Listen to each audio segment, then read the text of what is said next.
the doors be open. Que l'on ouvre les portes. Tabling of documents. Dépôt de projet de loi émanant du gouvernement. Introduction of government bills. Statements by ministers. Reports from interparliamentary delegations. The Honourable Member for Brome-Missisquoi. Mr. Speaker, pursuant to Standing Order 34.1, I have the honour of tabling in the House in both official languages the report of the Canadian Parliamentary Delegation, the Canada-France Interparliamentary Association, concerning its 45th annual meeting, which was held in Marseille and Paris in France from April 10th to 14th, 2017. I'd like to take this opportunity to thank the clerk of the committee, Lynn Gravel, who retired, as well as Raphael de Raspe, the analyst, who is continuing to do excellent work. Thank you, Mr. Speaker. Honourable Member for Malpeque. Thank you, Mr. Speaker. Mr. Speaker, pursuant to Standing Order 34.1, I have the honour to present to the House in both official languages 3 reports of the Canada-United States Interparliamentary Group.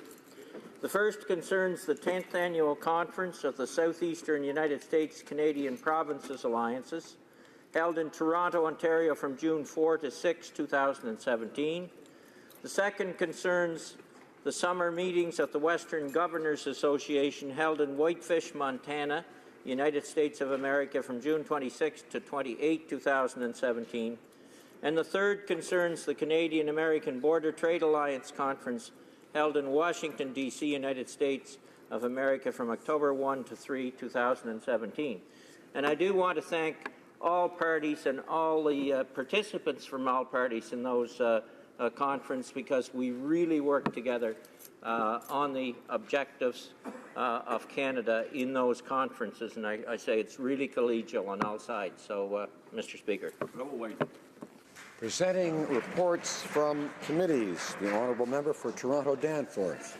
Thank you, Mr. Speaker. I have the honour to present in both official languages the 10th report of the Standing Committee of Canadian Heritage, entitled Taking Action Against Systemic Racism and Religious Discrimination, including Islamophobia. I would like to thank the MP for Mississauga, Erin Mills, for starting us on this course of study. Diversity is our strength, and the recommendations in this report will make us even stronger together. Thank you. Member for Cypress Hills Grasslands. Mr. Speaker, it is my privilege to rise to comment on the Conservative Party's dissenting report on Motion 103. We've given voice to moderate Muslims' concerns about the implications of Islamophobia, both as a term and as a concept. Our report includes 5 sections, one addressing the Liberals' assertion that we face a rising climate of hate and fear in Canada, one addressing the over 24 different definitions of Islamophobia, another on religious discrimination in Canada. We also address the issue of data collection and end with the assertion that solutions can be found not in a whole-of-government approach, but in a whole-of-Canada approach. We are encouraging relevant communities to come together and to solve the challenges that we will be facing together in the coming years. Our hope is that this report can play a positive role in addressing very real issues of discrimination faced by many Canadians, including Muslims. Introduction of private members' bills. Mr. Casey, seconded by Mr. Bagnall, moves for leave to introduce a bill entitled An Act Respecting a National Strategy for the Repatriation of Aboriginal Cultural Property. This motion is deemed adopted. The Honourable Member for Cumberland-Colchester. Thank you, Mr. Speaker. It is truly my honour to introduce to the House an act respecting a national strategy for the repatriation of Aboriginal cultural property. This is designed to be an incremental step to encourage governments, institutions, private collectors to reorient their thinking around the collection, custody, study, and use of Indigenous cultural property.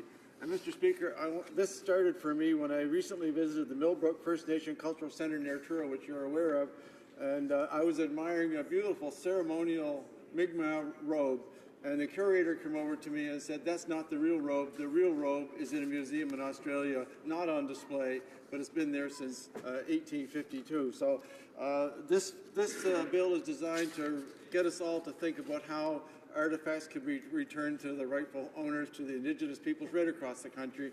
And I'm very pleased to table it today. It's important that we provide this information to the Indigenous youth and the communities. So I'm pleased that several Indigenous members of this House have agreed to second the bill, and I appreciate the member from Yukon seconding it as well. It represents the country from coast to coast, so thank you very much, Mr. Speaker. Mr. Casey, seconded, and the Commonwealth of Colchester, seconded by Mr. Bagnall, moves that the bill be now read a first time and be printed. This motion is deemed adopted. First reading of this bill, première lecture de ce projet de loi. When shall the bill be read a second time? At the next sitting of the House. Madame Posé, appuyée par Monsieur Thériault. Ms. Posey, seconded by Mr. Thériault, moves for leave to table an act entitled, An Act to Amend the Aeronautics Act, the Fishing and Recreational Harbors Act, and other acts, application of provincial law. This motion is deemed adopted. The Honourable Member for Repentigny. In Quebec, we have a whole series of laws and mechanisms for consultation that are both at the federal level and the provincial and municipal government level.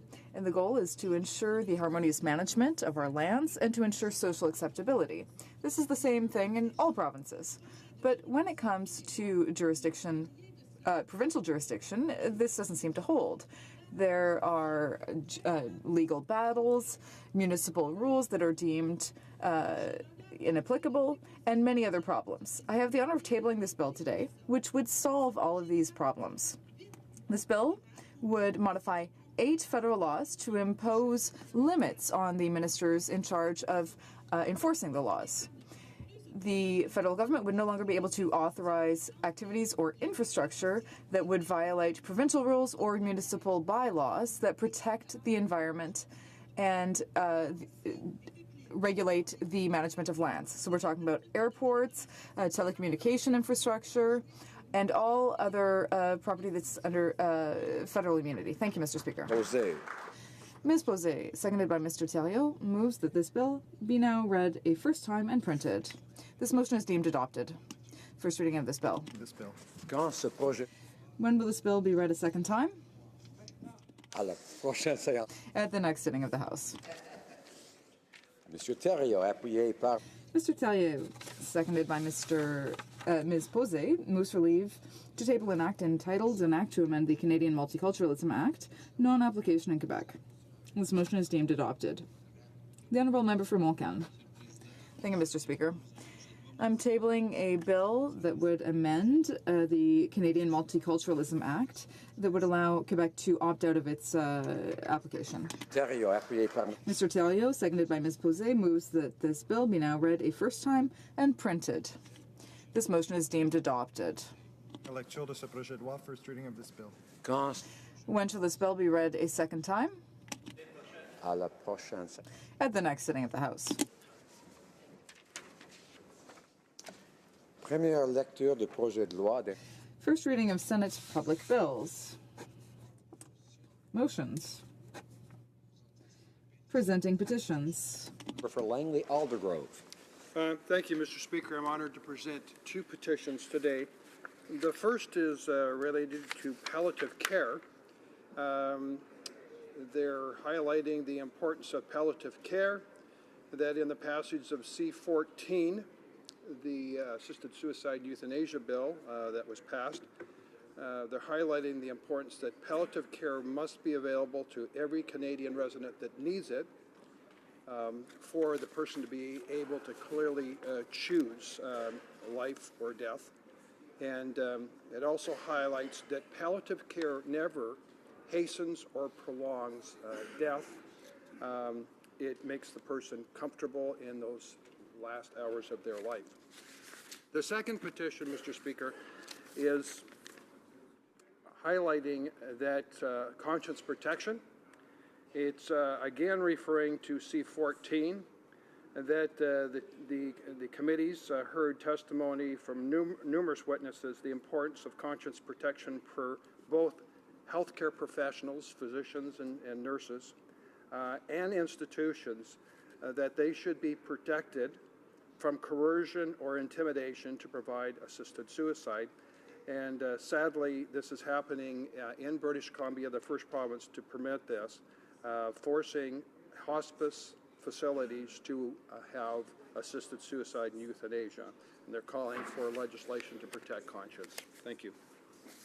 The honourable member for Cypress Hills Grasslands.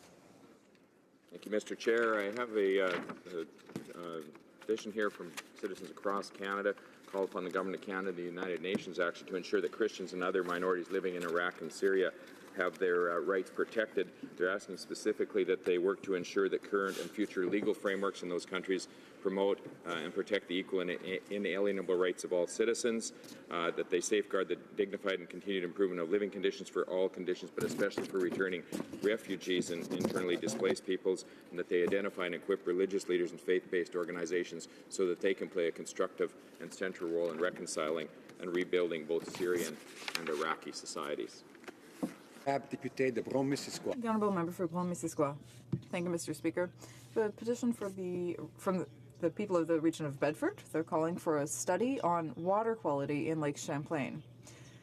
Now, there was a joint international commission about joint waters. I met with the Canadian side, and also I'm going to be meeting with the American side, and we're continuing to put pressure on them. Gulf Islands.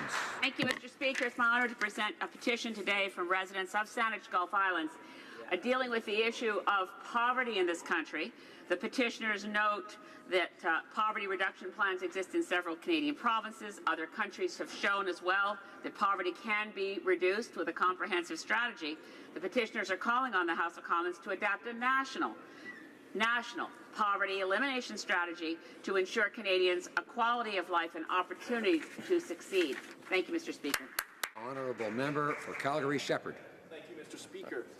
I'm tabling a petition on behalf of 25 petitioners, and they are drawing the attention of the House to Bill C-51, an amendment that was proposed to Section 176 of the Criminal Code that would have eliminated protection for members of the clergy and other religious leaders. They specifically draw attention of the House to private members bill that was passed C-305 unanimously in this House, and they go on to say that in that particular section, extra protection was given to a building or structure primarily used for religious worship, including a church, mosque, synagogue, or temple. They go on to say that they think that the protections in Section 176 should be maintained.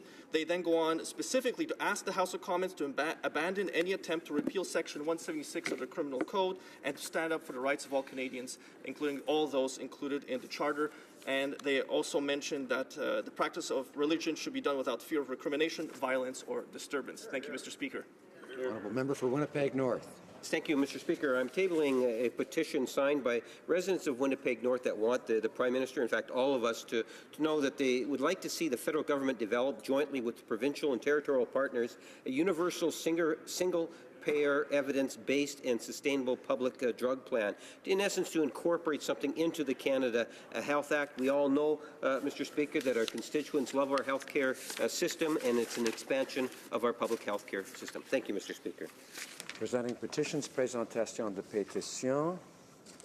Questions on the order paper. The Honourable Parliamentary Secretary to the Government House Leader. Yes, Monsieur le Président, Mr. Speaker, I suggest that all questions be allowed to stand. Est-ce que c'est accepté? Is this accepted? Yes. Ordre du jour. Orders of the day. Orders of the day, government orders, government bills, commons. Second reading of Bill C-62, an act to amend the Federal Public Service Labor Relations Act and other acts.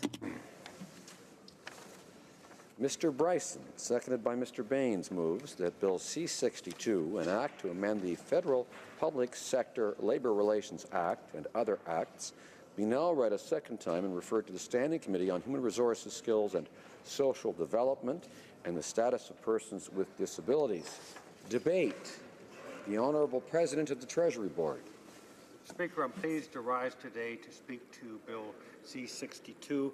This bill would restore fair public service labour laws that respect the collective bargaining process. It recognizes the important role of unions in protecting the rights of workers and in helping grow Canada's middle class. Bill C-62 affirms the Canadian values of fairness and justice, and it combines the government's previous bills, C-5 and C-34. It makes no substantive changes to the earlier bills, and it simply incorporates the adjustments necessary to combine proposals regarding sick leave, collective bargaining, and essential services for the federal public service into one piece of legislation. Merging these two bills into one is an efficient way to restore the equity and balance in our public service labor relations regime that existed before the legislative changes were introduced by the Harper Conservatives in 2013. In part, Bill C-62 repeals contentious sections of Bill C-59. That was a piece of legislation introduced without consultation through an omnibus budget bill by the previous government. Bill C-59 had given the government the authority to essentially ignore the Public Service Labor Relations Act of the day and unilaterally modify the labor relations law that applies to and protects public servants. It would have allowed the government to unilaterally impose a new sick leave regime on the public servants without negotiation or consultation. Upon taking office, our government committed to not exercise the powers given to the government in Bill C-59, and now we're following through on our commitment by repealing the legislation itself. Les fonctionnaires et leurs représentants. Public servants and their representatives clearly expressed their point of view on this act. They were concerned about the fact that this bill violated their right to participate in a true negotiation process, a true collective bargaining process. We agree with the public service that this law brought in changes that were neither fair nor balanced, and that's why we're acting to repeal them. Bill C-62 also repeals the most contentious changes made to the Public Sector Labor Relations Act in 2013. These include changes that allowed the employer to designate essential services unilaterally, to make conciliation with the right to strike the default process for resolving conflicts, to impose new factors that arbitrators must consider when making a recommendation or award. Ces amendements. These changes led immediately to labor relations climate that was marked by conflict. A number of unions went so far as to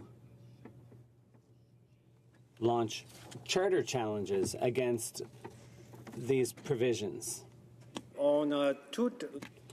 And everything leads us to believe that those challenges would have been upheld in court. In fact, Mr. Speaker, in 2015, the Supreme Court of Canada struck down Saskatchewan's essential services legislation, which included very similar provisions to the 2013 federal legislation. But the decision to repeal these regressive pieces of conservative legislation was not just the legal thing to do, it is the right thing to do. We studied the situation closely. We met with public servants and the organizations who represent them. We recognized that the current situation was unsustainable and indefensible, both legally and morally.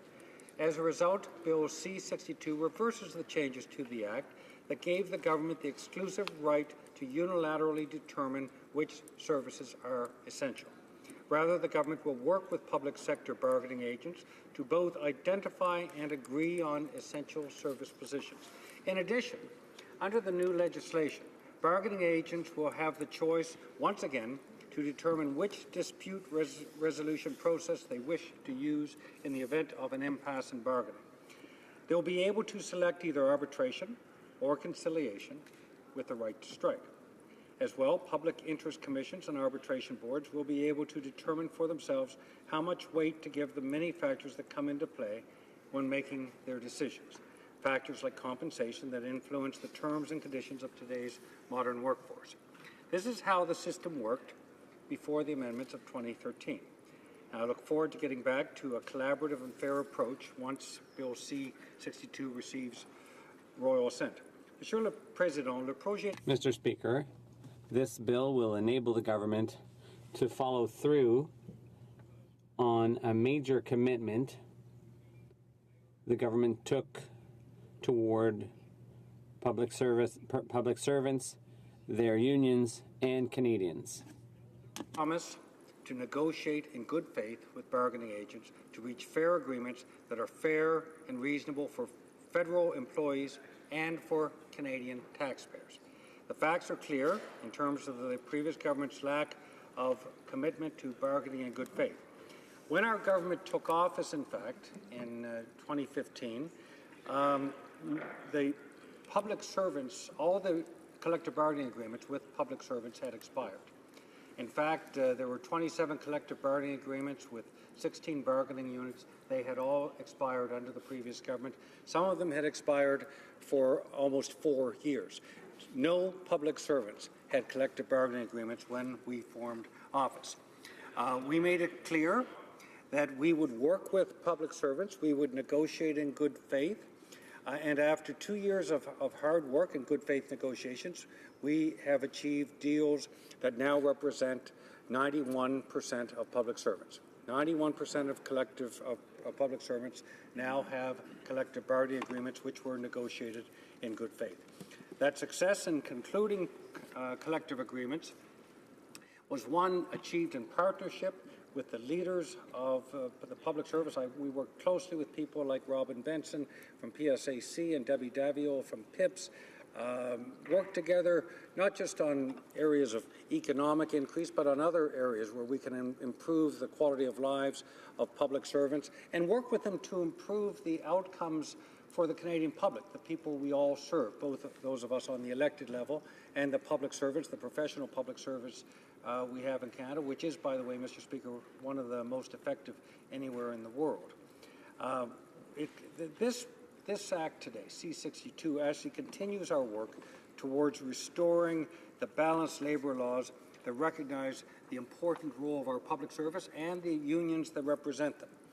In this system, the employer-employee relationship is more equal with our approach, with both parties having crucial roles in ensuring workers receive decent pay, they're treated fairly, and they work in safe and healthy work environments.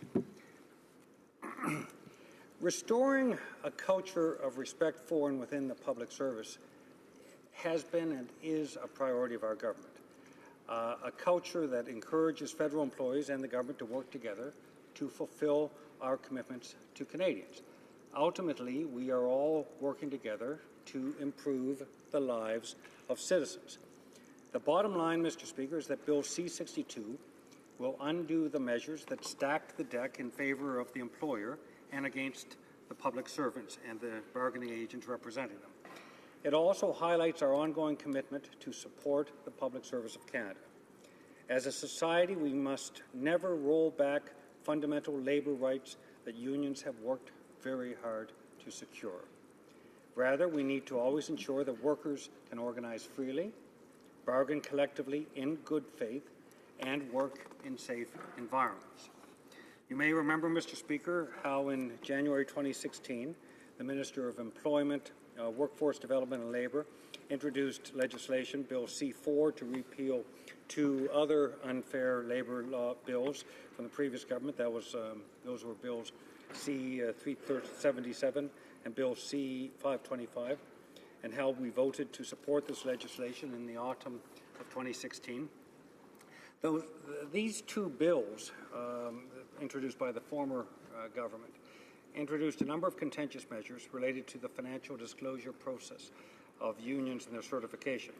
Bill C-4, which received royal assent, reversed these bills' provisions that made it those provisions which would have made it harder for unions to be certified and easier for them to be decertified.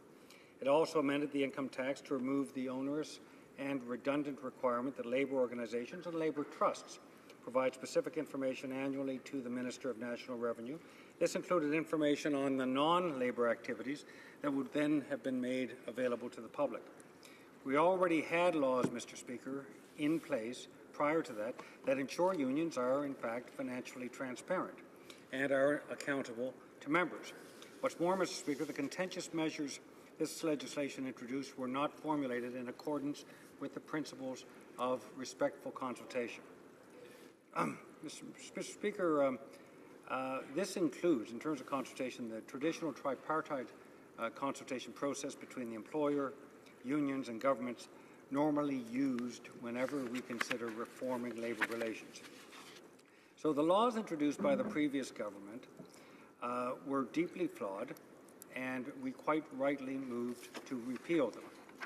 My point, Mr. Speaker, is that the bill we are considering today is only the latest in a series of actions that demonstrate the government's commitment to bargaining in good faith with our labor leaders and with our public service bargaining agents. This is of tremendous importance not only to the welfare of our public service employees, but to Canadian citizens who we all work to serve. Labor unions play an important role in protecting the rights of workers and in growing the middle class. We respect them, and we respect the people they represent. It is public service employees who administer Canada's income support programs, old age security benefit, for instance, that provides seniors with an important source of income. They are the RCMP, the public servants that helped thousands of asylum seekers coming to Canada earlier this year, as an example. They are the people who help fellow citizens displaced by wildfires. They are the public servants who serve Canadians day in, day out, and they come from all walks of life. They offer an incredible range of expertise and experience that the government draws on to ensure the delivery of services to people across Canada and, in fact, around the globe. Mr. Speaker, we need our public service employees to be respected for the important work, the great work they do. And more than that, we also want young people graduating from our colleges and our universities to see the public service as not just a great place to build a career, but a great place to build a country. I often speak to young people who are interested in entering public service. Some of them are, for instance, involved in digital work, in modern digital. And what I explain to them when they're looking at their options, we can't give them, the stock options that they may receive with a tech startup, but we can give them something bigger, and that's an opportunity to paint on a larger canvas and to change the lives of Canadians, to improve the lives of Canadians. And I would encourage all young people to consider spending at least part of their lives in public service, either within the professional public service or at the political level. The opportunity to improve the lives of our fellow citizens is a rare one and an important one. To do that, we need to make some fundamental changes to the public service. We need the public service to be less hierarchical. We need to make it easier for people with ideas and ambition to come into the public service, to make a difference, potentially to go back out after tackling some specific projects. There's a lot of work we need to do, Mr. Speaker, but I continue to believe that public service, either at the professional level within the public service of Canada or at the political level, remains one of the best ways one can actually improve the lives of our fellow citizens. Throughout our history, Mr. Speaker, our public service unions and broadly our labor unions have been a force of positive change. They have fought to secure the benefits that Canadian workers now take for granted, whether it's a minimum wage or a 5-day work week, parental leave, health and safety regulations. When labor relations are balanced and fair, Canadian workers benefit, but the country does as a whole. In fact, the economy does as a whole. Unions and employers must be on an equal footing when it comes to negotiating wages and other important issues and benefits that come up in the modern workplace. In the federal public sector, federal employees won the right to collective bargaining in 1967, and at the time, Prime Minister Lester B. Pearson said in Parliament that this right is, quote, rooted in the concept of equity and equality between the government as employer and organizations representing its employees. We are continuing this fight to fight for this right today. Mr. Speaker, the bill being considered today is strong proof of that principle and reflects that. It is strong proof of our commitment to restore a culture of respect for and within the public service. It is proof of the faith we have in Canadians and the positive and uniting values that hold our country together.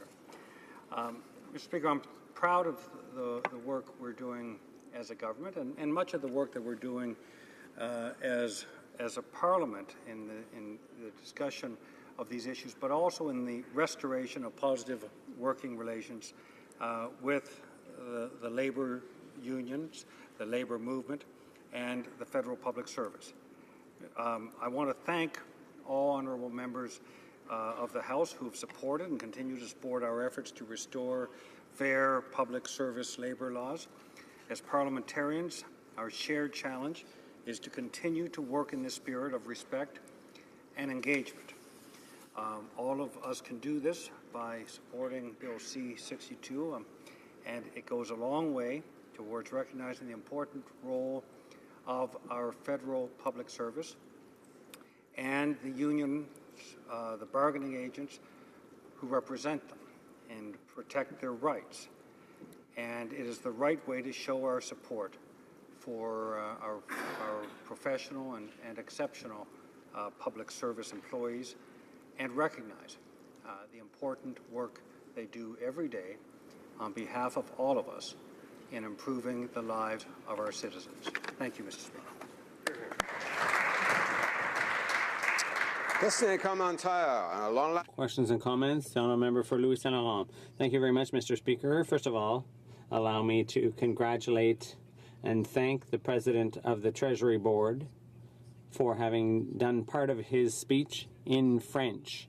As you know, Mr. Speaker, for everyone who speaks both official languages, but those perhaps who have no natural ability to speak the other official language, just to be clear, to me, the second official language, the other official language is English, but I'm sure that for my colleague opposite, it's French. But that's all the good things I had to say, because this bill, from our point of view, and of course I'll have an opportunity to debate this further later, but from our point of view, this bill is the logical consequence of the liberal approach, which is to say thank you to union bosses for supporting them so heavily in the last election campaign. From our perspective, this bill, like others, which I'll come back to later, these are bills that please union bosses rather than dealing with the actual concerns of workers. And that's why, Mr. Speaker, we find this legislation unfortunate. First of all, will the President of the Treasury Board, will the Minister tell us without laughing that this bill is actually a way of thanking union bosses for supporting them so heavily, both financially and otherwise, during the last election campaign, supporting them against the Conservative government? The Honourable President of the Treasury Board. Thank you, Mr. Speaker. First of all, I would like to express my appreciation for the member's patience with my French. And I'd like to see his patience with our legislation, because we inherited a bad situation, an unfortunate situation thanks to the previous government, and we've worked very hard, and we are working very hard to restore a culture of respect towards the public service. It's very important to work closely with the public service to deliver on important and progressive change. Like, for example, we've made a lot of changes. We've reduced taxes on the middle class. We put in place the Canada Child Benefit, which is making a big difference in the lives of Canadian families. Speaker, he asked the question as to why we're doing this. We are doing this to restore a culture of respect. The minister's earpiece is too close to the microphone. And we appreciate the work being done by our public. There's feedback coming from the minister's earpiece being too close to the microphone. With the public service, when in fact we're working with the public service to deliver a progressive agenda for Canadians, And in fact, it's working. The changes we have made as a government, working with our public service, reducing taxes for the middle class, the new Canada Child Benefit, which is lifted $300. Alors, excusez-moi, l'interprétation ne fonctionne pas. The audio is not working. Oh, I see. We're getting feedback. Okay, pardon me. So I'd ask the Honourable President of the Treasury Board perhaps just to recap the last 30 seconds and then carry on from there. No? I'm sure the Honourable President of the Treasury Board would be delighted to do that. Mr. Speaker. Okay, we'll pick it up where he left off, and I'd ask the Honourable... We have introduced... Pardon me? Okay, I just asked the Honourable President of the Treasury Board just to carry on, to finish his remarks, and then we'll get on to the next question. 30 seconds, Mr. Speaker. Mr. Speaker, we have actually introduced very progressive policies as a government, economic policies that are working, creating the best economic growth in the G7, the best economic growth in Canada in over a decade, the lowest unemployment rates going back to the 1970s. We would not have been able to do that without the work of our public servants. And we are pulling in the same direction. We're working hard with our public servants. We are reestablishing a culture of respect for, and we have reestablished that, our public service. And again, the previous government was picking fights with the public servants, was gratuitously attacking the public service. I remember in this House, the previous Conservative President of the Treasury Board attacking the public service in the House of Commons. And I cannot imagine a CEO of any publicly traded company standing up and attacking his own workers who are required to ask for the company to do what it needs to do. Okay. Questions and comments? The Honourable Member for Hamilton Mountain. Thank you, Mr. Speaker, and I want to thank the member for bringing forward this important piece of legislation after the severe attacks by the previous government on union members. But one of the questions that I'd like to know, is very important to us, is the Liberal government said this bill will repeal portions of former Bill C-4 in order to restore the labour relations regime that existed prior to 2013. But this bill does not address the changes enacted in former the Bill C-4 to the Canadian Labour Code that makes it harder to refuse unsafe work, which is very critical to workers. Does this member support repealing those provisions as well? The Honourable President of the Treasury Board. Thank you, Mr. Speaker, and I appreciate the question from my colleague, who has been a very strong advocate for labour and workers in this House. There's been a number of pieces of legislation. This one specifically applies to public service and reversing some of the regressive changes made by the previous government in terms of labour relations with the public service. My colleague, the Minister of Labour, has introduced previously in this House, and legislation has been passed to reverse some of the regressive changes made by the previous government writ large in terms of labour relations in Canada. We will always, as a government, we will always do everything we can to ensure a fair and balanced labour and negotiation regime, not simply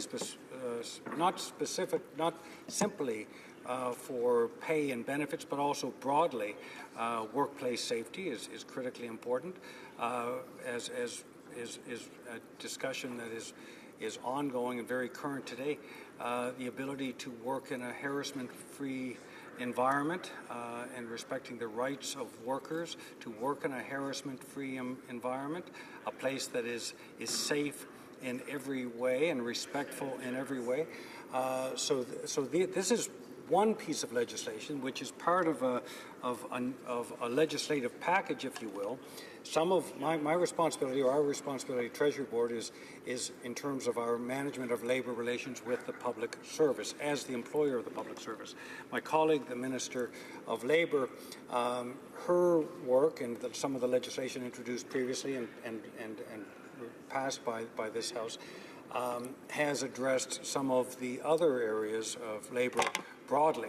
We're working very closely, by the way, with labour organizations, including the CLC and people like Hassan Youssef and others.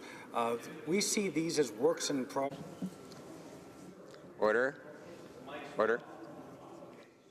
I do encourage honourable members from time to time to direct their attentions to the chair, just so it helps us to give the clues around the amount of time that's still available for them. We have time just for one more last question and comment. The honourable member for Central Nova. Thank you very much, Mr. Speaker. And I'd like to commend the President of the Treasury Board for going on at some length about the necessity of a culture for respect as between the government and the public service. This, of course, has a practical benefit in inspiring the public service to work effectively for the government they serve and the public that they serve. But there's also a substantive legal issue around freedom of association and the need to bargain in good faith. I'm curious as to the President of the Treasury Board's thoughts on how this piece of legislation is going to ensure that the problems that may exist between public sector unions and the government are reserved at the bargaining table and not before our courts. Honourable President of the Treasury Board. Appreciate the thoughtful question from my colleague from Central Nova. We will not agree on every case with the public service unions, sector unions, or unions writ large on every single issue. But the difference between us and the previous government is we can disagree without being disagreeable. We can identify areas where we can work together, common ground, where we can improve, for instance, areas of wellness and mental health. For instance, we have achieved a lot in terms of the work we've done with the unions on mental health. And I would commend to any member in this House the report on and the recommendations on mental health within the public service. We have achieved a great deal in terms of diversity within the public service and what we can do to encourage and support more diversity within the public service. That was done, the leadership being provided by both the public service unions and the government in partnership. We will not agree on everything. And sometimes the public service unions will convince us, sometimes we'll convince them, sometimes we'll meet in the middle. That is what you call a partnership between respectful organizations who understand the importance of the work that we're doing together, ultimately, Mr. Speaker, with the objective of improving the lives of citizens. Resuming debate. The Honourable Member for Louis Saint Laurent. Thank you very much, Mr. Speaker, and it gives me great pleasure to rise today and make the opposition's voice heard on Bill C-62. As I said a few minutes ago, during the question and answer time, we oppose this bill. We think that the idea of this bill is simply to please labor leaders and unions rather than actually make necessary changes. Now, the government says this is going to improve the bargaining process, but we think that this is the wrong government vision. We think that this bill does not improve the process. The purpose of it really is just to please union leaders who we know, out of complete disregard for electoral financing, were willing to invest $5 million in advertising just before the election to harm the duly elected government of 2011. And that meant that at the time we were not on a level playing field during that campaign. Anyway, I can come back to that later. Bill, Mr. Speaker, is that, as far as we are concerned, this is a payback.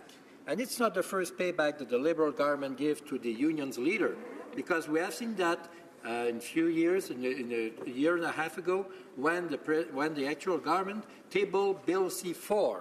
And Bill C-4 was established by the government to kill two of our piece of legislature that we have been introduced when we were in office, to permit and to give more democracy and more transparency in the union system. Alors, Monsieur le Président, Mr. Speaker, the current bill is just a logical follow-up to what this government is doing to thank labor leaders for having supported them so generously during the last election campaign.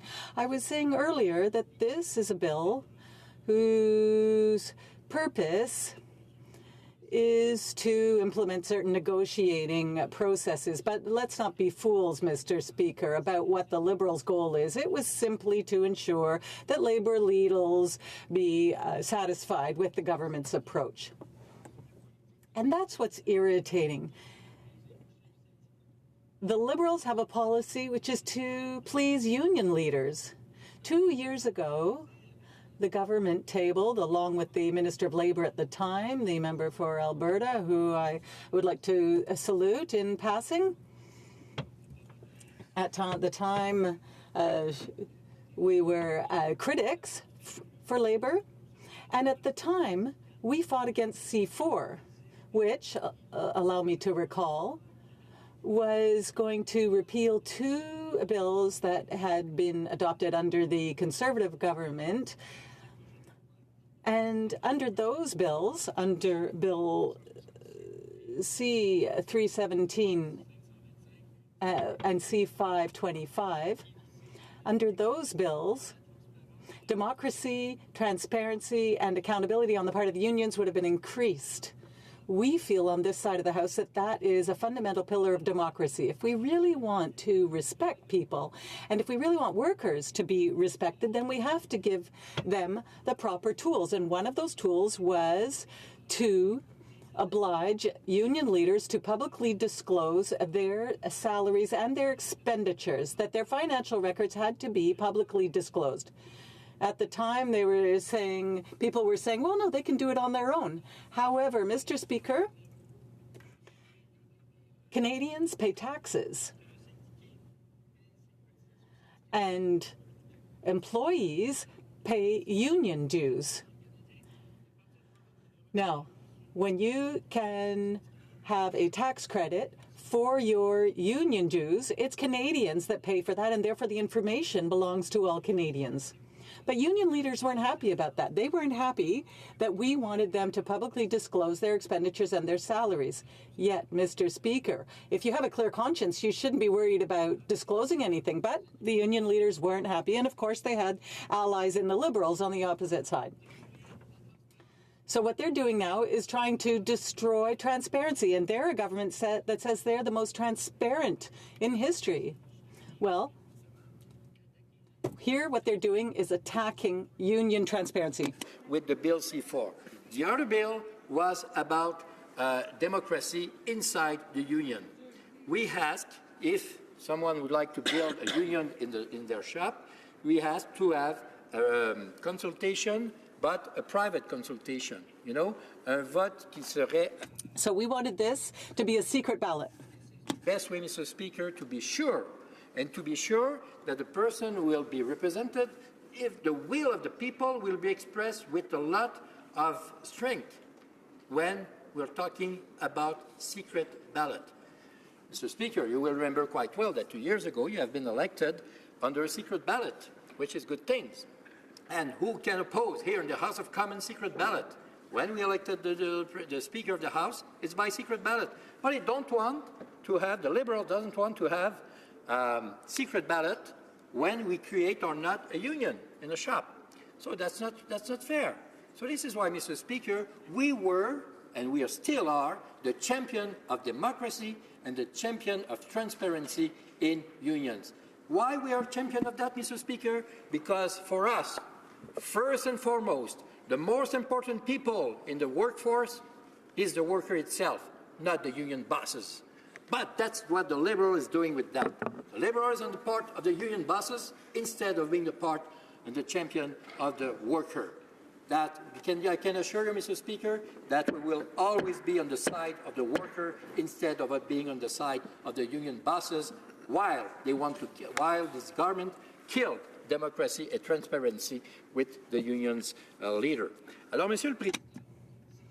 So, Mr. Speaker, it's in this spirit that the Liberal government decided to table a series of bills that would please union leaders and that would erode and even take away everything the Conservative government had done to increase transparency and democracy within unions. And that is why we are and will continue to be opposed to this bill, because from our point of view, it's a wrong bill.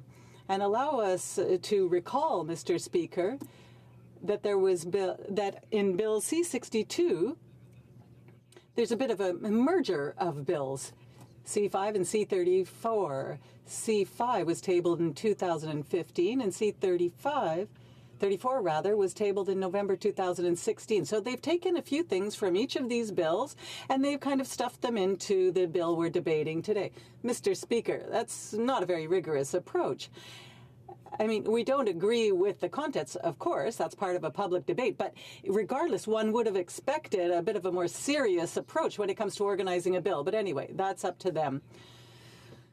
Mr. Speaker, 1.5 years ago or 2 years ago, when we were debating here in the House C4, one of the arguments that have been used by the Liberals was to say that our bills that we had passed, the two bills that I mentioned earlier, 317 and 525, they said that those two bills had been brought in by the back door.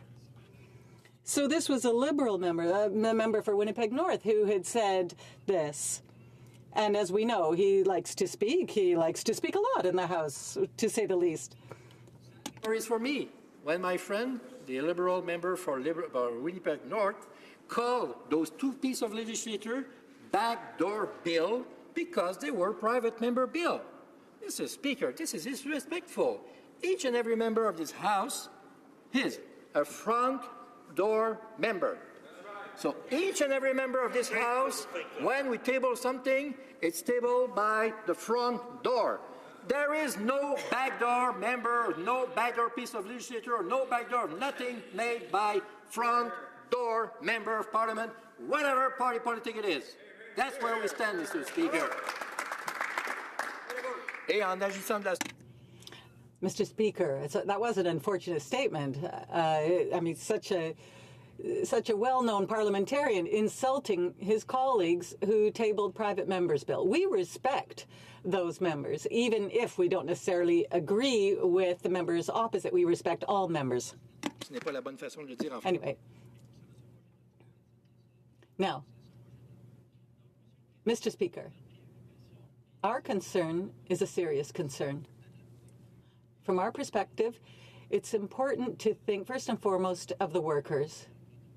Mr. Speaker, we understand that there is bargaining that has to happen between the government and the unions. Of course, you can't negotiate with 5,000 people. You have to bargain with a unit. However, those 5,000 people have to have confidence that when they give a mandate to their leaders, that's the best way to be represented, that's the best way to feel confident. And if you want to be able to have that trust and that confidence, then you have to allow for transparency within unions.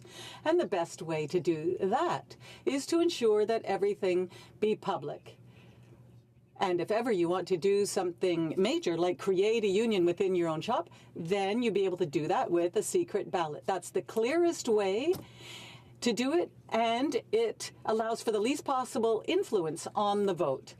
However, the Liberal government is attacking these principles that we feel are fundamental. Now, in his answer to my question, the President of the Treasury Board spoke about current finances of Canada, but he forgot to mention one thing. The President of the Treasury Board has the main responsibility to make sure that his numbers balance out. He's the President of the Treasury Board, and therefore he says yes or no to expenditures. Well, Mr. Speaker, how is it that the President of the Treasury Board said yes to that first draft of child benefits when there was a small detail that had been forgotten? They'd forgotten to calculate inflation. And so at the end of 4 years, the parents were receiving less than they had been receiving before. Well, that's quite extraordinary. What a champion. Mr. Speaker, anyone, any worker, any technician, any accountant would not forget to calculate inflation. And if they did, they'd be thrown out. But the President of the Treasury Board, the one who is responsible to ensure that all the numbers line up, forgot about it, ignored it, and ignored the fact that inflation hadn't been calculated. I mean, he should have his knuckles rapped for that. Now, we also had provided child benefits, but we did it under a balanced budget. And this government, and I'm actually speaking directly to the work of the President of the Treasury Board, his numbers have to line up, and they are ending up with a phenomenal deficit. 2 years ago, the Liberal Party ran its campaign saying that they would balance the budget after their third year. They said after the first year they'd have a small deficit, and they'd say that in 2019 the economy would be going strong and they'd reach a balanced budget. That was their commitment. What has happened? Well, what has happened is that this government first ran a deficit that was 2.5 times more than what they had committed to, and they have no idea when their budget will balance out. Mr. Speaker, that has never happened in the history of Canada. Not even in a time of war, Mr. Speaker. At least in the time of war, the government had a plan. So this is not acceptable. Deficits lead to debt. And debt, well, that's a bill that gets passed down through the generations. So I would call on the President of the Treasury Board, who is a well-known parliamentarian, an experienced parliamentarian who's been here for more than 20 years. Yes, he was part of a different party at one time. However, I would call on him to tighten up his expenditures and that he would send the message to Canadians that he would send the message to the Canadians that he is able to balance the budget, and then he will balance the budget. He needs to have a plan to go back to a balanced budget. Will it be 2019 as he committed to? Will it be 2045 as has been pointed out in various reports? I mean, we can't just reach a balanced budget in 2045, Mr. Speaker. Or worse still, is there no plan at all? I think that's the one that this government actually is following. No plan at all. And we'd like to know when they would like to when they're going to balance their budget. So, Mr. Speaker, the government, yes, wants to please its partners and friends, leaders of unions. However, workers have been disregarded. And federal workers are suffering. They've been suffering for almost 2 years, to be precise, because of the bad government decision for having pressed on the start button for the Phoenix system. And that's the reality today, Mr. Speaker. Here we are in this House to talk about a bill that means that union leaders will be absolutely pleased and happy, but actually union members, the federal workers, are still suffering problems related to Phoenix. Now, Mr. Speaker, let's be clear. We're all thinking of these families and workers who are suffering because of Phoenix. Mr. Speaker, we will never be able to help them enough, and we will never be able to think of them enough. In my riding and in all the other ridings throughout Canada, there are Canadian workers who are suffering because of the Phoenix problems. And Mr. Speaker, let's just recall this as well. Twice, under the former government, the previous government, the minister had just put a stop on this kind of process, whether it was in July 2015 or whether it was in November 2015. The ministers had said at the time, in September 2015, the minister had said, let's not go ahead with the Phoenix system. It's too dangerous. The reports were showing in January that we should not, January 2016 rather, that we should not go ahead with the Phoenix system, that it was not ready, that there were still flaws. And most of the financial directors in the finance department had said we should not go ahead. But unfortunately, the government in February 2016 decided to go ahead. So that'll be almost 2 years ago, day for day, that Phoenix was implemented. And on the 26th of April, they went into the second phase of Phoenix, and for 18 months, nothing has been done. While the alarm signals were being heard everywhere, the red lights were flashing everywhere, and yet it took months and months and months to say, oh yeah, we have a problem. It's truly unfortunate, Mr. Speaker. But when you have a bill before you for workers, that's one thing. But this one is really to please union leaders. And yet what they should be thinking of, and the President of the Treasury Board in particular, they should be thinking of fairness. They say they want to work hand in hand with the public service, but the bill has come ahead with a bill simply to please union leaders rather than think first and foremost of the workers who are working in the public service. So it's for these reasons, Mr. Speaker, that we will be opposing C-62. From our point of view, this bill is designed exclusively to please union leaders, as was Bill C-4, which attacked and crushed the fundamental principles that workers care about. In other words, democracy and transparency within unions. Bill C-62 is the logical bad extension of Bill C-4, which was tabled nearly 2 years ago by the government. And so, Mr. Speaker, we will assure workers that we will always stand with them before we stand with union leaders. Thank you. Questions and comments. The honourable member for Kingston and the Islands. Thank you very much, Mr. Speaker, and I appreciate my colleague's intervention today. He touched on a whole host of different issues, and I'd just like to address his comments with respect to Phoenix very quickly. When he talks about the fact that Phoenix was, we were advised to dial back in January of 2016, the reality is, Mr. Speaker, the previous Conservative government fired 700 compensation advisors throughout the public service. These are the people that did that work. So to suggest that you could suddenly stop the process is completely inaccurate. You could not have done that, Mr. Speaker. The motions were already in process. The individuals had been fired or let go, and there was no opportunity to actually start dialing it back and not implementing Phoenix. But let's talk about this legislation that's being introduced today, Mr. Speaker. Bill C-59 that had been introduced by the previous Conservative government had provisions in there that was taking a heavy-handed approach to some bad apples perhaps in the bunch.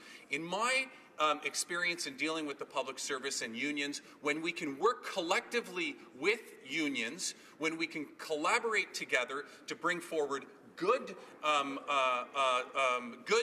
policy, that's when we will truly get the benefit of this. And that's what the legislation today does, Mr. Speaker. It attempts to create a playing field, or it attempts to create an environment in which we can work with the unions to bring forward good legislation so that we can have decent policy that they can benefit from and that we can also benefit from. So my question to the member is, does he not see the value in working collaboratively with our unions? The honourable member for Louis Saint Laurent. There is 2 points, and I welcome the questions of my colleague. I will address the issue of Phoenix in a few minutes, but for now, let me tell you that for sure we want fairness in negotiation. For sure we want collaboration in negotiation. For sure we want a win-win situation each and every time we address an issue and we have a negotiation. But for that, first and foremost, you have to pay respect for the worker, and then you can work with the union representative. But that's not the case, Mr. Speaker. What this government did is to kill, with Bill C-4 and this Bill 2, the confidence that the worker could have to their leader. They killed the democracy. They killed the transparency will that we had in our government. So this is why, Mr. Speaker, we will always be the champion, and we will always fight for the worker instead of the union boss. And as we know, the union boss gave a tremendous support of the Liberal Party, and we're ready to spend $5 million just before the election when Roland, because to be sure to spend $1 million without consulting the member, by the way, but to be sure that this $5 million will not be spent during the electoral campaign. Now, Mr. Speaker, let me address the Phoenix issue. I will be very pleased to table in this House so many documents that prove without a shadow of a doubt that during the actual government, here I have that. On Friday, December the 4th, 2015, here January 13, 2016, and there 20 January 2016. Those 3 reports we said not go, but unfortunately, this government decided to move on. Questions and comments. The honourable member for Yellowhead. Thank you, Mr. Speaker. I'd like to thank the honourable member from St. Louis. No, not quite sure where he is from, but anyways, for his speech. And He just mentioned the fact, Mr. Speaker, that, you know, on 3 occasions we were approached to look at bringing Phoenix in, and we realized that there were mistakes. And still the same number of people were there that the Liberals said, well, because there were so many people missing, we had to go ahead, or they couldn't get the information. I wonder, Mr. Speaker, if the member through you could kind of explain that those numbers didn't change within that short period of time there, that the membership, the staff at Pay Canada and that stuff was the same when we left government than when they took over government. Thank you. The honourable member, l'honorable député Louis Saint-Laurent. Member for Louis Saint-Laurent. And I welcome the question of my colleague from Yellowhead, and I want to pay all my respect for his tremendous job on behalf of his constituents here in the House of Commons. For sure, Mr. Speaker, there is no move about that. There were exactly the same number of people who worked at this situation than before. But the point is, Mr. Speaker, the member from Kingston raised the issue that we put out so many people. Well, let me remind you that they follow that. They still move on with 300 people when they were in office. So they are asking us, they blame us to do what they have done since they are in office. So this is why, Mr. Speaker, this issue is very touchy. And when we were in office, 2 times decisions have been made by our government not to move on. And there is 3 red light signals in January on this government. I have all the documents to table to prove that, but unfortunately, the government decided to move on February the 24th, 2016. Questions et commentaires. Questions and comments? The Honourable Member for Saint-Hyacinthe-Bagotte. Thank you, Mr. Speaker. I thank my colleague for his speech. I've been working for 35 years in various forms of public administration. I was a manager for 25 years. I directed a community organization that worked in the housing area. I worked at the provincial level. I was also a municipal councillor. And what I learned through all of these different experiences, and also here as a federal MP, is that we are essentially a service provision organization. The core of our mission is carried out by employees. They are the ones who are on the front lines providing services to Canadians. We are here as parliamentarians to think about how we can better allocate resources, how we can better provide services to Canadians, but really it's the public service that is on the front lines of this. That's what I learned. And I learned that when you respect those people, when you give them the best working conditions possible, within budget restrictions, of course, then the service that they provide is better. They're more devoted to their work, and in the end, everybody wins. So I'd like to know what my colleague thinks about that. The Honourable Member for Louis Saint-Laurent. Thank you, Mr. Speaker. It's with great pleasure that I welcome my colleague's questions. I have great respect for my colleague. Of course, we spent some enjoyable time together studying a bill on medical assistance in dying. It's something that we worked on. It's a very delicate subject. And, of course, we did so in a very nonpartisan manner. Now, my colleague asked about the fact that we're here in government to serve citizens, and that the public service is there to serve citizens. And so we need to create the winning conditions so that employees will feel satisfied and will be able to provide good services. We don't disagree with that, and that's why we defend workers. But we don't defend union bosses. That's the difference, Mr. Speaker. This government is chummy with the big union bosses. That's their choice. We also understand that the union bosses fought against the previous government and fought in favor of the current government. Now, big union bosses also, without consulting their employees, decided to spend $5 million right before the elections without respecting any fundraising laws. And this led the Prime Minister to call elections on August 2nd. And that's why we will always be ready to defend workers. But do we want to give winning conditions to union bosses? Well, no. And that's why these two bills were should aim for transparency instead. Comments. The Honourable Parliamentary Secretary to the Government House Leader. Yes, thank you, Mr. Speaker. On a number of occasions, we've heard the discussion about Phoenix, and I think it's fair to say that when it comes to the minister responsible for Phoenix or the parliamentary secretary, my seatmate, and I have the opportunity to have many discussions with him in regards to Phoenix, that it is of the highest importance for the department.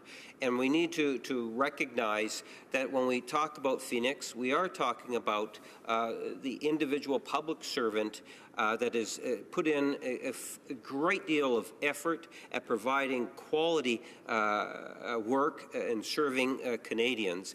And it is a high priority. The government is investing in our public service to make sure that we can get this issue resolved as quickly as possible. There is a high sense of cooperation, a good working relationship with those that are ultimately responsible for Phoenix, and we all wish them well in terms of trying to resolve this because we understand the importance of our public service and the worker. My question to my colleague across the way is, would he not agree that you can have more harmony within our public service if, in fact, you have good labor relations? This is something in which this government has strove to achieve, and in good part we have been successful, and you can see that with the agreements that we've actually achieved with the public servants since we've been in government. The Honourable Member for Louis Saint Laurent. This is exactly what I said a few minutes ago. For sure, we are concerned with the worker, and we will always be the champion of the worker, the civil servant who is there to give services to the people.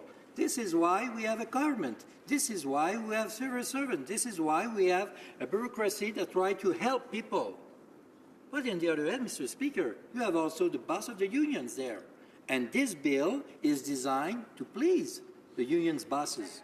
So this is why, Mr. Speaker, we are opposed to that. Our first concern will always be the worker, will always be the civil servant.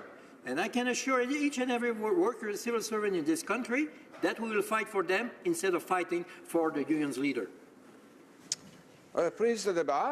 Resuming debate, the Honourable Member for Saint-Hyacinthe-Bagotte. Mr. Speaker, I'm proud to rise today to speak about Bill C-62, which looks at the critical issue, a critical issue for everyone who care about democracy. In the NDP, we've always defended the rights of workers, but we want to work particularly to ensure that no one is left behind. That's why it's important for us to continue to play an active role in this debate. Unions are an essential part of our democracy.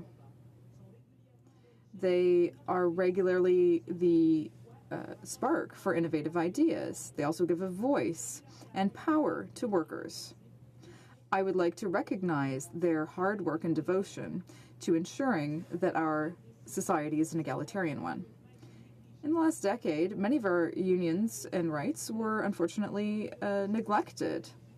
And there were a series of restrictive legislative measures that left thousands, that caused problems for workers, and also there are thousands of workers still affected by Phoenix. The NDP has always stood with workers and unions throughout this process. At the NDP, we want the public service and the government to have a strong relationship based on trust and respect, both today and in the future. That's why we are proposing concrete measures to ensure that the public service has a healthy relationship based on trust. We want to protect whistleblowers, to adopt a code of conduct for departmental staff, and to restrict the ever more frequent use of temporary agencies instead of hiring permanent staff. We are determined to get these important measures passed. But it's not enough to change a few policies here and there. We need a real attitudinal change. The NDP will continue to call on this government to restore the collective bargaining process, which is fair and free. And we will call on them to protect the rights that were acquired in the past. On October 17th, 2016, the government presented the bill that we are discussing today, C-62. And yes, this was 2016. So it's high time that we deal with such a bill. It aims to restore fair laws to regulate the labor relations between the public service and the government. In December 2013, the Public Service Labor Relations Act was modified, and the selection of dispute resolution mechanism was deleted. The NDP was vigorously opposed to this change. In our 2015 platform, we promised Canadians that we would defend the interests of public service workers. We want to keep that promise, and that's why today we will be supporting Bill C-62. This bill repeals different sections of two legislative acts which are anti-union and which were passed by the former government. I'm referring to Bill C-59 and Bill C-4. The first legislative measure of the Harper government, it was Bill C-59, particularly Section 20. This bill unilaterally imposed an inferior disability system on workers. Now, this was an unjustified attack on public sector workers. It also repealed the right of employees to negotiation in good faith. So they ruled out the possibility of discussing the public sick leave system so that it would be imposed unilaterally by the employer outside of the bargaining process. A key provision of collective bargaining for public servants has to do with sick leave. This allows full-time employees to use 15 days per year in the case of accident or illness. The Conservatives' C-59 also would have eliminated the accumulation of sick days and would have imposed a mandatory short-term disability regime on employees. And they would have had to wait 7 days before even having access to this compensation. This is not acceptable. The former government claimed that these measures would allow them to save $900 million, despite abundant proof to the contrary. In a 2014 report, the Parliamentary Budget Officer said that the supplementary cost of paid sick leave was not significant and did not represent a significant sum for central administration departments. I think that quote speaks for itself. Mr. Speaker, this means that most employees on sick leave are not replaced, so there is no additional cost to departments. The Parliamentary Budget Officer confirmed that the use of sick days by public servants was similar to that observed in the private sector. They used an average of 11.52 days per year, compared to 11.3 days in the private sector. So that's only 0.2% difference. That's not significant. Section 20 of Part 3 of Bill C-59 also allowed the Treasury Board to invalidate provisions in existing collective agreements. They allowed the employer to get around several provisions of the Public Sector Labor Relations Act, including the freezing of work conditions during collective bargaining.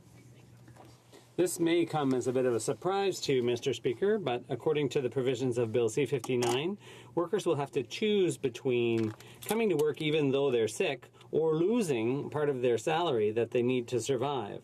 Robin Benson, president of the Public Service Alliance of Canada, has criticized these provisions. PSAC views the sick leave regime as being essential and doesn't feel that workers should have to go to work when they're sick. And that's obvious, and I agree with it, Mr. Speaker. I've been a manager for 25 years in the public service and in community organizations.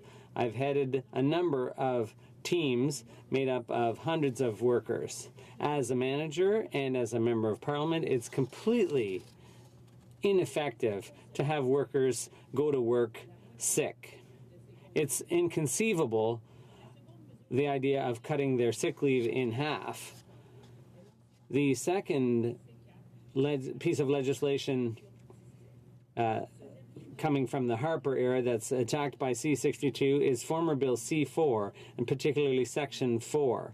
That section would radically have changed the rules around collective bargaining in the public service. It would have allowed the government to lift the veil on many union rights, including the right to strike and the right to arbitration. Bill C-4 would take away from the bargaining agent the right to choose arbitration as a conflict resolution mechanism under collective agreement.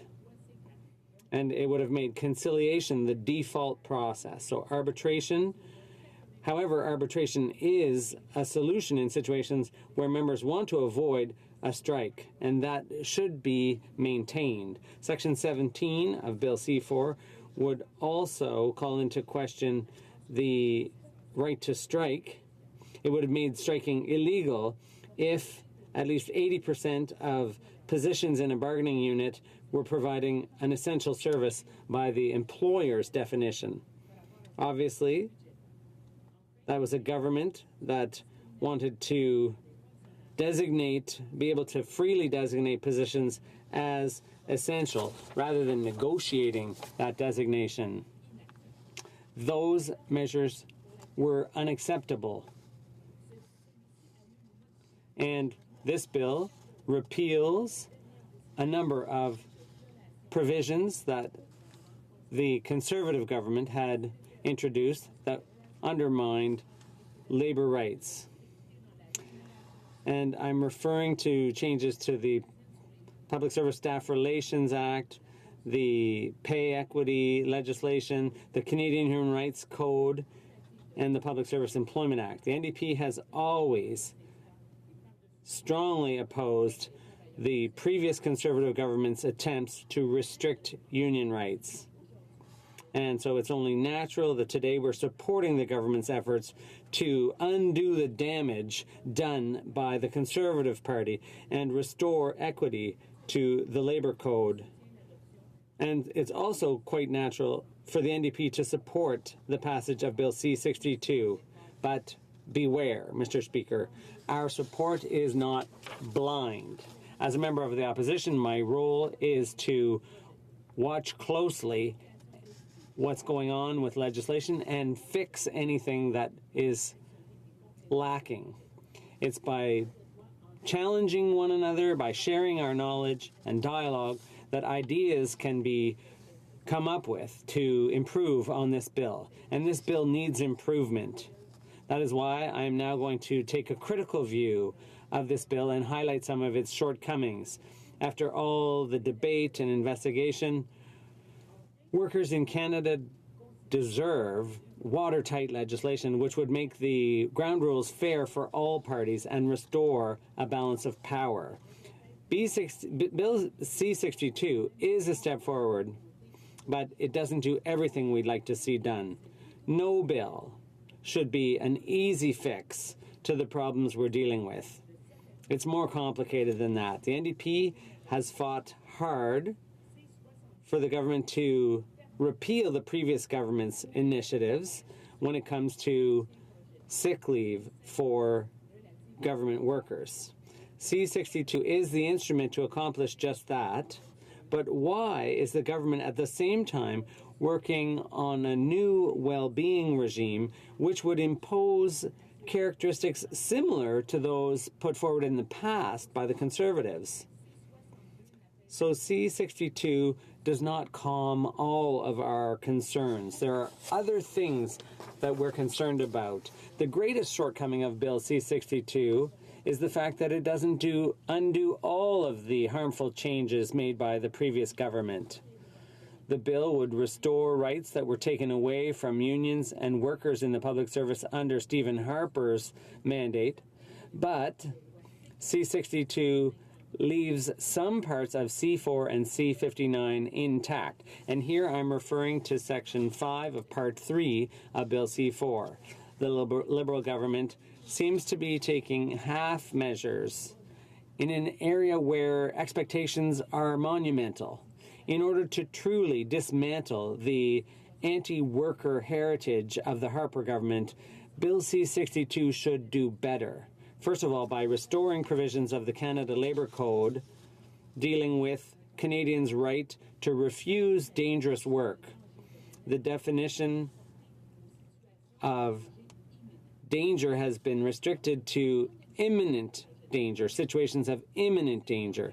Another point that has not been addressed by C-62 and that concerns us is the fact that workplace health and safety officers have been taken out of the process of a refusal to do dangerous work. Now an employer can simply the worker has to appeal directly to the labor minister, and the minister can simply refuse to investigate if the minister is of the view that the refusal is frivolous or vexatious or in bad faith.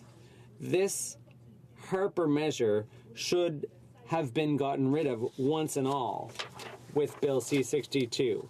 We think this was an opportunity this bill was also an opportunity to restore the federal minimum wage, which was repealed by the Conservatives in 2013. This would advance gender parity in the public service. That's why Bill C-62 should have been a genuine attempt around restoring pay equity to counter the effect of market forces on women's salaries. Exclusions around bargaining in Bill C-7 show that the Liberals have not consistently defended equitable collective bargaining. The government should get rid of the exclusions in Bill C-7 in order to respect the right of RCMP members to bargain collectively and to unionize, as can other federal workers. That is why we deplore the lack of ambition in Bill C-62, a lack of ambition which limits the scope of a bill that should do much more than what the Liberals are proposing. Our disappointment is shared by the national president of the Public Service Alliance of Canada. She recently called on the government to do more than simply presenting a bill to correct what the Conservative government had done around reducing our bargaining rights. So it's important to keep working on and keep developing and improving this bill. We need to go much further and take full advantage of this opportunity. And I explained, Mr. Speaker, what things should be kept, where we need to go further, what things were simply forgotten, the oversights in this bill. And we mustn't forget that the Liberal government is not repealing everything the Conservatives did. I don't understand why. Listening this morning to the president of the Treasury Board, I don't understand why. The principles were all great, but if he wants to walk the talk and follow through on his principles, he should be repealing all the anti-worker provisions that the Conservatives introduced. This is an opportunity that should be seized. This was tabled in the fall of 2016, so there's been a lot of water under the bridge since then, but the expectations of workers are huge. Our federal public servants are very dedicated. They serve Canadians with great dedication. But with the whole Phoenix debacle that's been going on for far too long, it's almost 2 years now, we have to go as far as possible with C-62. We need to fix these problems. We have amendments to put forward. I mentioned the things we'd like to propose. I hope that when C-62 is passed, we'll be in cooperative mode so that we can all be very proud of the passage of this bill, so that we can say, mission accomplished.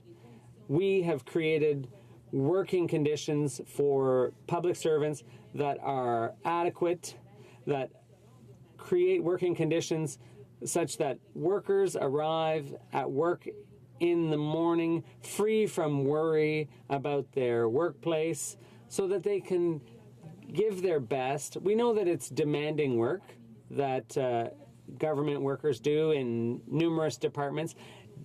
Day in, day out, all day long, they hear from Canadians who are experiencing difficult problems in their lives, and they're turning towards federal officials to help solve those problems. So this is demanding work that we put upon our public servants.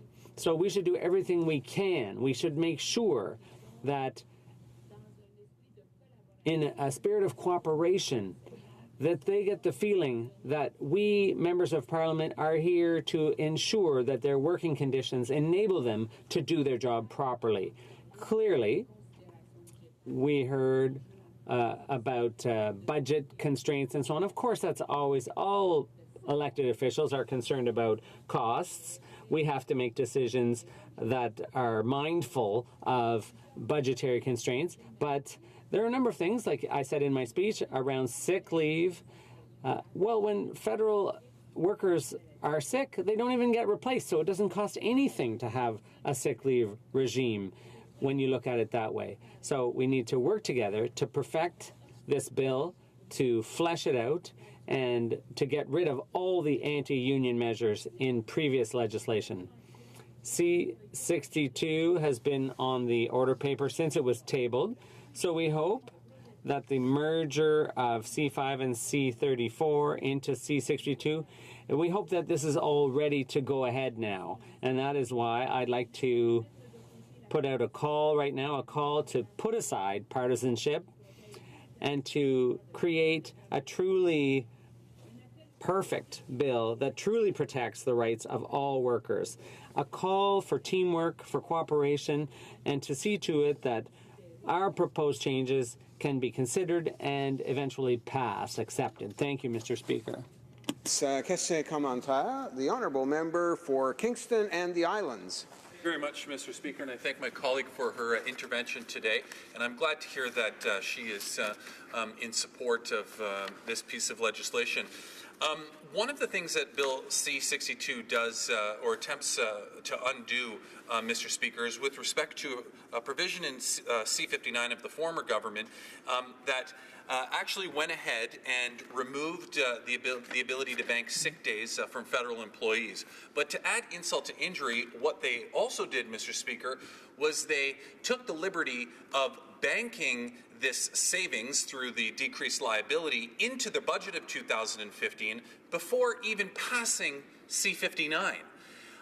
What this current Minister of Finance did, Mr. Speaker, upon being elected, was to immediately revise that, removing that provision, and to furthermore make certain that no such banking of lost liabilities, I guess you could say, in the budget would occur until there is a collective bargaining process that establishes that. So 2 questions for the member, Mr. Speaker, is one, does she agree with the position that the former government took on this by not respecting the collective bargaining process and immediately putting this into the budget before the bill had even been passed? And second, does she agree with the position that the current Minister of Finance has taken with respect to removing those provisions? The honourable member for Saint-Hyacinthe-Bagotte. Yes, Mr. Speaker, I agree with my colleague. The way the previous Conservative government went about it. Well, that's why I talked in my speech about attitudes. When it comes to dealings between management and employees, their way of dealing with public servants was not adequate. We needed a new attitude, a new approach to government workers. And that's why the whole approach to sick leave is essential. We are all managers here, all of us members of Parliament. We all have staffers. And it's often been said that presenteeism is a bigger problem than absenteeism, because if a worker shows up for work, if they report for work and they're sick, they're ineffective. And as we said, when a worker takes sick leave, they take the time to recover so that they can work more efficiently on their return. When they're away, the work piles up, but when you're sick and you come to work anyways, your work piles up anyway because you can't work effectively. You're at work, but you're really not productive. So sick leave is essential. All good managers recognize that. Questions and comments? Thailand, Powell River. Speaker, and I would certainly like to thank my colleague for this very important intervention today. You know, we're talking about something really important here, which is the people that serve our country every single day. And I know that one of the challenges that so many of our public service workers are facing right now is really the Phoenix pay system.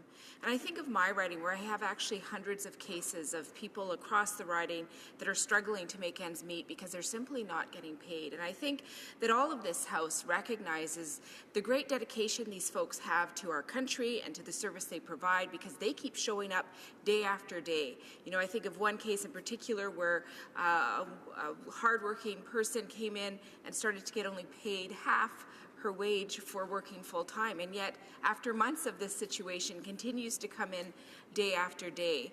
And so here we are talking about something fundamental, which is protecting workers' rights. It's about looking at how we're going to support that.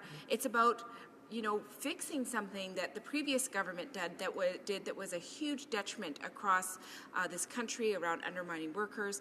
But here we are in this situation where we have a government on the one side changing some, not all of the issues that the previous government brought forward, and still at the same time having this process in place, and after almost 2 years of people coming and not getting paid for their work, still doing the work. So, you know, I hope that all of this place will remember to thank all the people who serve our country, but I'd love to ask the member if she could talk about how these two different approaches can happen in this place, and what the government needs to do to really remedy some of these issues.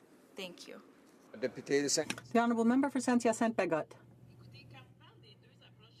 You know, when you talk about two different approaches, well, we heard it this morning in the House. On the one hand, you heard, well, we'll be helping workers. And on the other hand, you heard our Conservative colleagues saying, no, this is a bill that simply pleases union bosses and not the workers. Listen, working men and women are at work.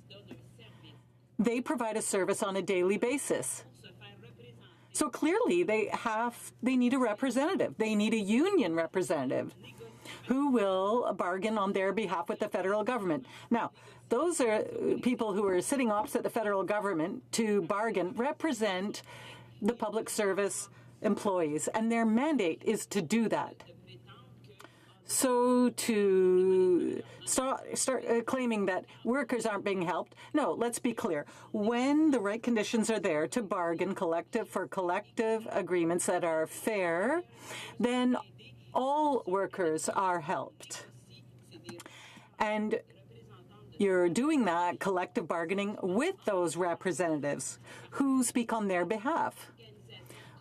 We do know that it's the collective organization that works. It's when you group collectively to advocate for your rights that you can move forward in society. And that's why at the beginning of my speech, I spoke about one of the pillars of our democracy, which is that ability to come together in order to be able to defend our rights. And I would wrap up on Phoenix by saying that on top of attacking workers. That problem even attacks retirees. They spent their whole life dedicated to the public service, and now they have to remortgage their homes because of the Phoenix problems. C'est commentaire. Questions and comments. Honourable Member for North Island, Powell River. Well, thank you again, Mr. Speaker, and I'm really grateful for this opportunity to get up and talk again about the importance of the people who work for this country every single day. You know, and I think we have to come back to the core issue here. This is a good step in the right direction. We're happy to support this bill, but there are some definite gaps that were left out of really dealing with the issues that the previous government left for so many workers across Canada. And one of them that I think is so important is really about safety. And so if you look at the Canada Labour Code C4, under C4, Division 5 of Part 3, public service workers have lost the right to refuse unsafe work. And I think that this is so important. When we put our faith in workers to go out and do the hard work that they do for all Canadians, making sure that they can refuse work that is potentially very unsafe, they are the experts. They're the ones who've been doing this job. They understand what the risks are. To not give them that ability to refuse that unsafe work is just really devastating, I think, for workers, and something that this government did not campaign on. So I'm just wondering if this member could share with this House, why would the government not take this next step to make sure that we promote the fundamental rights of men and women in this country who serve all Canadians? Thank you. The Honourable Member for Saint-Hyacinthe-Bagotte. Well, yes. In fact, this is a very important issue.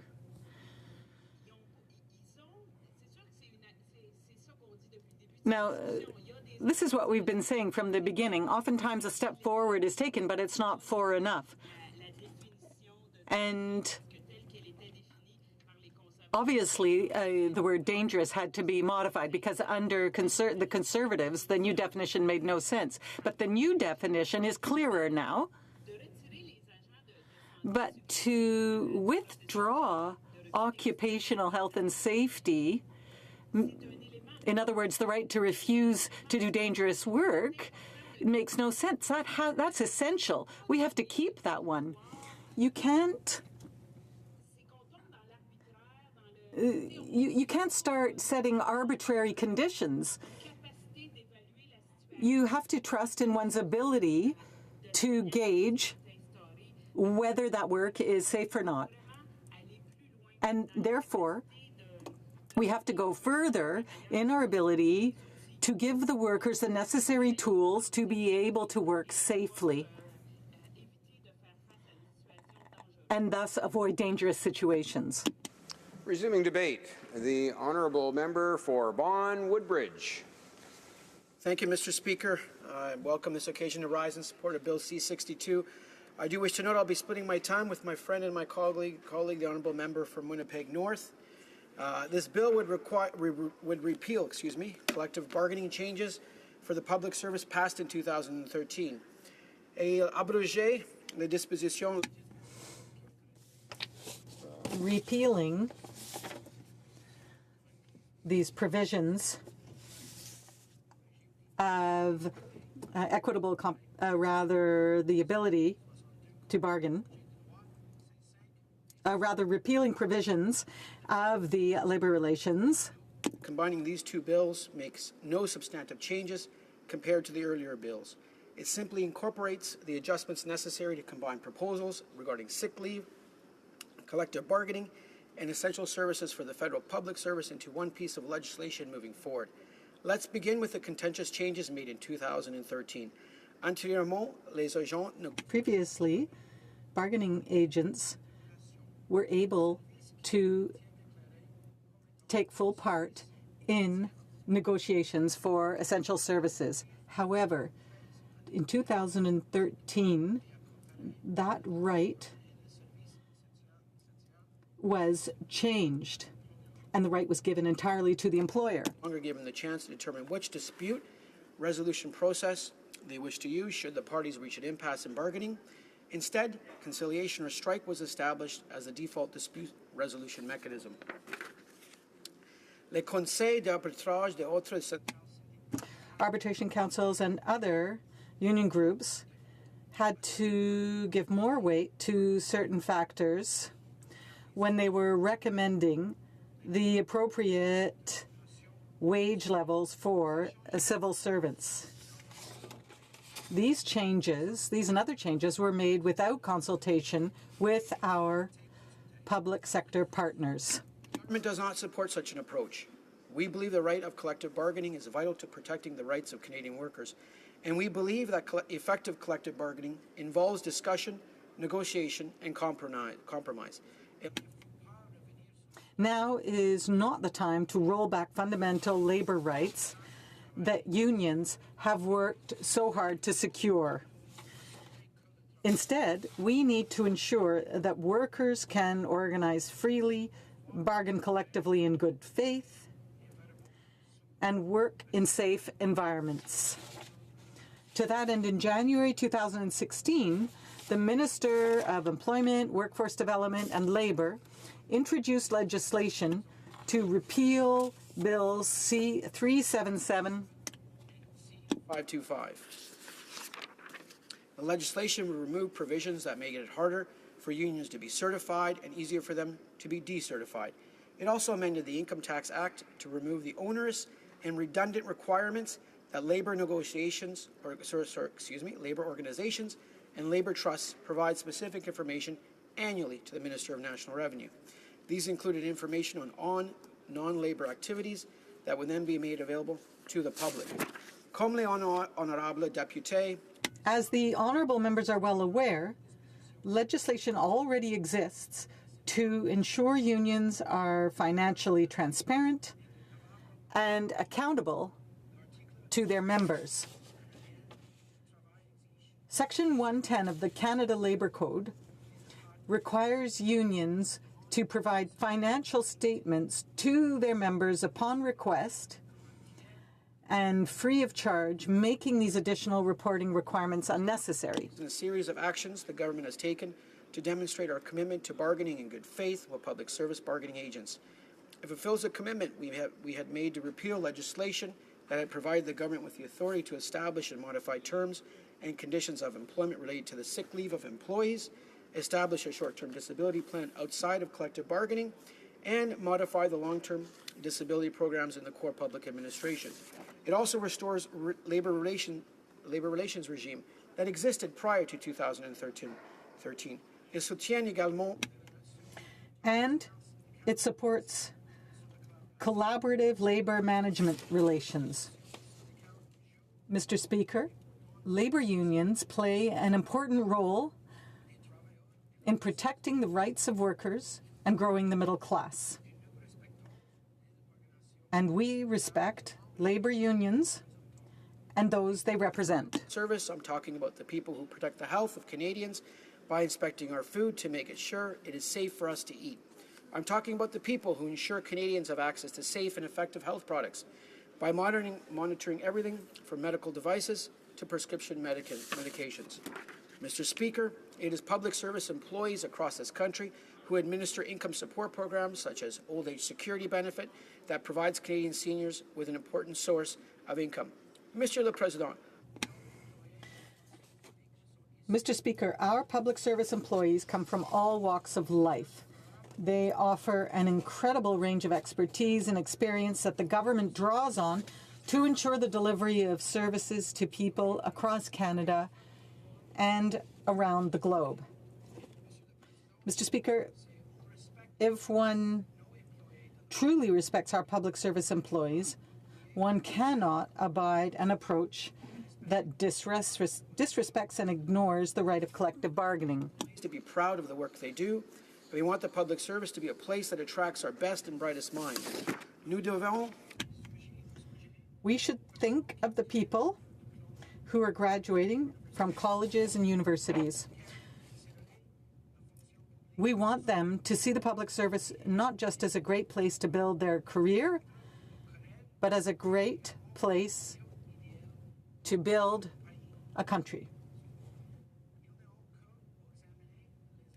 And they only have to look at the incredible effort of public service employees.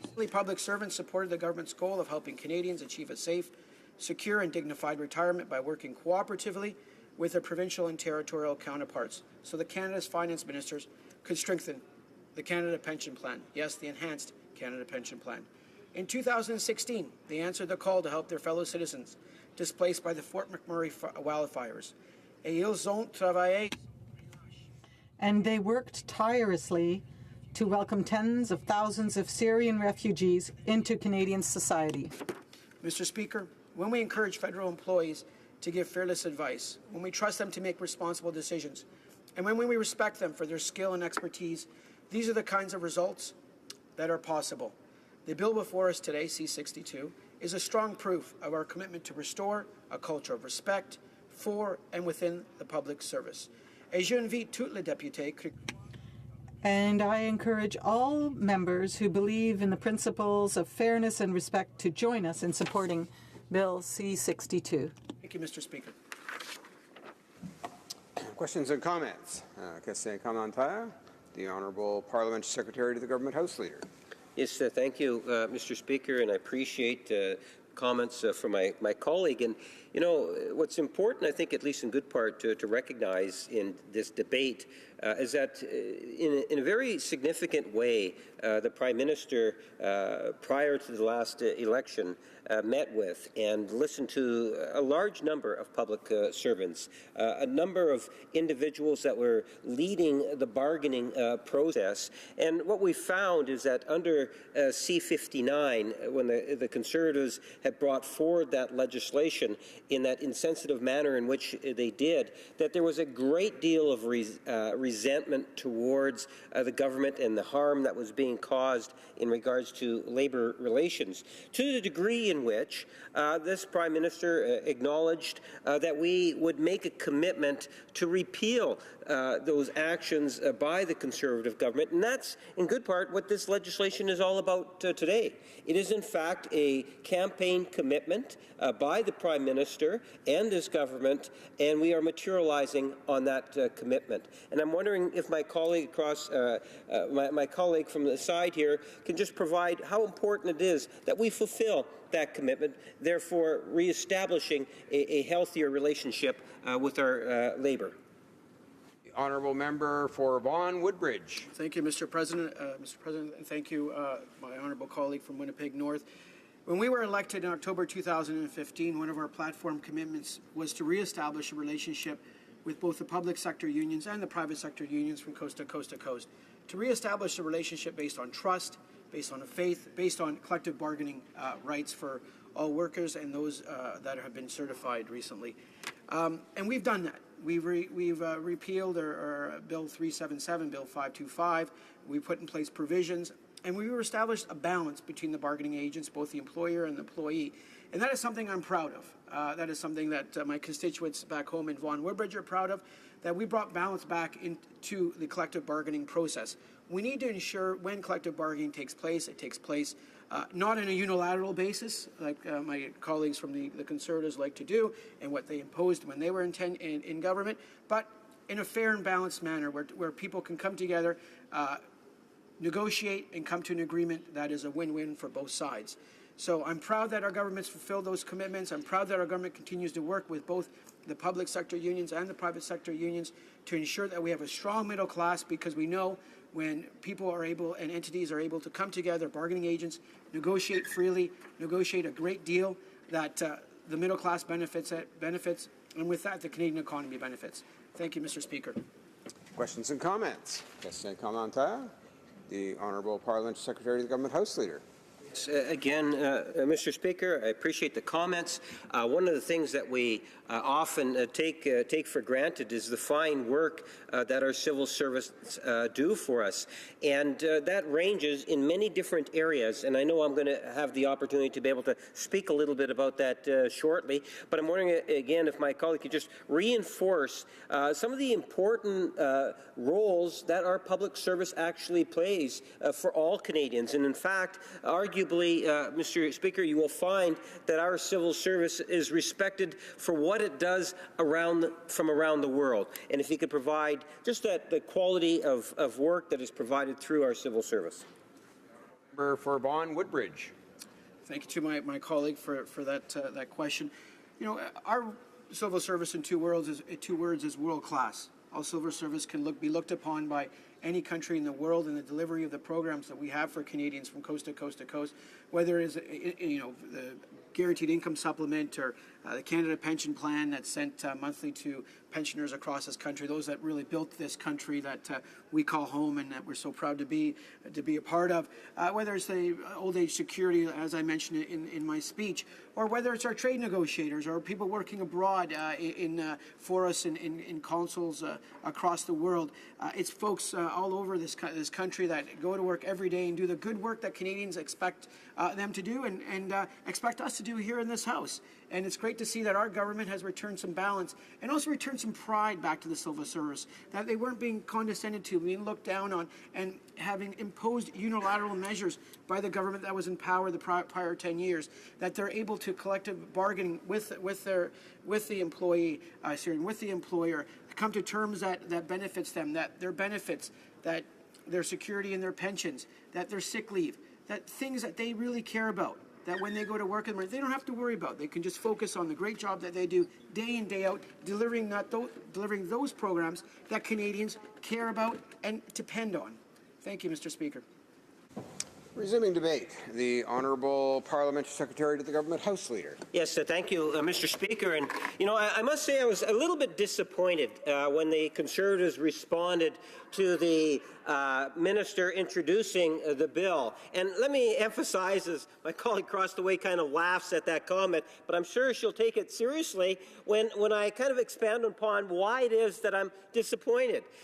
Stephen Harper, actually, as Prime Minister, sent a very negative message to Canada's labour unions, whether it was through the front door of the C-59 or I know some take objection when I say the back door of a couple of private members' bills that were introduced, all aimed at taking swipes at union and the union movement here in Canada, underestimating the important, valuable contributions that public and private unions play in Canada's society. If we want to grow as an economy and grow our middle class, you have to be supportive of the fine work that unions actually do. And today, what we saw was the Conservative Party using the old-style leadership of Stephen Harper, that there doesn't seem to be any change. And, some might think that's somewhat funny. I could suggest to you that I don't think Canadians do. I think Canadians see no difference between the current leadership within the Conservative Party and the Stephen Harper of years ago. And I would remind, it was Stephen Harper and his ideas that actually got defeated, Mr. Speaker. And when you take a look, especially at the issue of labour relations with the former Prime Minister, Stephen Harper, and the continuation of what appears to be the Conservative policy today, I am not encouraged. I believe, and I'm disappointed that they're going to be voting against this particular piece of legislation. Remember what it is at the core of this legislation. We are taking back some changes that were made through Bill C-59. C-59 was a highly offensive piece of legislation that was brought in by Stephen Harper. And we know that the union organized labor resisted it and saw it as an offensive piece of legislation, as we did in opposition when we were in third party, Madam Speaker. In fact, we had labor organizations taking the government of Canada and the legislation to court after it received royal assent. You had public unions that were withdrawing out of the negotiations. The government of Canada didn't even blink. They felt, for whatever reasons, they wanted to pick a fight with our public servants, Mr. Speaker, at a great cost. As we had unions pulling out of negotiations, we had organized labor taking the government to court, not only here in Canada, but international courts, labor courts, Madam Speaker. That is the type of labor relations that when we came into office that we assumed. And we had to take over, and I can tell you, if you look at it, Back after the last federal election, there was 0 in terms of number of federal employees that were under a new agreement or under an agreement with organized negotiating units, Madam Speaker. 0%. Today, only 2 years, just after 2 years of good faith negotiations, 90% of our federal workers that are under collective agreements or under negotiating units now have an agreement in place. From 0% to 90%. Tens of thousands of workers today finally have an agreement, compared to the 0% from the Stephen Harper era, where they did not respect the importance of our civil servants.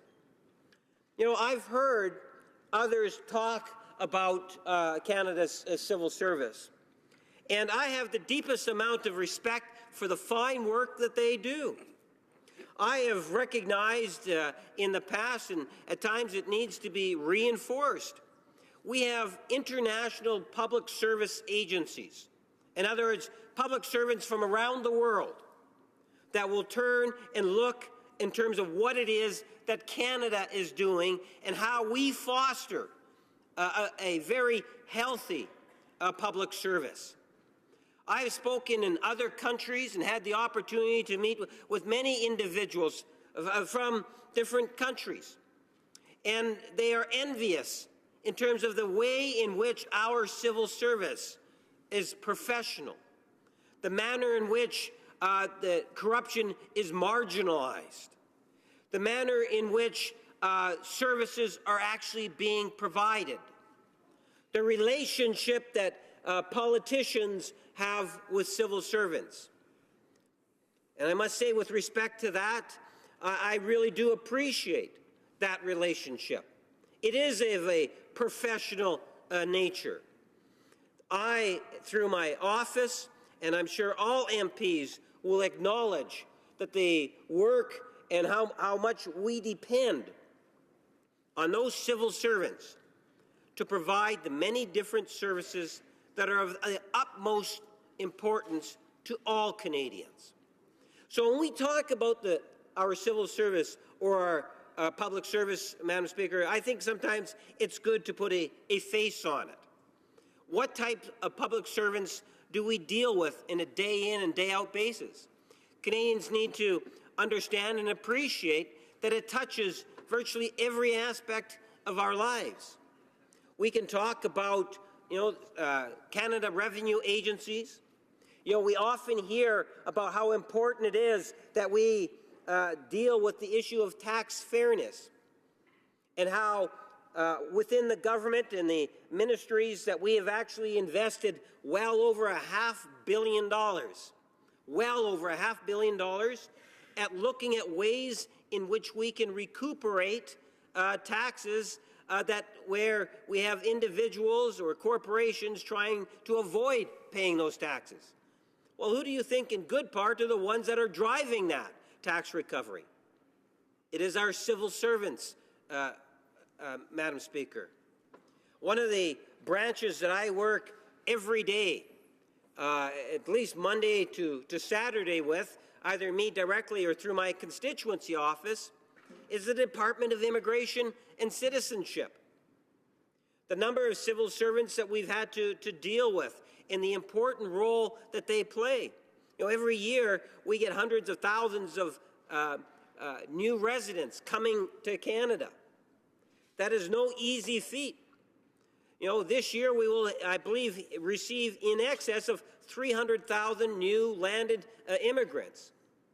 But we have a professional civil service that can handle those types of numbers and do it in a very professional manner. We have social programs.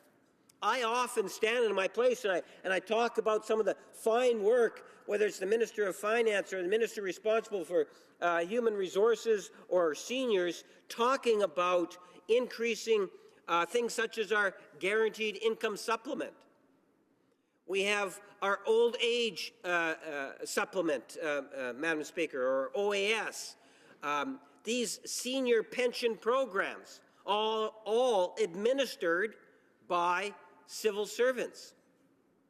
We have many other programs of a social nature. We have civil servants that are responsible for working with many other jurisdictions, provinces and so forth, to deliver the type of health care systems that Canadians want and see and deserve. There is a change in government. And through that change, we have seen real change with labor relations. And I'm very proud of that fact. I'm very proud of the fact that we have an understanding that in order to be able to grow our economy, in order to grow and benefit for all of our citizens, that we need to invest in our quality public service, Madam Speaker. And a part of that is reestablishing a relationship of respect. And that is something in which public servants can expect from this government, that we do value the immense work and contributions that they make to everyday living for all Canadians, Madam Speaker. And I see you're telling me my time has already expired. I hope maybe I'll be able to expand if I get a question or two. Thank you. Questions and comments? L'honorable député de Beauport. The honourable member for Beauport. Oh, let me just check this because it's a long name. Beauport, Côte de Beaupré, l'île d'Orléans, Charlevoix. Thank you, Madam Speaker. I think it's very nice when you try to say my writing name, because I know even in Quebec people have a hard time with my writing name. I'd like to thank my colleague across the way, my Liberal colleague. And I need to thank him because I think he must miss Mr. Harper quite a lot. I've been listening to his speeches from the beginning, and he seems to talk more about Mr. Harper than he talks about his own party. Well, Mr. Harper, you're here with us today because the Liberals are summoning you. So, Madam Speaker, I'd like to know, when the Liberals talk about the two bills here, it kind of shocks me a little bit because they always say that they're the champions of workers. But for the Liberals, there are two worlds. You have the minister and then you have everyone else. But every member here in this House is equal. So if you're going to call yourself the defender of employees, you should treat everyone equally. And the difference between us and them is that we are working for real people. I don't have anything against people who fight for the unions. I don't. I work first and foremost for workers. I'd like to know, Madam Speaker, and I'll ask this question to my colleague, why do you always draw a difference between the elite and everyone else?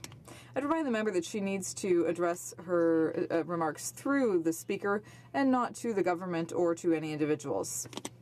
Thank you, Madam Speaker. I believe the member said that Stephen Harper is here today. And in good part, she's kind of right in regards to the current leader of the official opposition and many of those Harperites that still sit in the Conservative benches. And you can keep on that course. You can continue to be out of touch with Canadians. And I wish you well going forward with respect to that particular line.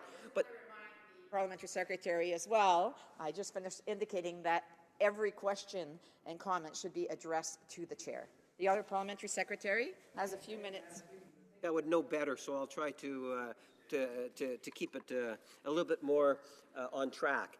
Madam Speaker, the difference between this government and the previous government is really quite clear. And one of the best ways I can describe that is by saying how many civil servants were under a valid agreement that was negotiated with our union bargaining units? And the answer to that, of course, is zero.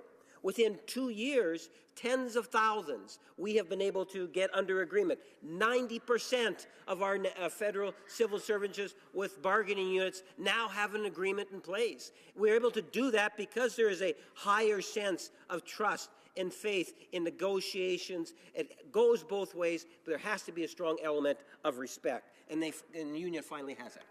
The honourable member for Beauport-Limoilou. Winnipeg North has stated during his speech that in the last 2 years, his government has worked so hard, to bring about this deal, this bill, and, to make the life better for bureaucrats, as they say. But while they were working so hard to put forward this bill, they haven't fixed Phoenix. We learned just this morning that 193,000 bureaucrats in Canada are touched by Phoenix, Madam Speaker. Some people still don't have any pay.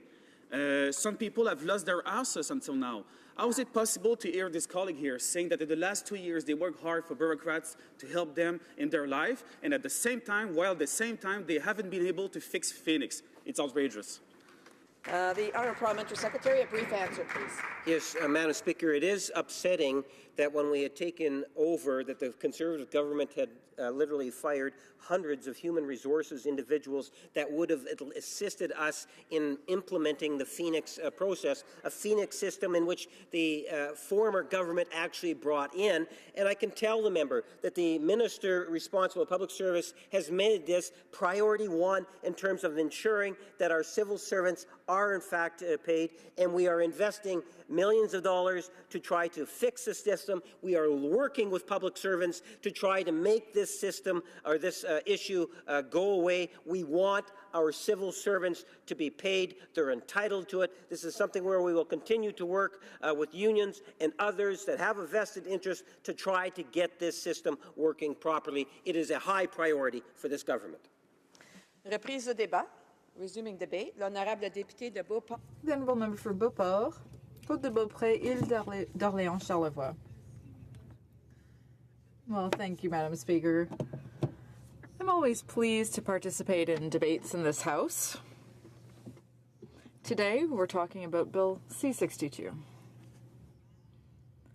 My Liberal colleague was saying earlier that the big difference between Conservatives and Liberals, well, I can tell you what the big difference is between Liberals and Conservatives. The ethics code. You could never accuse the Conservatives of not having ethics, because some ministers had so many ethics that they had to resign over a $16 glass of orange juice.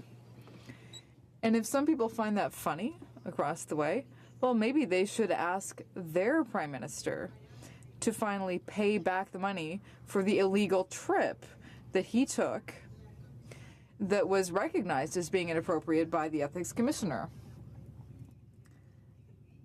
I can see the people across the way laughing, but maybe they should also read this week's newspapers. It's high time that the Liberal government, if they really want to defend employers of the public service, well, it's time for them to stop spending outrageously.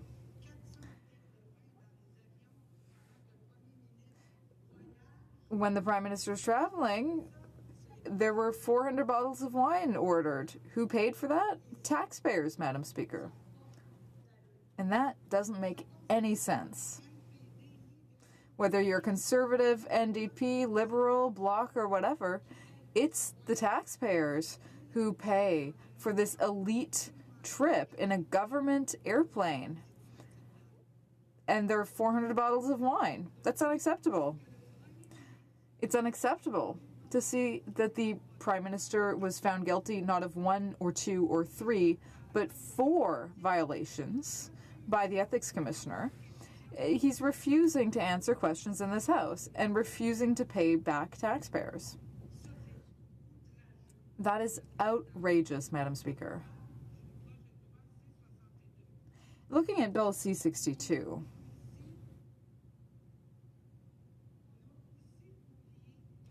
They've forgotten two things here. As we debate this bill, there are thousands of workers who aren't being paid at the moment because of Phoenix. And we have members here who are ready to table the evidence that since 2016, they agreed to give the green light to Phoenix. We didn't do that. The Liberals did.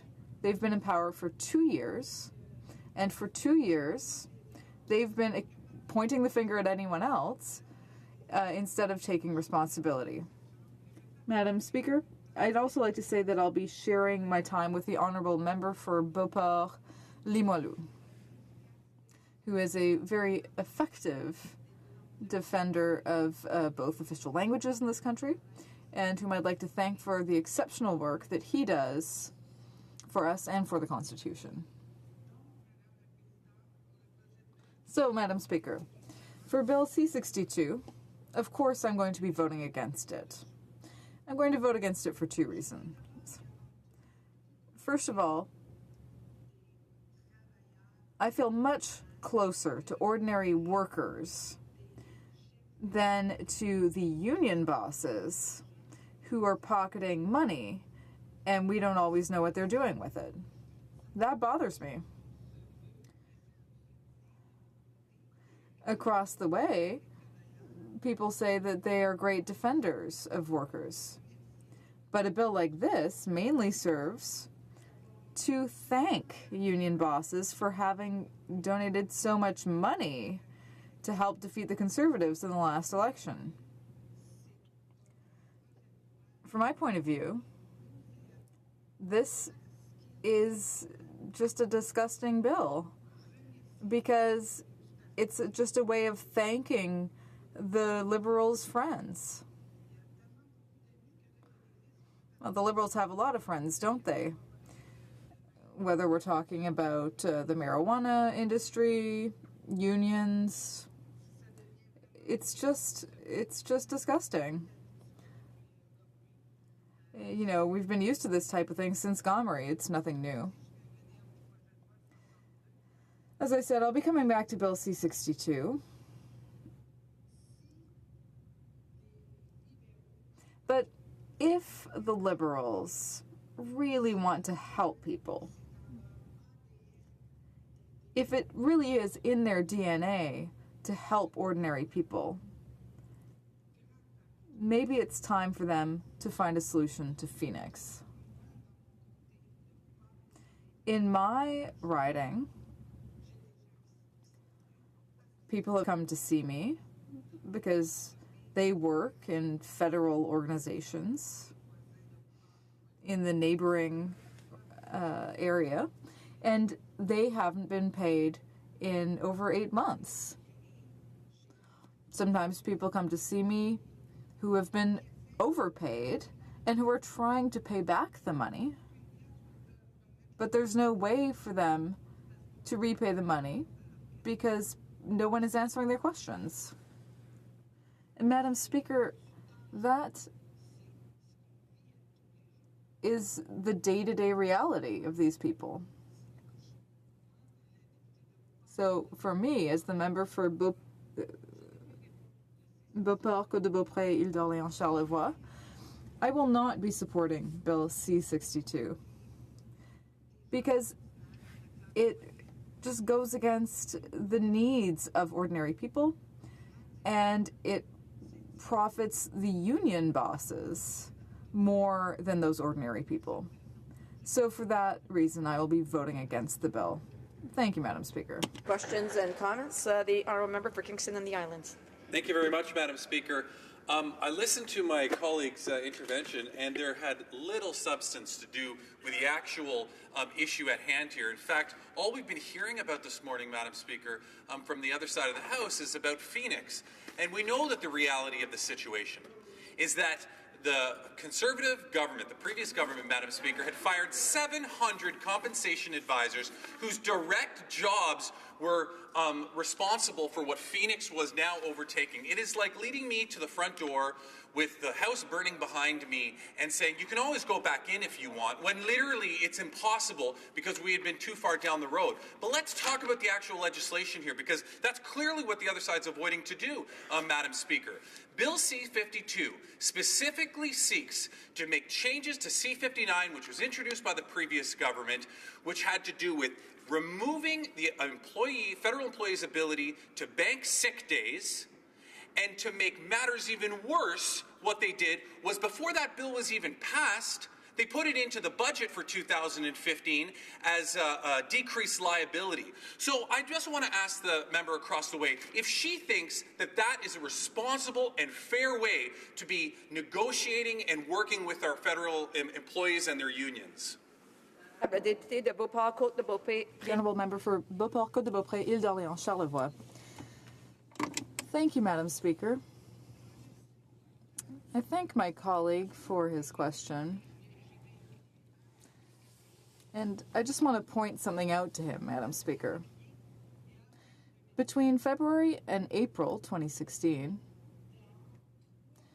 they laid off 300 people. And they did so at the same time as they decided to give the green light to Phoenix. We've been trying to table evidence for months showing that this is the case, but they're saying that's not true. But the reality is that, yes, Madam Speaker, if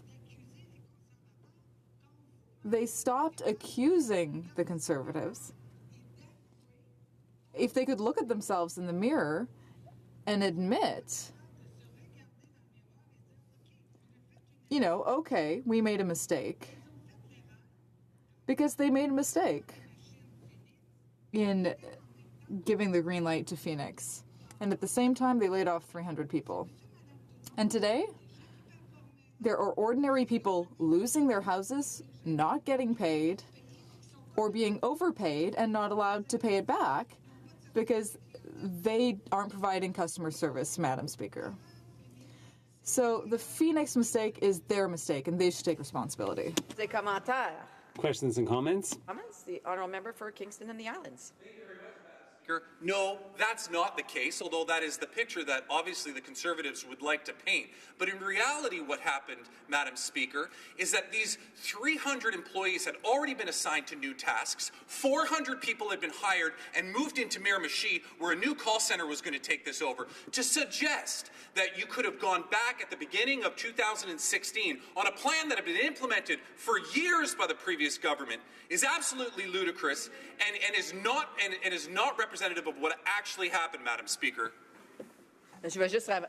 I'd just like to remind the member for Beauport, Côte-de-Beaupré, Île-d'Orléans, that she will have an opportunity to reply and she should wait for her turn. The honourable member. Madam Speaker, they had the opportunity not to forge ahead with Phoenix because they were warned. We're not the ones who went ahead with Phoenix. We didn't implement it. That's the fact. That's the reality.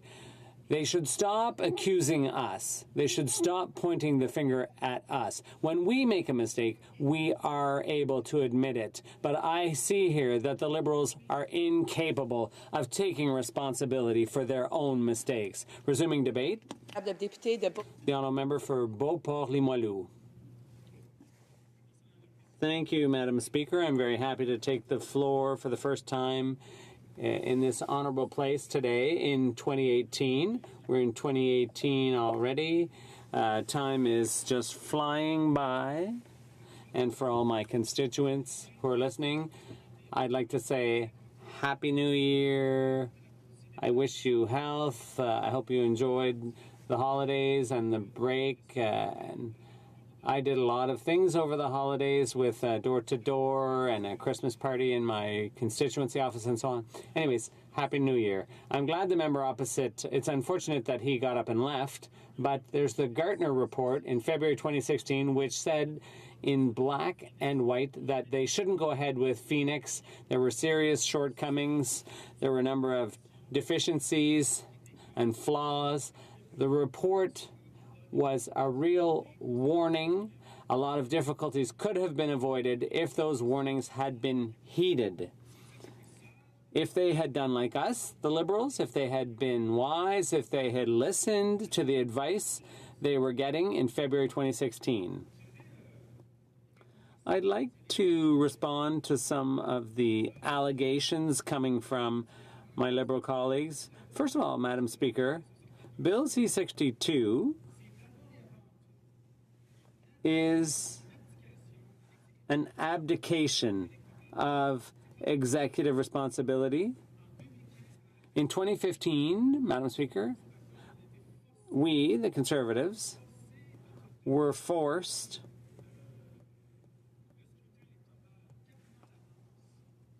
to hold an election 4 months early because the major unions every day, week after week, were racking up spending to support both the NDP and the Liberal Party. They were making donations. They wanted to beat the Conservatives at all costs. They were spending millions on TV, radio, and print advertising. So we had to call the election 4 months early, and that's why it was the longest campaign in Canadian history, because we were honorable. We had to respond to the full-on attack in the media that was funded by unions. We had to use our war chest to fight off those attacks coming from the unions. And the report I referred to said that the Liberal government was working hand in hand with the unions. And there's no other way to put it. Bill C-62 is not just an abdication of executive responsibility, and a big thank you to the unions. It's not only an abdication, it's also payback to the unions. It's a reward. It's a big thank you because the unions helped the government bring down one of the best governments in Canadian history. We addressed one of the biggest economic crises since the Great Depression in the 30s. And the unions brought down the government without their members' support. The member for Winnipeg North, I'm so sick and tired of listening to him, Madam Speaker. It's as if he alone and his Liberal colleagues, as if the Liberal government alone, as if they were the only ones with good intentions, the only ones working with the best interests of workers and Canadians at heart, as if only the Liberals could work for the welfare of humanity. Madam Speaker, it's completely ridiculous. All governments, be they Conservative or Liberal, they all work for the betterment of this country. But every day they trot out those ridiculous comments that suggest that they're the only ones who care. It's bull feathers, Madam Speaker, and I'm sick and tired of it. It's extreme arrogance. We respect government workers, Madam Speaker, and that is why with C-367 and C-350, we wanted to do two things. We wanted to make sure that government pensions would survive. We wanted to make them viable. We wanted to make sure they were still there when public servants retired. And if you respect them in the slightest, you need to make sure that when their retirement comes, their well-deserved retirement, you want to make sure that their pension funds are there for them, that they're still around, that they're reliable. But after the Paul Martin era, of the Liberals in the 90s to 2004. When we took office, we learned that there were millions of days of sick leave banked. There were huge looming deficits when it came to pension funding. So we became aware of the sorry state of the pension regime, and we were able to forecast what the situation would be 10, 20, 30 years down the road. So it was out of respect for public servants that we made decisions on their behalf, because we were the executive. We made the tough decisions to protect their retirement so that they could retire in dignity. So that was 377, and there was also Bill C-325. And the purpose of that bill was to bring accountability to unions. Isn't it only natural that a place like this, the House of Commons, one of the most democratic places in the world, isn't it only natural that we would do everything in our power to bring more democracy and transparency to unions? And it's inconceivable that one of the first things the Liberals did when they took office was to quite simply repeal C-325, which would have allowed for secret ballots at union meetings. Thousands of members attend union conventions, and there are some strong-arm tactics. It might be hard for some people to stand up and express their opinion openly and not face bullying and intimidation and strong-arm tactics from union bosses. In the union world, bullying is a very real phenomenon. It's one of the worst-kept secrets out there. There's bullying going on. So we wanted to give union members, in other words, public servants, an opportunity to express themselves without fear of reprisal. We wanted them to be able to vote for their leadership, their union leadership, by secret ballot. But the Liberals are a blind party. They are blind to the survival of pension funds, whether they're in the public sector or the private sector. They turn a blind eye to the viability of pension plans. Same thing for seniors in Canada. We made what I thought was one of the best decisions. As a young man, I was 27 at the time, I'm 31 now, when we decided to raise the eligibility age from 65 to 67 for old age security. That was one of the bravest, most courageous decisions we made. One of the bravest decisions among OECD countries and G7 countries. And imagine the finance minister on Bay Street, the current finance minister back then, on Bay Street, he wrote that this was the right decision to make, that it was an excellent decision that Stephen Harper had made. The member for Winnipeg North gave the best example. They should stop being arrogant, stop claiming that they're the only ones who care about Canadians, who are virtuous and so on. We worked for public servants by trying to protect their pension plans and give them a secret ballot. C-62 is the executive abdication, and it's payback for the unions. It's a reward for the unions. That's all it is. Thank you very much. Questions and comments? The honourable member. To the Minister of Families, Children and Social Development. I listened and heard this phrase, an abdication of executive responsibility, used frequently in the previous speech.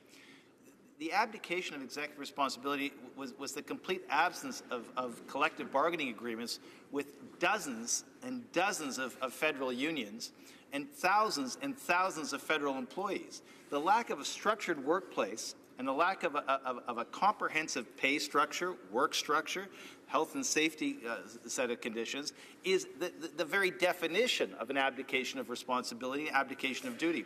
Can the member opposite explain why the previous government refused to negotiate, failed to reach deals, failed to structure the workplace, and projected workers into the abyss by refusing to sign one single collective agreement when it left office? The honourable member for Beauport-Limoilou. Democracy entails competition of interest groups. This is the way it works. We would like it to be different, but that's how it works. We have to put on level field interest groups that competition in this country. The bureaucrats, as much as I respect them, are part of an interest group. Okay? Most Canadians will never have the wealth in their life that the bureaucrats will have. For example, the retirement pension, which is amazing. Most Canadians in my riding don't have a retirement pension from the government, Madam Speaker. So we were executively responsible. We had to tell the unions of the bureaucrats that that's how it's going to work to make sure that your public pension plan in 40 years is going to be a word for every Canadian. Because Canadians put a lot of money in those pension plans. People working in shops, in pizzeria, who earns only $12 an hour, pay for public pensions, Madam Speaker. You know, so us as executive here, we have to make sure it's equitable to all Canadians. That's why we did it, and that's responsible, sir. Questions and comments? The honourable member for Saint-Hyacinthe-Bagotte. Thank you very much, Madam Speaker. I know my colleague is really keen on constitutional issues, so I have a question for him. The Supreme Court of Canada, in a recent decision, stated that the Essential Services Act in Saskatchewan was unconstitutional, and they said it was comparable to C-34 and the current Bill C-62, which would repeal the federal legislation. So my question is, does my colleague agree that it's important to have an Essential Services Act that is consistent with the Supreme Court opinion? And so the Conservative legislation has to be updated. The honourable member for Beauport-Limoilou. Madam Speaker, very good question. The three branches of government are on an equal footing under the Constitution, despite what anyone else might think. That's the fact. The executive power has all the associated powers to decide whether or not to go ahead with or to comply with the Supreme Court decision. So the executive is not obliged to slavishly follow what the Supreme Court says. And that's why we did introduce legislation that said that the Supreme Court decision was completely wrong in the preamble and explained why. So the court may find that corporate freedom of expression was violated, and Jean Chrétien said that the Supreme Court was wrong-headed in that decision. So the executive always has the right, always reserves the right to depart from a Supreme Court opinion, and that's one of the strengths of our great federation. Kingston and the Islands, a very brief question. Yeah, very brief question. In the interest of helping his constituents get a pension, Madam Speaker, will he then support legislation that makes it easier for his constituents, the employees that aren't making that don't have a pension, to be able to unionize so that they do have that ability to bargain collectively with their employer? Will he support helping his constituents have the ability to unionize? L'honorable député de Beauport-Limoilou, une brève réponse. I really don't see what's the logic of this question. Everybody have, with all due respect, of course, but everybody in Canada have the right to unionize. It's part of Canadian law. If you want to create a union, well, go for it. If you want to create a political party, go for it. If you want to do something in Canada, Madam Speaker, all you have to do is have courage, energy, and do actions. Reprise de débat. Resuming debate. The honourable member for Vancouver Kingsway.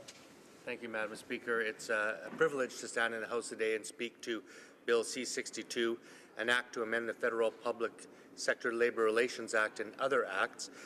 I can tell you, Madam Speaker, that this legislation and the subject matter with which it deals is not only important to me as a parliamentarian and a legislator, but also professionally. I was fortunate enough to spend 16 years working as Director of Legal Resources for Teamsters Local Union number 31, where I represented workers and the union in all facets of labor relations and human resources.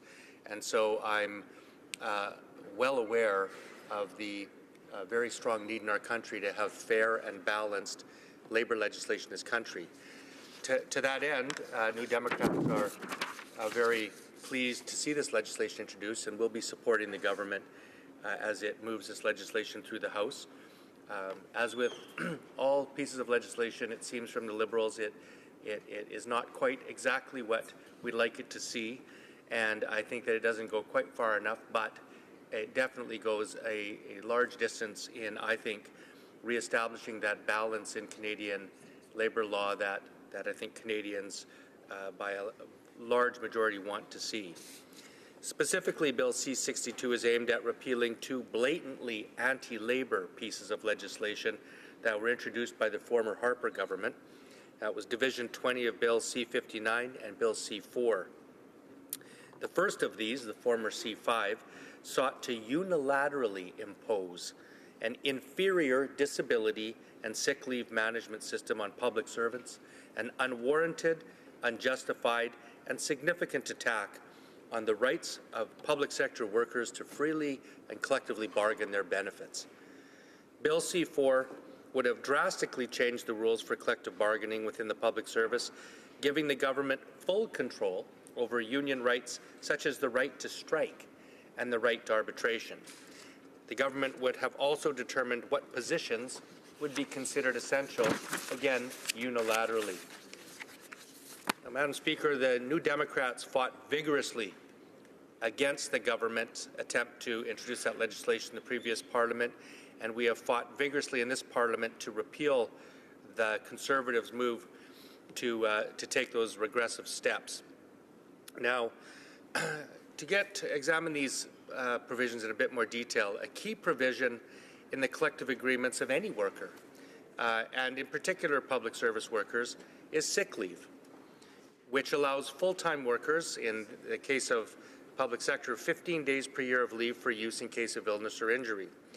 Now, the previous Conservative government was determined to unilaterally change that provision regardless of the wishes or desires of the majority of employees whose benefit it was, by reducing the number of sick days from 15 to 6, eliminating entirely all accumulated banked sick days, in other words, wiping out accumulated benefits that public servants had accumulated for years, and imposing a short-term disability plan for federal public servants. Now, I pause here to say, Madam Speaker, that many people in workplaces in Canada do have short-term disability plans. Others have accumulated sick days, and each of those systems has its pros and cons. The point, however, is that in a unionized environment, the way to come to a determination about what those benefits are is through collective bargaining. It's the employer and the union sitting at a table, engaging in free collective bargaining, doing the inevitable trade-offs so that they come to a negotiated settlement. It is not by one side, in this case the employer, bringing down the unilateral hammer to impose its will on the other side, regardless of the wishes or interests of the other side. But that's what the Conservatives did last Parliament. Now, the previous government also claimed that this change would save $900 million, despite evidence to the contrary. According to the 2014 Parliamentary Budget Officer, I quote, "The incremental cost of paid sick leave was not fiscally material and did not represent material cost savings for departments in the core public administration," end quote. Now, in practice, of course, the PBO found that most employees who call in sick are not replaced, resulting in no incremental cost to departments. So the putative reason given by the previous Conservative government that it would save money, once examined by an independent officer of Parliament, was found to be completely unsubstantiated. Now, I'm going to pause here and just say there's something else that the previous Conservative government said would save about that same amount of money, and that was the introduction of the Phoenix pay system. The Conservative government laid off, I think, approximately 800 or 900 payroll workers across this country in the federal civil service, and instead bought a computer program that was developed by an outside private contractor, and then they concentrated a much smaller workforce in New Brunswick in order to handle payroll issues for the entire country. And at that time, the Conservatives, with their ideological mantra of privatization, smaller government, said we would save money. Well, Madam Speaker, how'd that work out? Here we are, I think 3 or 4 years later, and the federal public payroll system is in utter chaos. We have hundreds of thousands of public servants have had errors in their pay, have not been paid at all, have been overpaid. Anytime a federal public servant changes their status, whether they move up a category to fill in for someone on a temporary basis or take a promotion, their pay inevitably gets completely confused. We now know that it will cost somewhere in the billions of dollars to repair this colossal, irresponsible undertaking. Madam Speaker, Conservatives always try to convince the Canadian public that they're the best managers of the public purse. Well, I hope Canadians remember this, that here's examples where the Conservatives made moves putatively to save money that ended up costing taxpayers billions of dollars and implementing a decision that actually makes the situation worse.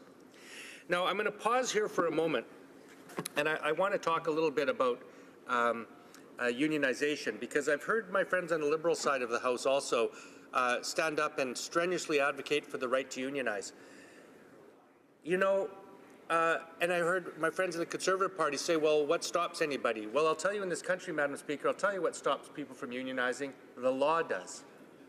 Do you know that it's currently the law in Canada that employees who work on Parliament Hill are prohibited from unionizing by law? Now, there's certain groups that have always been prohibited from being certified at labour boards. People like articling students in law firms, interns in hospitals, and other groups. But on the Hill, for successive Liberal and Conservative governments for decades and decades, they have made it impossible for MPs' own staff to unionize.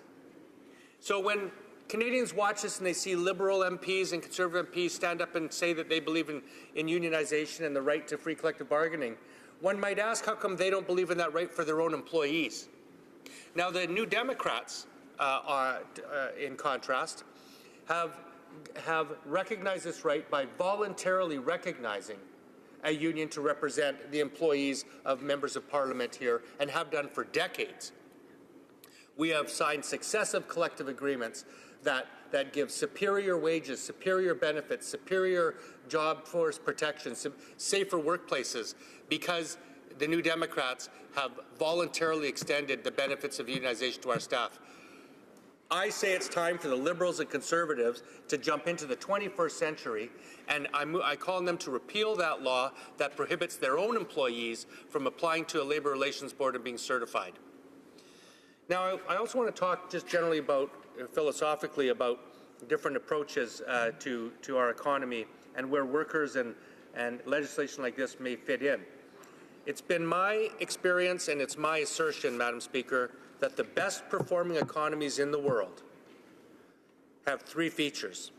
They have strong, responsible governments, they have strong business communities, and they have strong labor movements.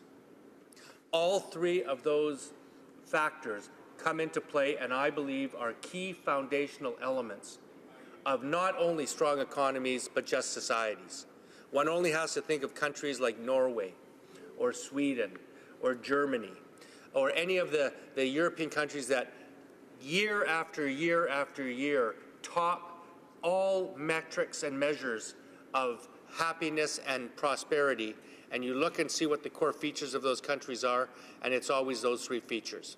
Strong democratic government, strong business communities that are innovative, and strong labor movements whose rights are respected. Now, that's why this legislation, which seeks to undo some of the most egregious anti-labor, anti-union initiatives of the previous Harper government is so timely and overdue. Now, I want to also talk a little bit about what this legislation does for essential services. Madam Speaker, I think everybody recognizes that there are some jobs in society that are just so essential to the safety of the public or the functioning of our society that we accept that there are some limitations put on the right to strike. However, the mechanism of determining who those people are and in what numbers is left to negotiation between the parties and ultimately to an independent third-party arbitrator at a labor board if there's disagreement.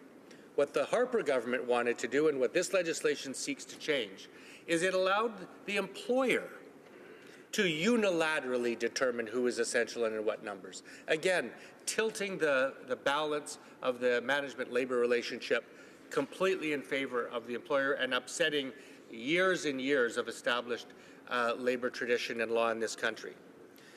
Now, undermining workers, I just want to quickly say that this legislation also fixes a problem where the previous legislation sought to undermine workers by limiting the opportunity for unions to refer differences and collective agreement disputes to arbitration for ultimate resolution.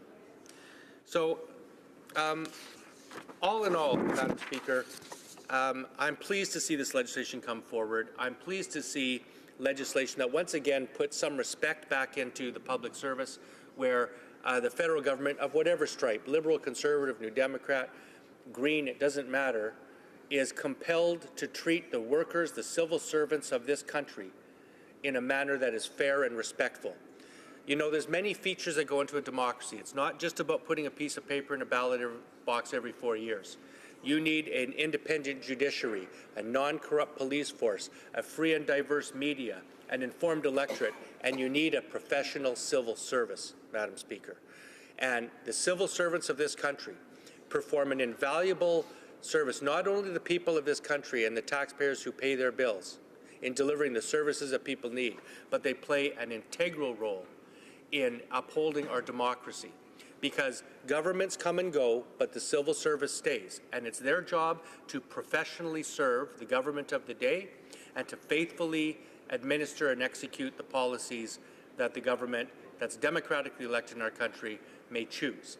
And so treating those employees with the utmost respect, respecting them as workers, respecting their ability to engage in normative collective bargaining in this country is a principle that must always be respected, and this legislation does that. I congratulate the government for bringing it forward, and the New Democrats will support it wholeheartedly. Thank you, Madam Speaker. Questions and comments? The honourable member for Kingston and the Islands. Thank you very much, Madam Speaker, and I appreciate my colleague's intervention today, and more specifically his support of this piece of legislation, because I do agree with him that it is the right thing to do. And in fact, you know, one of the really disconcerting parts about the previous legislation, C-59, that was introduced by the Conservative government previously, was the fact that they had stripped away the ability for employees to, or for the federal employees to retain their sick days. And not only did they do that, but then they went ahead and took the liability that was associated with that and banked it against the 2015 budget before C-59 had even passed. So I'm wondering if the member opposite can comment as to whether or not he thinks that that's a fair way to be treating employees through a collective process where we seek to gain a mutual respect with the employees and their unions. The honourable member for Vancouver Kingsway. Well, thank you, Madam Speaker. Well, the short answer is no, I don't think that's a fair way or a respectful way to treat employees. And it also speaks to, frankly, some disingenuity when it comes to how you cost these benefits. I mean, you know, taking purported savings that have not been demonstrated and using that in a budgetary way to indicate savings that frankly are illusory is not responsible budgeting or a responsible way to, I think, handle the public finances either. I do want to pivot to one thing and ask my friend if to consider as a government member the fact that this bill does ignore changes that were made by the Harper government to the definition of danger and a worker's ability to refuse unsafe work.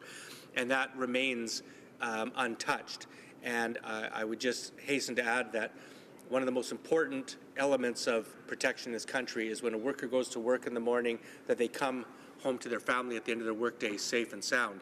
And I would encourage him and members of the government to, as soon as they can, continue with this process and make sure that that Harper-era attack on workers is also changed. Questions and comments? The honourable member for Hamilton Mountain. Thank you, Madam Speaker, and I'd like to thank my colleague for making a very good speech, and I know he's done a lot of work on this, and I appreciate his comments. But earlier this morning, we heard from a member of Louis St. Laurent, where he was basically accusing our Liberal friends over there on this bill that they were patronizing to the union bosses or union leaders, as he so calls them, and that because of the election, and that he has gone as far as in saying that the federal, because of the union bosses and the union leaders of what they're trying to do, he figures the federal employees are suffering, and yet they're the ones that made all the changes from the suffering. So my question is to you, Madam Speaker, to my colleague is, do you agree that the federal employees were suffering because of these changes, and do you agree with the statement that they are catering to the union bosses or the union leaders? Again, so just to the member for Hamilton Mountain, he may want to use the word he as opposed to you. The honourable member for Vancouver Kingsway. Thank you, Madam Speaker. Well, I think one of the underpinnings of a modern democracy is a country that fundamentally respects the freely chosen bargaining representatives of workers. And I know I was fortunate enough to represent the good people of Vancouver Kingsway in this House since 2008, where I sat through a Conservative minority and then a Conservative majority government. And I can tell you that the smearing and the disrespectful tone and language used by the Harper government against trade unions and the hardworking men and women who represent trade unions in this country was appalling. Using terms like union bosses and big unions and trying to imply that unions were anything other than very legitimate organizations and associations who had one goal in mind, and that is to represent and advocate for the interests of their members in a responsible way. I think that set back labor relations in this country some time. Frankly, it was a dark decade for labor relations in this country, and that's again why I think this legislation is important. And it's not enough. Like I said, I want to come back to this danger issue because I just pulled up the language, and the old language defined danger as any existing or potential hazard or condition or any current or future activity that could reasonably be expected to cause injury or illness. And that's been changed, Madam Speaker, to something that is much more narrow, and it requires that the danger be imminent or present a serious threat to the life or health of the person. And I'm really concerned that that has had a very negative effect on federal public sector's workers' ability to challenge an unsafe workplace environment. And again, I'm going to ask this Liberal government to really follow their rhetoric with action and introduce legislation to change that as soon as they can. Questions and comments? Questions et commentaires? The honourable member for Kingston and the Islands. Thank you very much, Madam Speaker. Just building on this, we've been hearing a lot of rhetoric from the Conservatives today about how important the public service is and how important it is that we work with our public sector. But, another thing that they did with Bill C-4 was to unilaterally have the ability to deem public services to be made essential, which would effectively strip the ability for unions to bargain and to bargain in good faith with their employer being the federal government. I'm wondering, with his experience in unions and being head of unions, if the member can comment on how he sees that kind of action being taken by a government, whether he thinks it's a good thing or a bad thing. The honourable member for Vancouver Kingsway. Well, thank you for the question. I did cover the issue of essential services in my speech, but I'm happy to elaborate a bit more. You know, it's been my experience that the employer community and often governments are very, very willing to tolerate strikes as long as the strikes don't really have any real impact on anybody. But the minute that a strike actually starts to affect have some impact and have some effectiveness and impacts the community at large, which is the very purpose of a strike, that's when employers and governments move to shut it down. And we saw the previous government, the Conservatives, order Canada Post workers back to work. I think they ordered Air Canada workers back to work. They interfered in free collective bargaining because just when these workers were beginning to demonstrate to the public the importance of their work and how important their activities were, so that when they withdrew their services, people actually noticed it, that's when the government wanted to take away their right. And so essential services is an important concept in labor law, but it should be kept very, very carefully employed and restricted only to those situations where truly a case can be made that the withdrawal of a service would present a serious threat to the health or safety of the Canadian public. Otherwise, you have to let the economics and the free market determine the outcome in a strike, and frankly, the New Democrats will always stand up for people's right in this country to exercise their right to strike when that's been democratically determined, because that's an important right of association in a free and democratic society. Questions and comments? Questions et commentaires? L'honorable député de Laurentides. The honourable member for Laurentides Labelle. Just a very quick question. The member talked at length about the NDP's own habit of union organizing on the Hill for a long time, which I think is a very valuable goal. And I'm wondering if the member could tell us about the effects of having unionized political staff, what kind of effects it has, and if you can confirm that the NDP has never engaged in union busting. Thank you, Madam Speaker. The honourable member for Vancouver Kingsway. Well, yeah, I can, having been on the Hill for almost 10 years and engaged and having engaged with unionized staff in that entire time, and of course talking to other colleagues who have dealt with a unionized environment on the Hill for decades before that, I can tell my honourable colleague that it's been very, very positive. I think employees in the New Democratic Caucus, I think you'll find, have higher wages than any other caucus. They have better vacations than any other caucus. Frankly, we pay them overtime, which I don't think the Conservatives or Liberals do. They have job security. In order for a New Democrat employee to be terminated, we have to demonstrate that there's just cause. In the Liberal caucus or the Conservative caucus, an employee can be let go at any time for any reason, including no reason at all, and maybe be subject only to be paying a notice. So employees in the New Democrats enjoy the same rights that all unionized employees do, which is better job security, better wages and conditions. And I would encourage him to talk to his Liberal colleagues. They should try it. Resuming debate, the reprise de débat, the honourable member for Kootenay, Columbia. Thank you, Madam Speaker, and I'm pleased to be sharing my time today with the honourable member from Hamilton Mountain. I'm very proud to speak to Bill C-62 today, and I congratulate the President of the Treasury Board for listening to Canadians and introducing this important legislation. I'd also like to thank the NDP's Labour critic, the MP for Jonquière, for her excellent work in supporting this bill. When the former Conservative government chose to go after public sector workers' bargaining rights, it was certainly not a surprise. Conservatives are longtime opponents of democratic institutions with collective bargaining and freedom to associate. They see workers as a resource to be exploited and potentially thrown away, not deserving of fairness or respect. The NDP fought the Conservatives when they introduced legislation to rob bargaining rights from our public servants, and we promised to work to restore those rights. Today, we are helping to keep that promise. Still, for the Harper government to attack public servant sick leave provisions of all things was shocking and, in the end, self-defeating. It is well established that workers who have sick leave protections will stay home when they get sick, and conversely, workers without sick leave will go to work, spreading disease among their co-workers. There is a cost to having a sick workforce. That cost, lower productivity, lost services, is higher than the cost of paying a worker to stay home. A 2016 study quoted in Business Insider magazine said, "Evidence suggests that paid sick leave is tied to increased job stability and employee retention following illness, injury, or birth of a child.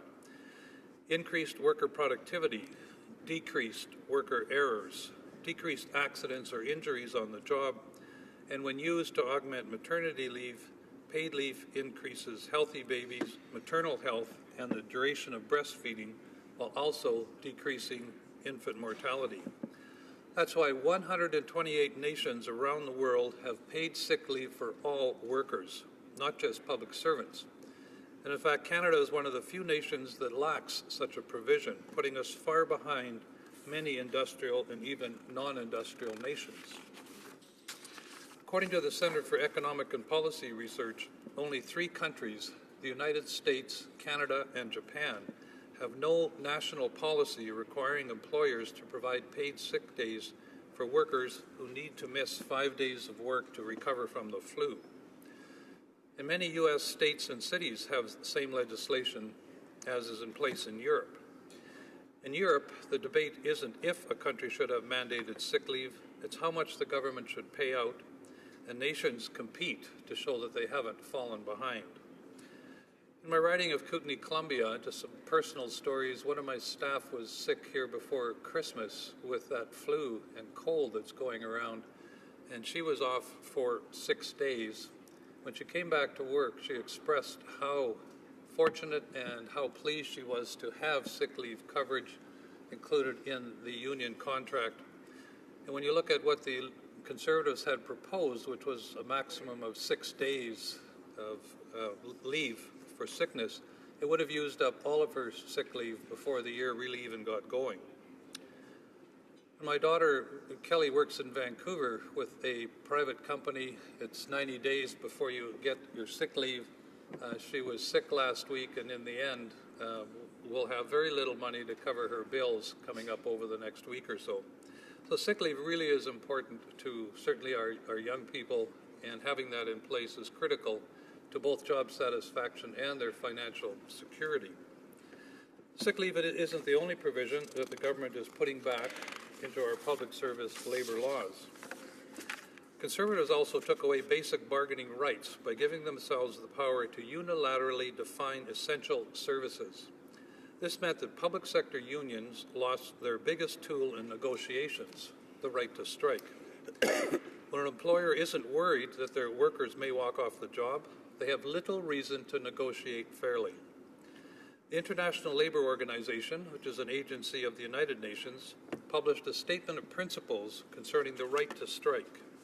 And they said, without freedom of association, or in other words, without employers and workers' organizations that are autonomous, independent, representative, and endowed with the necessary rights and guarantees for the furtherance and defense of the rights of their members and the advancement of the common welfare, the principle of tripartism would be impaired if not completely stripped of all meaning, and chances for greater social justice would be seriously prejudiced.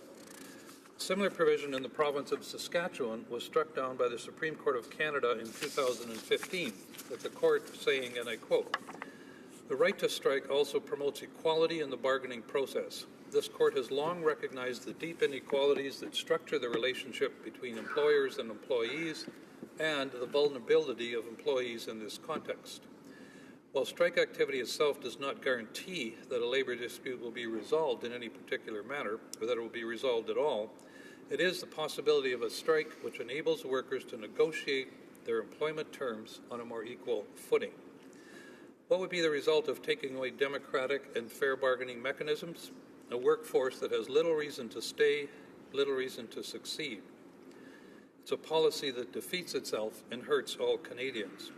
And so I'm pleased to see the government repeal this provision. But before our government colleagues pat themselves on the back too strenuously, however, I must again remind them about the terrible state of negotiations currently for many of our public servants. As I've said in this chamber before, Canada's border security officers have been without a collective agreement now for almost 4 years. These officers, who protect our nation from smugglers, illegal arms and drugs, and who provide compassion and aid to returning Canadians and refugees alike, are being treated with disrespect by this government. I've quoted before from a letter I received from a border security officer who lives in my riding of Kootenay, Columbia, and I'll repeat that now. It is further hoped that current Liberal government will engage in good faith bargaining and rightly recognize that the CBSA, along with its hardworking employees, are indeed legitimate law enforcement officers employed by a legitimate law enforcement agency. All told, we are only seeking what a reasonable person would consider fair and just, and trust that the Liberal government will come to the same conclusion. And like the border security officers, our RCMP officers are suffering under the neglect of this government. They are losing members to provincial and municipal forces where they receive better pay, better equipment, and better treatment. It takes incredible commitment, and I really commend any officer who stays with a force that cuts their benefits, won't keep up with critical equipment and training needs, or offer them the respect they so rightly deserve. RCMP members are forbidden from taking their grievances to the Public Service Labour Relations Board, and they are forbidden from engaging in negotiating tactics such as strikes. And finally, let us look at our own Parliamentary Protective Services officers. Every day that we come to work on Parliament Hill, they're here to protect us, to greet us, to put themselves between the members of this House and those who potentially wish to harm us. On top of that, they provide assistance to our visitors and to tourists. Canadians want to come to this place out of pride and respect. Sadly, this government is not treating our House of Commons security personnel with respect. The government has refused to negotiate in good faith, and we're once again seeing these officers wearing green hats and a banner saying respect to protest their treatment. Madam Speaker, I will conclude by saying that my NDP colleagues and I will support Bill C-62, as we have always supported fair and democratic workers' rights. But this legislation does not solve all of the problems created by the former Conservative government, nor does it answer the urgent need for this Liberal government to return to the bargaining table with its law enforcement and security officers, a problem that is quickly creating a crisis across this nation, and one that the Liberals can solve by respecting fair negotiations everywhere. Thank you, Madam Speaker. Questions et commentaires? Questions and comments? Questions et commentaires? L'honorable, the honourable member for Kingston and the Islands. Well, thank you very much, Madam Speaker, and I thank my colleague for his intervention today. And perhaps I'll stay along the along the lines of the question that I asked the previous speaker from his party, and that's specifically with respect to the previous Conservative government's approach to shunning the ability for unions to properly represent themselves. More specifically, how Bill C-59 sought to eliminate the ability to bank sick days in their work environment, and to add insult to injury, they went even one step further by including that decreased liability in their 2015 budget before the bill had even been passed. They were already banking on the savings. Is that a fair way to treat employees? Is that a fair way to be operating in good faith with unions and our public service? The honourable member for Kootenay, Columbia. I'd like to thank the honourable member across the floor for his question, and of course the answer is no, it's not. And in fact, it was actually done with some either bad information or false pretenses when they were looking at reducing sick leave, because according to the budget officer report, the budget officer said this: the incremental cost of paid sick leave was not fiscally material and did not represent material costs for departments in the core public administration. That means most employees who call in sick are not replaced, resulting in no incremental cost to departments. So the suggestion that cutting sick leave would save the government money was certainly disputed by the parliamentary budget officer. Also went on to say that the PBO has confirmed that public servants' use of sick leave is in line with the private sector. An average of 11.52 sick days per year for public servant employees, and the counterparts in the private sector use an average of 11.3 sick days per year. So obviously there was no abuse at all of having sick days and being able to bank sick days in terms of the use by public servants. So when the Conservatives proposed that this should be limited by 6, not only were they not telling exactly the right information on cost savings, they also were proposing that public servants get less sick days off than average happens in the private sector. Questions et commentaires. L'honorable. Questions and comments. The Honourable Member for Saint-Hyacinthe-Bagotte. Thank you, Madam Speaker. I thank my colleague for his speech. Another aspect that I think we need to look at and talk about is this issue of Section 5 of the Harper government's Bill C4. It aimed to modify the Canada Labour Code to change the definition of danger.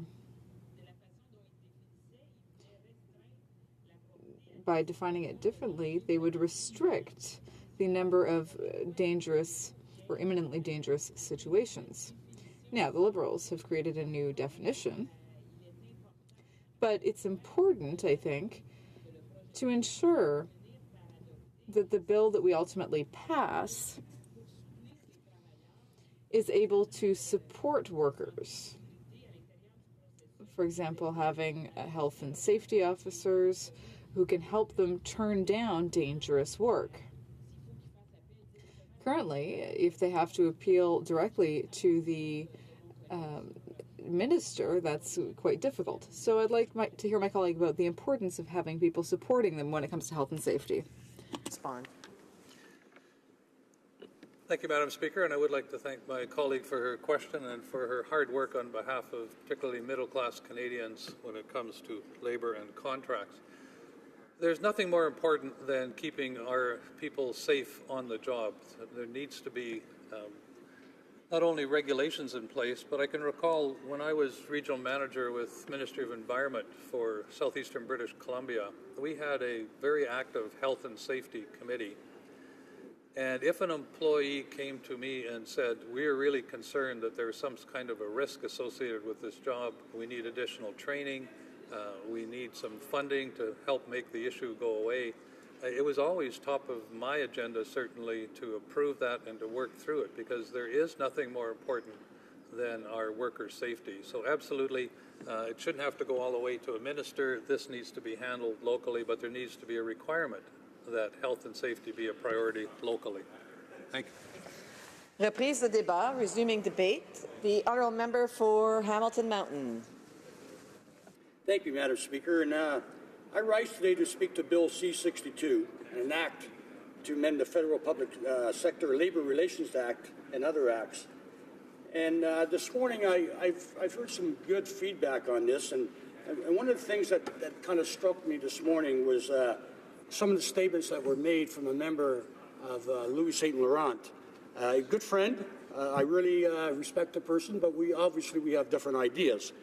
But he made statements towards union bosses, union leaders. The Liberals were just saying thank you back because some of the unions were putting money in campaigning against the Conservatives in the last election. But I want to say I totally disagree with that, because what they did, they were campaigning against the Conservatives, yes, but they're also supporting anybody that could beat them. And that was because they have a very bad reputation of taking away gains from labor that people have fought for all their lives. And they wanted to make sure that these people never got back in power until they got their act together, have started to make sure that they respected what labor could do. But we are pleased the government is finally moving forward to repeal legislation based purely on backwards ideology that forces public servants to go to work sick, and which totally undermines the principle of collective bargaining. So I think, Madam Speaker, that we have to ask, what took the Liberals so long to bring this bill forward? What took them so long to act? But of course, this is a question many Canadians are asking more and more often about this government. Why are they not keeping the promises they made during the election, and why are they so slow to act or not acting at all on others? The list of broken promises is far too long to list in the time I have today. But we all know about the failure to support electoral reform. their failure to restore door-to-door postal delivery, their failure to keep the promise to make government more transparent. We also know about the failure to support pay equity legislation, anti-scab legislation, and measures to increase retirement security. One of their most shameful failures is the unwillingness to protect the workers' pensions. We have heard over and over again the expressions of sympathy from the Prime Minister and his Innovation Minister for Canadian workers, like those at Sears Canada, who have lost severance and termination pay, health care and life insurance benefits, and now face reduced pension benefits. But Canadians need and expect more than their sympathy and their shallow talking points. They need action. They need this government to change Canada's inadequate bankruptcy and insolvency laws, and we have shown them how this can be achieved. But still, the government fails to act or move to protect millions of vulnerable Canadians. As my friend from Timmins James Bay is fond of saying, when is this government going to put the protection of Canadian pensions ahead of Bay Street profits? It's a very good question, Madam Speaker, and a question millions of Canadians would like to know the answer to it also. But let me come back to Bill C-62. New Democrats want to undo Harper's anti-labor legacy and undo a fair framework for collective bargaining. We welcome the introduction of Bill C-62, which will formally put an end to measures introduced by the former government. We know that the government Bill C-5 and Bill C-34, both introduced last year, have been languishing on the order paper since their introduction. So we hope that their being amalgamated into Bill C-62 means that the government is finally ready to move forward. Bill C-62 will reverse the attacks made by the former Conservative government on the collective bargaining rights of federal public service employees, and it should be passed without delay. This bill will repeal the power given to the government to remove sick leave from federal public service collective agreements so that it could be changed unilaterally outside of the bargaining process. It will also restore some of the changes to the Public Service Labor Relations Act, effective collective bargaining, that the Conservatives had included in one of their budget implementation bills in 2013, such as those affecting the designation of essential services. New Democrats rallied against the Conservatives' agenda to curtail public service workers' right to strike. The Federal Public Service Labor Relations Act was amended in December 2013 to remove the choice of dispute resolution, including those available to essential services. In our 2015 platform, we promised Canadians that we would stand up for the public sector workers in light of the lost decade of Harper's union abuse. Supporting this bill makes good on that promise. A respectful relationship with the public service starts with safeguards to free and fair collective bargaining, not stacking the deck in favor of the employer. Bill C-62 is aimed at repealing two blatantly anti-labor pieces of legislation introduced by the former Harper government, Division 20 of Bill C-59 and Bill C-4. The first of these sought to unilaterally impose an inferior disability and sick leave management system on public servants, an unwarranted and significant attack on the rights of public service workers. Bill C-4 would have drastically changed the rules for collective bargaining within the public service, giving the government full control over union rights such as the right to strike and the right to arbitration. The government would also have determined what positions would be considered essential. A key provision in the collective agreements of public service workers is sick leave, which allows full-time workers 15 days per year of leave of use in case of illness or injury. The previous Conservative government was determined to unilaterally change that provision by reducing the number of sick days from 15 to 6, eliminating bank sick days and imposing a short-term disability plan for federal public servants. The previous government claimed this change would have saved $900 million, despite evidence to the contrary. According to the 2014 Parliamentary Budget Officer report, the incremental cost of paid sick leave was not fiscally material and did not represent material costs for departments in the core public administration. That means most employees who call in sick are not replaced, resulting in no incremental cost to the departments. Under the Conservative legislation, Workers would have been forced to choose between going to work sick or losing pay for basic necessities. Their legislation would eliminate all accumulated sick leave for public servants, reduce the amount of annual sick leave to 37.5 hours per week or per year, subject to the absolute discretion of the employer, and institute a 7-day waiting period without pay before people can access short-term disability benefits. And Madam Speaker, I just want to comment because I come from a union background and I served in the union for 36 years. We had that 7-day waiting period also, and we made great gains, and we proved to the company that having a waiting period of 7 days, we're bringing in workers that were sick and causing other workers to be sick, which actually made a downturn in their production because we couldn't have enough workers on the job to produce those machineries. So doing that was a step backwards. Both the NDP and the Liberals committed to reversing the changes during the last election. Bill C-62 would repeal the offending legislation, thus restoring sick leave provisions to public servants for the time being. Bill C-62 will also revoke some of the more offensive conservative legislation, including giving government as the employer the right to unilaterally define essential services instead of negotiating an essential service agreement with the bargaining agent. Undermining the right to strike by making it legal to strike if at least 80% of the positions in a bargaining unit provide essential services, of course, again, as defined by the employer. Removing the bargaining agent's right to choose arbitration as a means of resolving collective bargaining disputes, making conciliation the default process, undermining the workers in cases where the employer consents to arbitration by requiring arbitrators to give priority to Canada's fiscal circumstances relative to its stated budgetary policies. They also removing discrimination-based complaints by public servants from the jurisdiction of the Canadian Rights Commission. And that, to me, Madam Speaker, is a shame. While we fully support Bill C-62, we also know there's more to be done to dismantle the Harper government's legacy of anti-labour legislation. Some of those measures include restoring the Canadian Labour Code provisions pertaining to Canadians' right to refuse dangerous work that was gutted by the Harper government. And that's a right that everybody certainly wants when you go to a workplace. Too many deaths have happened, and it shouldn't be determined on the basis of the employer.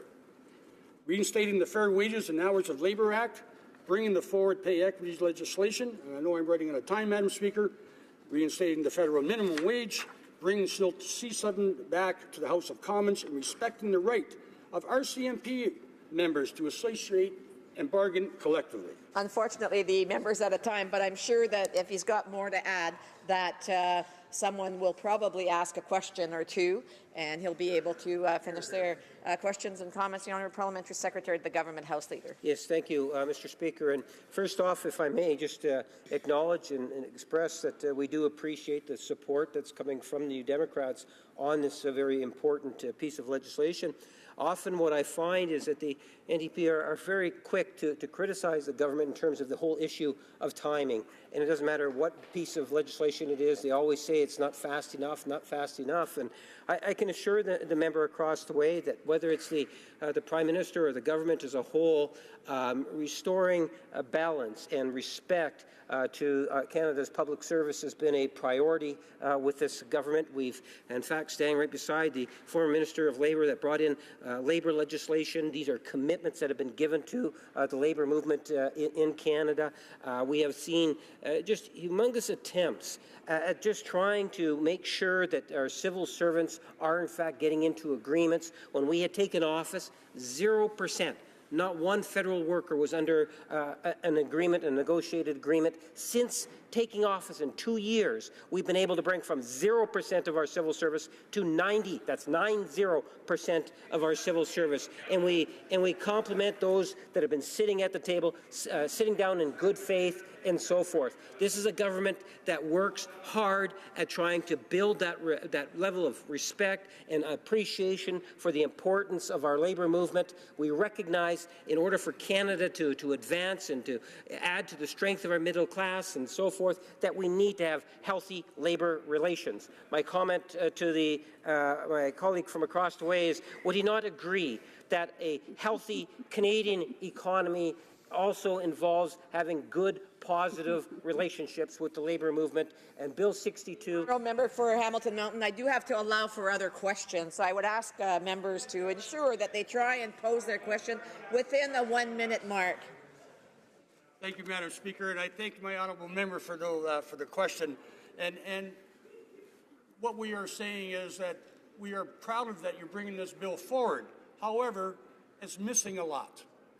And there's some things that were brought into this House already that he wants to have fair negotiations and have a good relationship with Labour, but you voted them down. And one has to be with pay equity. So I'm asking the honourable member, I'm answering the honourable member that while we do support this, sometimes you have to be criticized because you've taken the wrong turn. And let's get forward and let's do it faster instead of later. Thank you. Just want to remind the member for Hamilton Mountain that he's to address the questions or comments to the chair, through the chair, and not to individual members or to the government. Questions and comments? The honourable member for Sherwood Park, Fort Saskatchewan. Well, thank you, Madam Speaker. With some of these outlandish attacks by New Democrats on Conservatives, you'd think that some of these members were auditioning for a position with the Liberals. But I want to ask about something that I hear from many energy workers in my riding. I have many unionized workers in my riding, and the biggest issue they will often raise with me is the energy sector, because many unionized workers in Alberta and other parts of Western Canada and all across the country benefit from Canada's responsible energy development sector, benefit from, like in our leaders' riding, manufacturing steel to be used in pipelines. And yet we have the BC NDP, the national NDP, standing against Alberta and Canada's energy sector. Why won't the members of the New Democratic Party stand with unionized workers earning good money in our energy sector and support these workers by supporting the development of pipelines? The honourable member for Hamilton Mountain has 1 minute to respond. Thank you, Madam Speaker, and thank you for the question. But we all do stand together, and we might have differences in each province that we live in, but we all want to make sure that we have jobs, good, well-paying jobs, and the energy sector is one of them. But we also have to worry about our environment. And so we want to make sure that when we have those good-paying jobs, we're not wrecking our country. So let's do it safely, let's do it the proper way, and let's make sure that we keep the environment clean. And we look forward to coming up with any kind of suggestions or ideas that make a health and safety for the rest of the Canadians.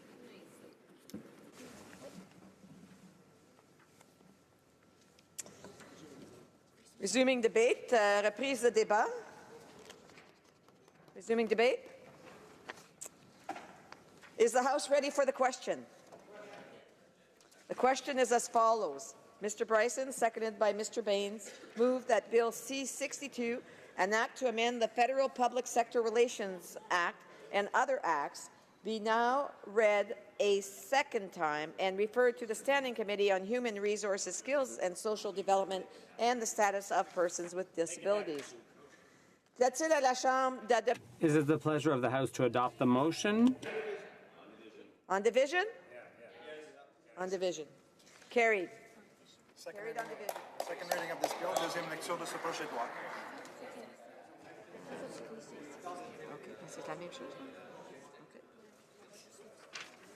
Accordingly, the bill stands referred to the Standing Committee on Human Resources, Skills and Social Development and the Status of Persons with Disabilities. Orders of the day, ordre du jour. Orders of the day, Government Orders, Government Bills Commons, consideration at report stage of Bill C-50, an act to amend the Canada Elections Act, political financing. There are 11 motions in amendment standing on the notice paper for the report stage of Bill C-50. Motions numbered 1 to 11 will be grouped for debate and voted upon accordingly to the voting pattern available at the table. I will now submit motions 1 to 11 to the House. Motion number 1, Mr. Richards, seconded by Mr. Albus, moves that Bill C-50 be amended by deleting Clause 1. Motion number 2, Mr. Richards, seconded by Mr. Albus, moves that Bill C-50 be amended by deleting Clause 2. Motion number 3, Mr. Richards, seconded by Mr. Albus, moves that Bill C-50 be amended by deleting Clause 3.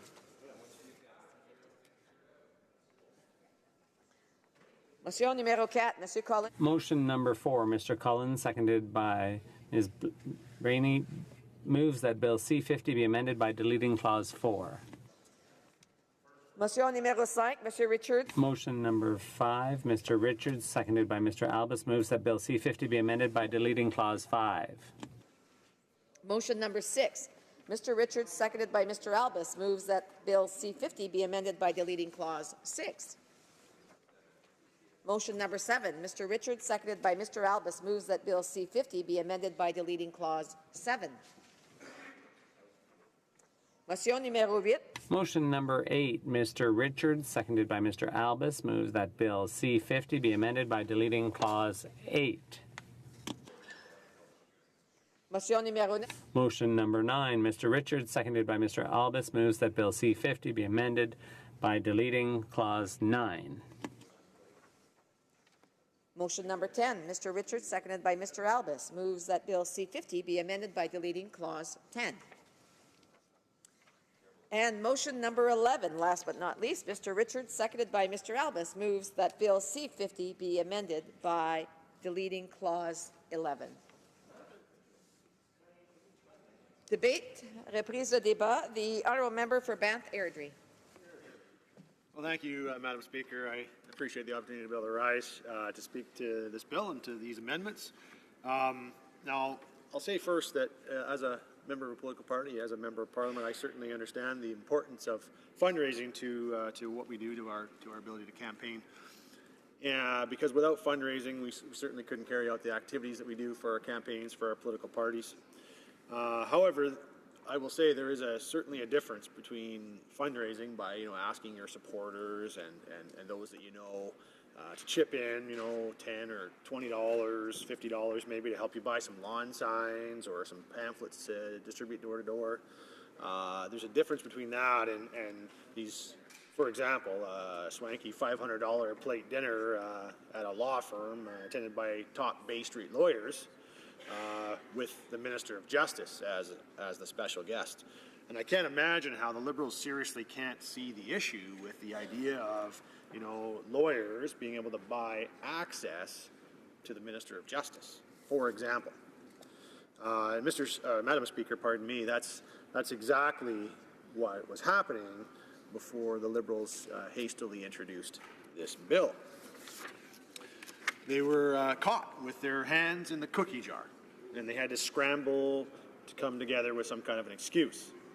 So Bill C-50, or as I've called it in the past, the got caught with my hand in the cookie jar, so I'm blaming the Cookie Jar Act. This is their excuse. This is their excuse. This is what they're using as their cover. They've broken their own pledge of having an open and accountable government. And this legislation is introduced, and it's certainly incredibly underwhelming, Madam Speaker.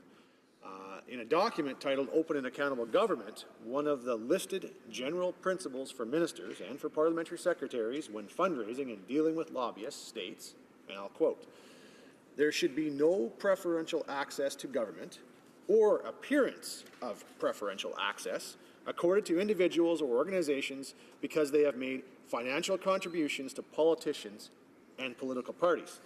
It's a pretty clear statement. Now, who was that document signed by? Well, Madam Speaker, none other than the Prime Minister himself.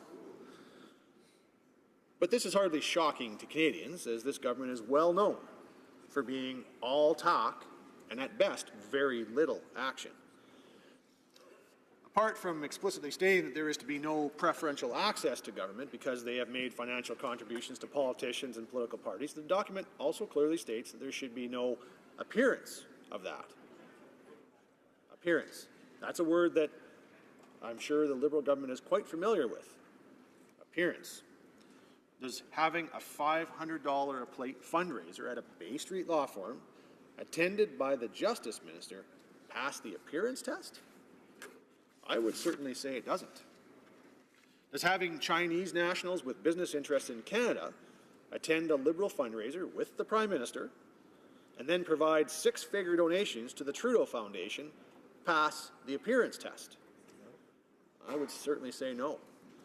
Does the Prime Minister vacationing on a billionaire's private island in the Bahamas, a billionaire who heads an organization that actively lobbies the government, does that pass the appearance test? Well, I think I know the answer to that one too, and I think it's no. It didn't just fail the appearance test, it also failed the Ethics Commissioner's test, and this Prime Minister, in fact, became the first one to have broken ethical laws. And for the record, there are many ways to have a vacation on private islands that don't require selling access to our government. Now, by all means, if that's the lifestyle that the Prime Minister enjoys and likes to enjoy, I can certainly connect him with a number of travel agents all across the country that would help him discuss his next trip. But let's get back to this serious issue at hand here, Madam Speaker, and how, simply this, how can Canadians trust this government that pledged to take accountability seriously, but then fails their own appearance test at every single turn? So in an attempt to change the channel, Bill C-50 was introduced. It's like letting the foxes guard the henhouse. The Prime Minister is supposed to lead by example. But if his cabinet ministers see him enjoying a vacation on the private island of someone who lobbies the government, they're probably thinking to themselves, hey, there's nothing wrong with that fundraiser attended by people who are going to lobby me. So it's no surprise that that's why this bill was introduced. Now, what this bill would do is only one thing. It would bring these fundraisers into the open. So this bill won't end the question about how appropriate it is for ministers of the Crown or even the Prime Minister himself to attend fundraisers where they are being lobbied. No, it doesn't do that at all, Madam Speaker. The bill simply moves it into the public eye.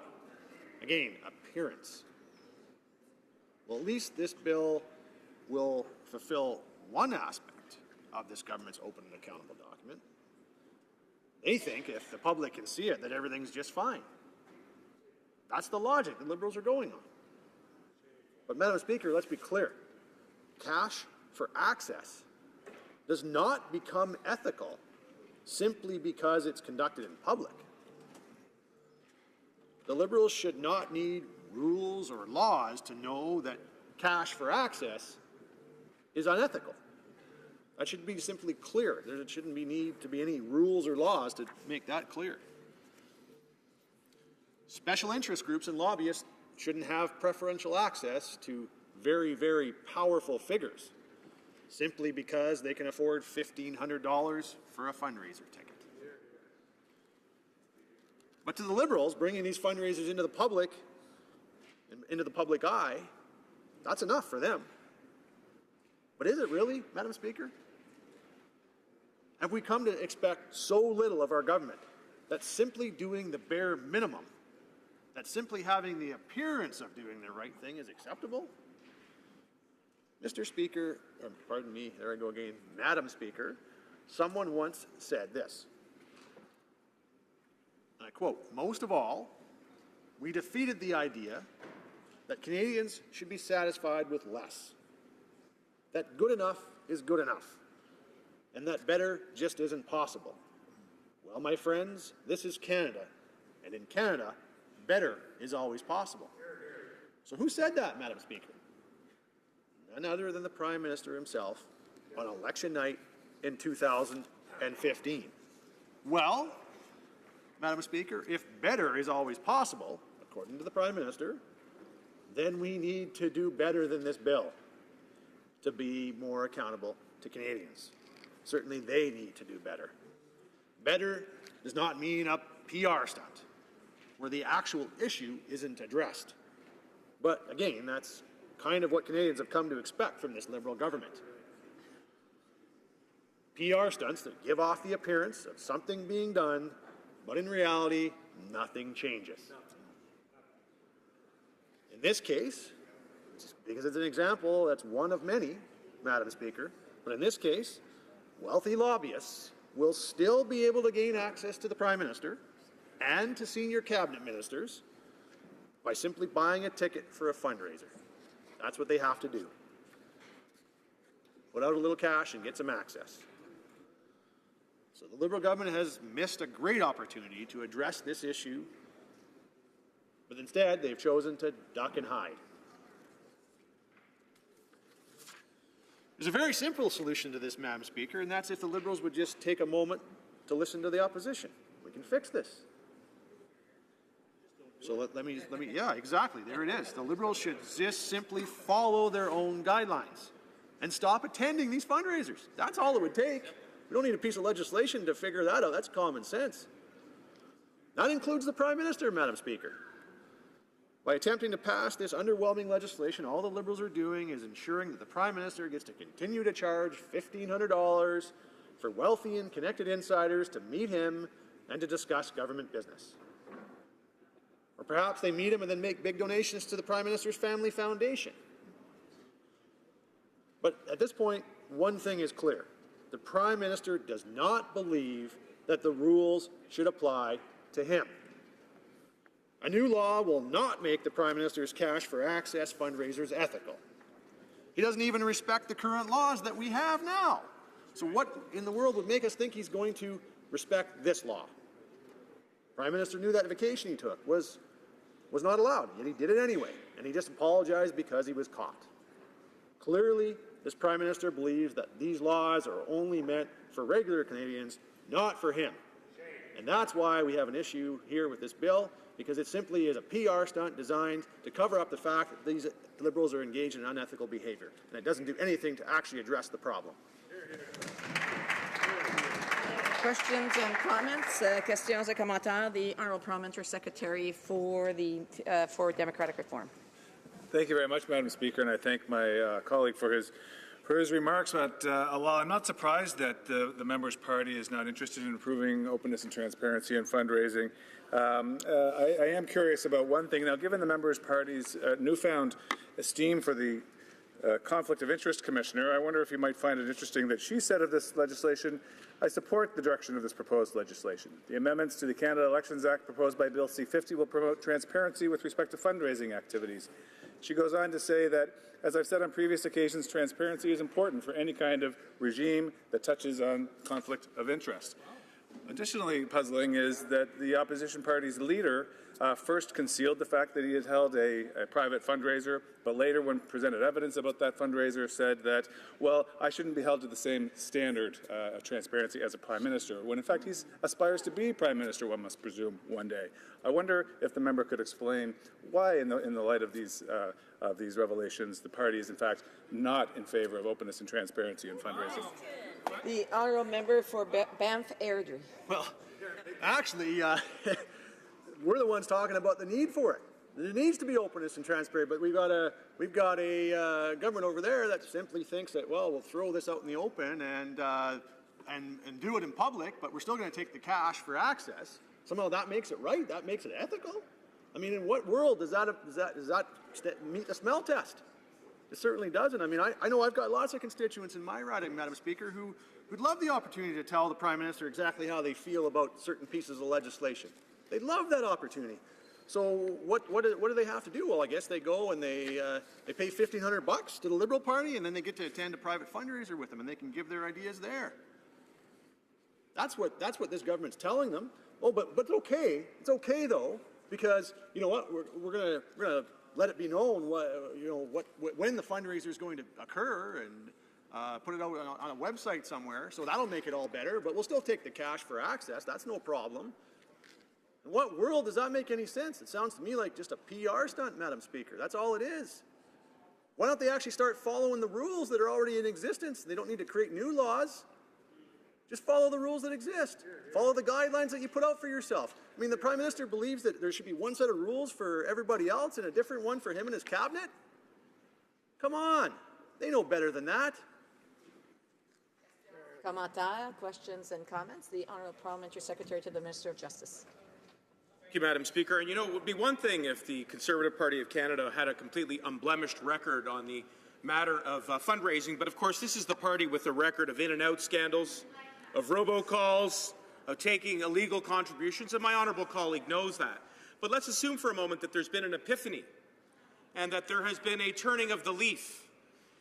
Why did they not act in the face of those scandals to introduce legislation like this government is doing, where through the passage of this legislation, we will see that fundraising events will be published with more notice, where contributors over $200 will be disclosed in a timely manner to Elections Canada, and where everyone, including the press, will be welcomed to attend.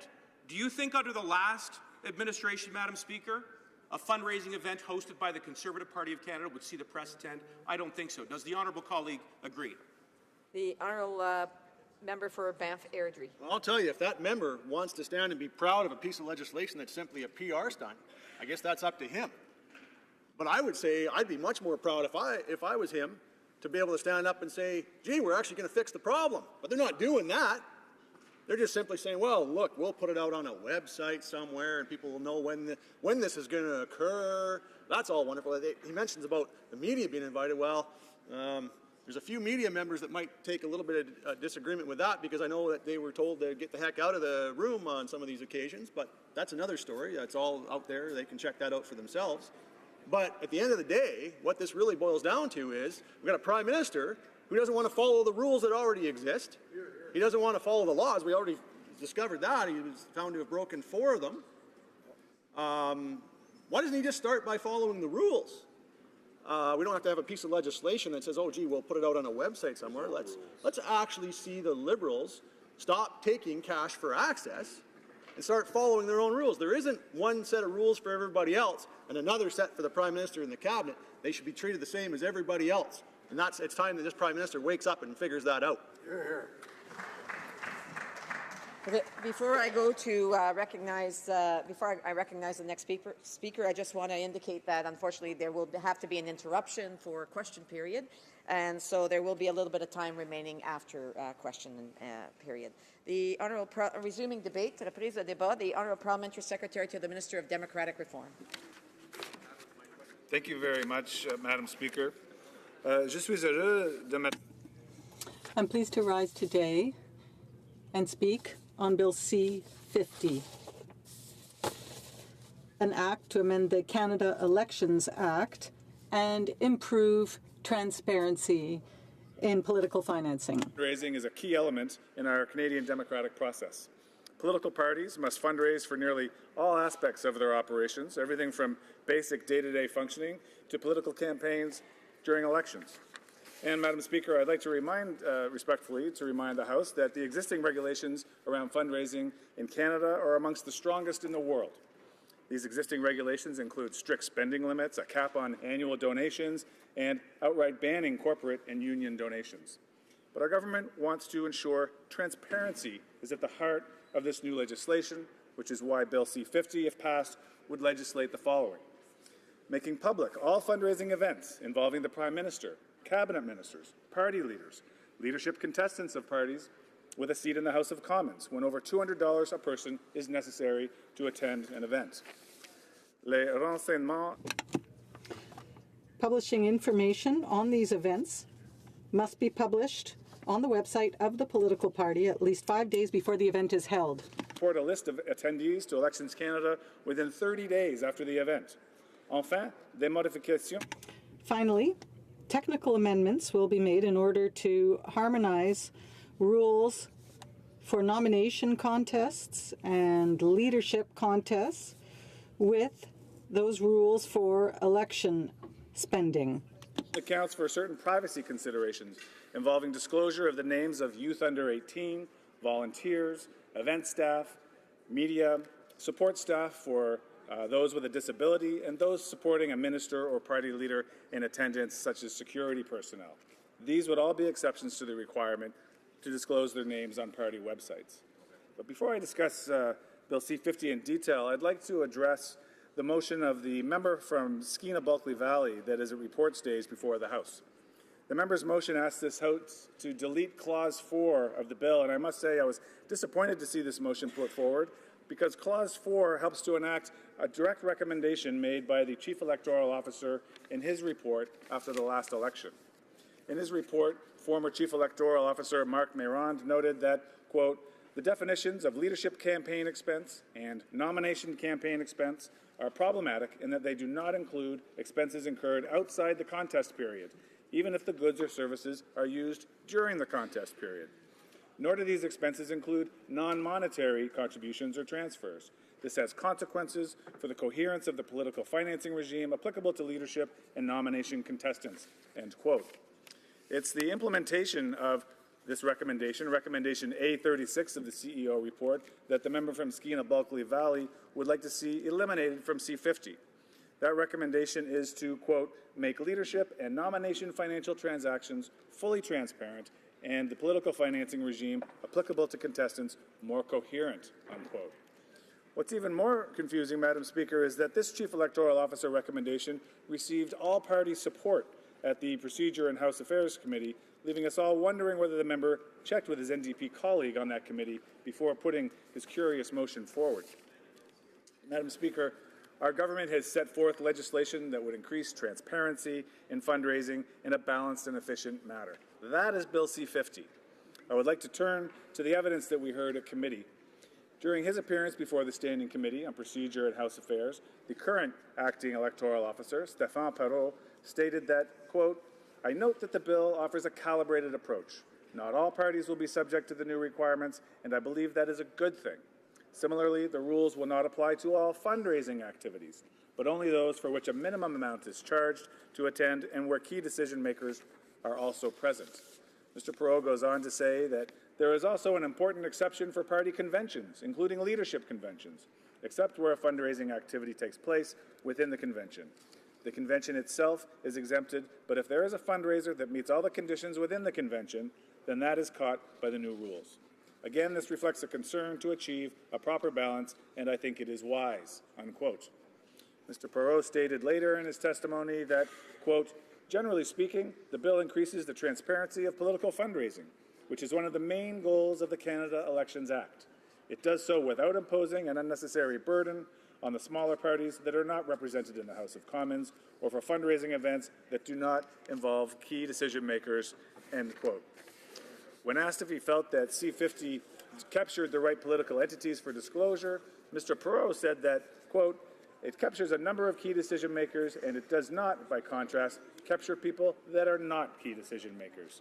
This bill is carefully drafted, said Mr. Perreault, and he went on to say that it avoids some of the traps that we've seen elsewhere. I would say that it only increases transparency, that it's calibrated, and then I could administer this piece of legislation with some improvements, end quote. Honourable member will have 4.5 minutes to complete his speech when the House next deals with this subject matter. Statements by members. Déclaration des députés. Honorable député de Joliette. Honourable member for Joliette. Mr. Speaker, last Monday, after decades of work, an historic agreement was reached between the Atikamekw Nation and the Government of Quebec. Manawan and Wemoteshi will become the first Indigenous communities in Quebec to establish their own youth protection services. By replacing the provincial authority, this network will allow at-risk youth to remain within their communities. Youth will be accompanied by trusted workers who will respect their culture, and they will do so in a more familiar context. Our party has always encouraged a nation-to-nation relationship, and this initiative is a perfect example of that. By respecting our respective traditions and realities, we can build a common future. Whether we're talking about education, public safety, or youth protection, Aboriginal communities are best placed to understand the public services that they need. Let's hope that this agreement will be the first of many of its kind. Well, member for Niagara Centre. Thank you, Mr. Speaker. Mr. Speaker, I rise today to pay tribute to the late May O'Sullivan. May left us in December of last year after 98 wonderful years. A dedicated mother, grandmother, great-grandmother, May was an inspiration to all that knew her. My thoughts and prayers are with May's children, her 14 grandchildren, and 13 great-grandchildren.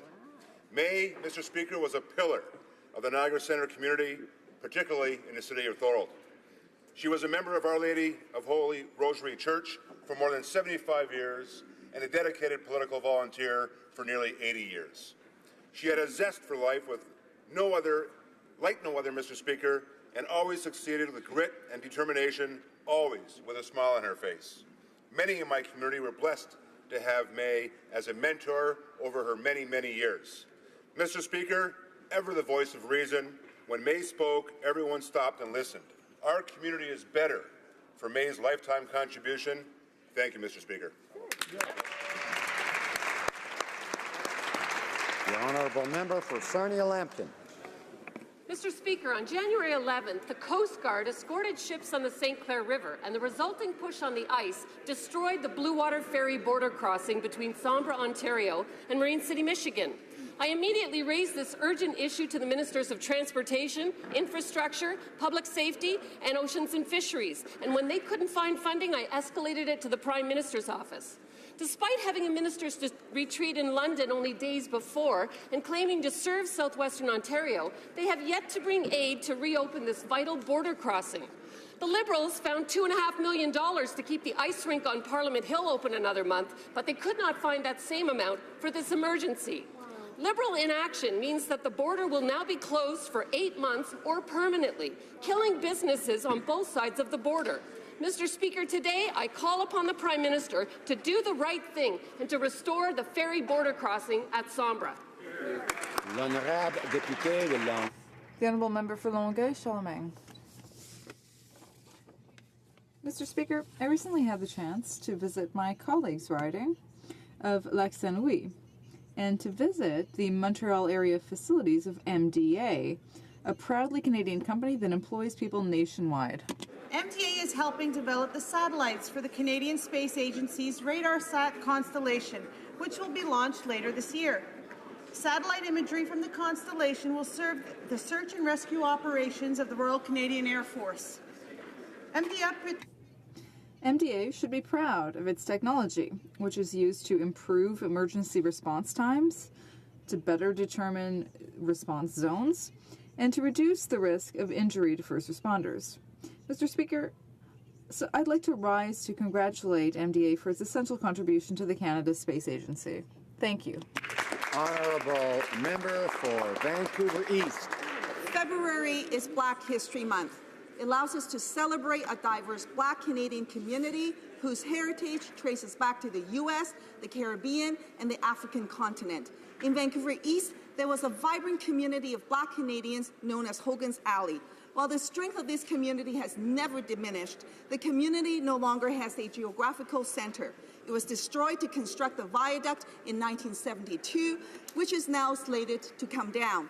We need to learn from this history. What we built in its place needs to honor the contributions of the Black community by ensuring vulnerable populations are housed. Many of Canada's Black community's contributions are not recognized in our history.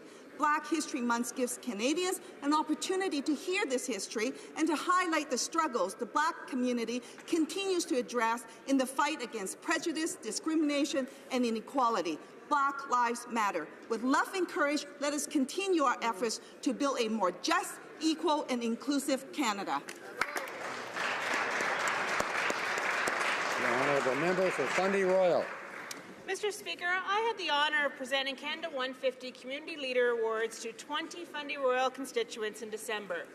These awards showcased individuals who are not only recognized for their work, those who continue day in and day out to work for those that are less fortunate, to welcome newcomers to our communities, to preserve and safeguard our environment, and those who help us recognize and reconcile with our past.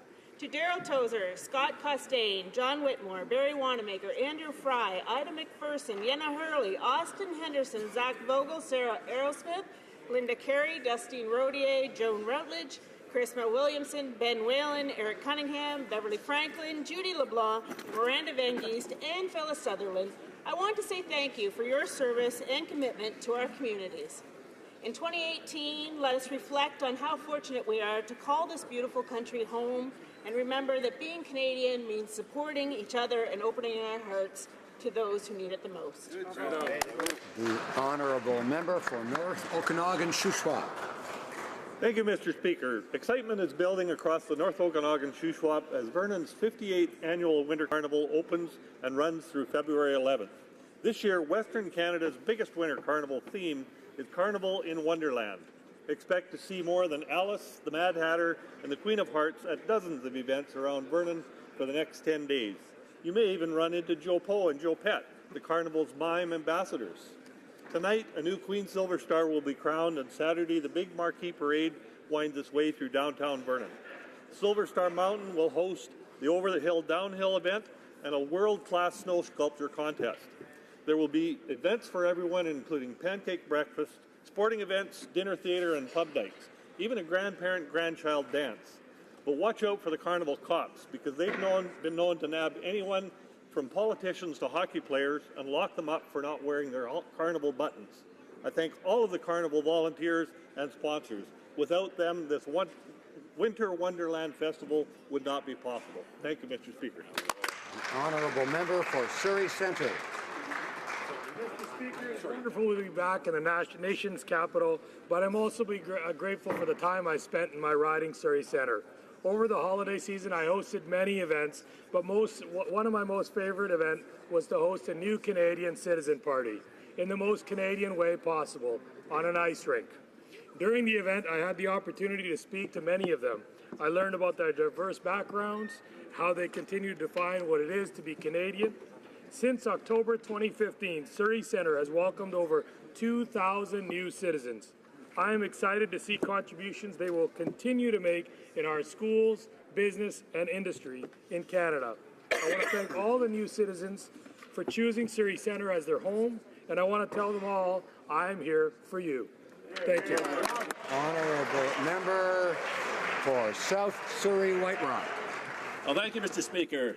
I would like to offer my sincere thanks to the people of South Surrey White Rock for the confidence that they have shown in me and the support that they have given to me. Their consistent passion for our community and our country reminds me clearly of what it means to be Canadian. As I take my seat in this House, I would also thank my elected colleagues on both sides of this House and at local and provincial governments across this great country. You give your energy, effort, and thought to provide perspectives that help us all to better understand what it means to live in relative harmony and in a proudly multicultural and pluralistic country. We are tolerant and uniquely accepting, and our job as elected representatives is not easy. In 1946, Albert Einstein was asked, why is it that when the mind of man has stretched so far as to discover the structure of the atom, that we've been unable to devise the political means to keep the atom from destroying us? And Albert Einstein responded, that is simple, my friend. It is because politics is much more difficult than physics. And Mr. Speaker, I've sadly always found physics to be most difficult. Please be tolerant. Thank you, kind Speaker. Honourable member for Fort McMurray Cold Lake. Mr. Speaker, rural crime in Alberta is on the rise, and our Alberta Conservative Caucus initiated the Alberta Rural Crime Task Force. My colleagues and I held many meetings, roundtables, and public forums to hear community concerns. Many constituents expressed gratitude to the RCMP for doing an amazing job. But the justice system keeps putting career criminals back on the street to continue their illegal activities. While the majority of crimes we see are classic break and entering, we are now seeing such more violent rural crimes. There are stories about terrible beatings, hold-ups at gunpoint, and in some cases, victims are victimized by the same criminal over and over. I heard stories of witnesses' intimidation and the fear of reporting a crime because they know criminals will get virtually no jail time and will be back to continue their harassment. It's time the government takes a strong stance on ensuring career criminals are kept off our streets. Honourable member for Whitby. Mr. Speaker, as we launch Black History Month, I'd like to draw to the attention of the House a remarkable piece of literature by Robin Maynard entitled Policing Black Lives. This book chronicles the experience of Black people in Canada in a raw, exposed, and truthful place. It documents the slavery of Black people in Canada, the harsh economic and social realities that we face post-slavery, and the institutional and systemic practices and policies that continue to undermine us today. Mr. Speaker, because the experiences of Black Canadians is seen to be not as bad as the United States does not make it okay. In fact, it is this notion that has led to the generalized erasure of the Black experience in education and the Canadian proclivity for ignoring racial disparities. I invite everyone in this chamber and across the country to learn more about Black history in Canada, and this book will help you do so. Thank you, Mr. Speaker. The honourable member for Don Valley East. Mr. Speaker, the first week of February, designated by the UN General Assembly as the World Interfaith Harmony Week, is celebrating its 8th year. In Toronto, the city gave a proclamation designating February 1st to 7th as WIHW Week. The WIHW Toronto's theme for 2018 is The Promise of Inclusion, where people of all faith groups of goodwill are coming together through dialogue, music, culture, and art to show the world that peace and harmony can exist irrespective of faith, culture, or creed. This is truly a reflection of what a cosmopolitan society should be, accepting differences and seeking to actively understand it. I encourage all Canadians to attend any of the WIHW events in their communities and to spread the message of love of the good and love of the neighbor. Thank you, Mr. Speaker. Bravo. Honourable member for Perth Wellington. Mr. Speaker, I rise today to pay tribute to the life and legacy of the late Florence Kale. Florence was a woman of faith, love, and compassion. It was these characteristics that led her to found the Stratford House of Blessing in 1983 with the support and love of her husband, Norman. 3.5 decades later, the Stratford House of Blessing stands as a tribute to Florence and an institution of caring and compassion in our community, fulfilling its mandate of serving those who are hurting and in need. Florence was a recipient of multiple awards and commendations, including both the Queen's Golden and Diamond Jubilee Medals, the Ontario Medal for Good Citizenship, and Stratford Citizen of the Year. In speaking with members of Florence's family, they mentioned that she had a long list of good deeds that she wanted to accomplish in the year to come. It now falls to each of us in our community to fulfill those goals in memory and in honor of this remarkable woman. Mr. Speaker, through hard work and a kind heart, Florence Kale made this world a better place. Thank you, Mr. Speaker. The Honourable Member for Ottawa-Vanier. Mr. Speaker, I'm proud to rise today in memory of the Honourable Member who held this seat before me. Last night, I was honored to be present in the gallery as C-210, an act to amend the national anthem, was voted on by senators. After sitting in the other place for 19 months, including nearly a year at third reading, I was delighted to see senators finally adopt the act and send it for royal assent. Mr. Speaker, our anthem will very soon be gender neutral, promoting Canada's commitment to the equality of sexes and women's rights. Le dévouement de Maurille's commitment to having a gender-neutral anthem will be a legacy for future generations. I'm very proud to stand here today and sing along with all of my honourable colleagues. In all of us command.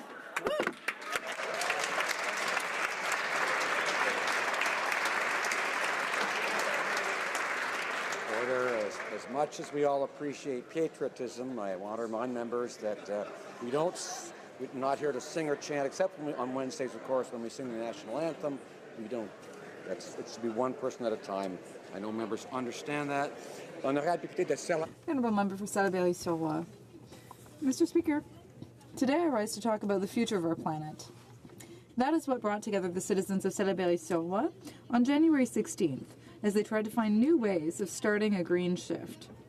We hosted 3 renowned experts: Normand Mousseau, professor of physics at the University of Montreal, Lorraine Caron, director of the company Transitio, and Geneviève Haute-Fuscas, popular science writer for Équiterre.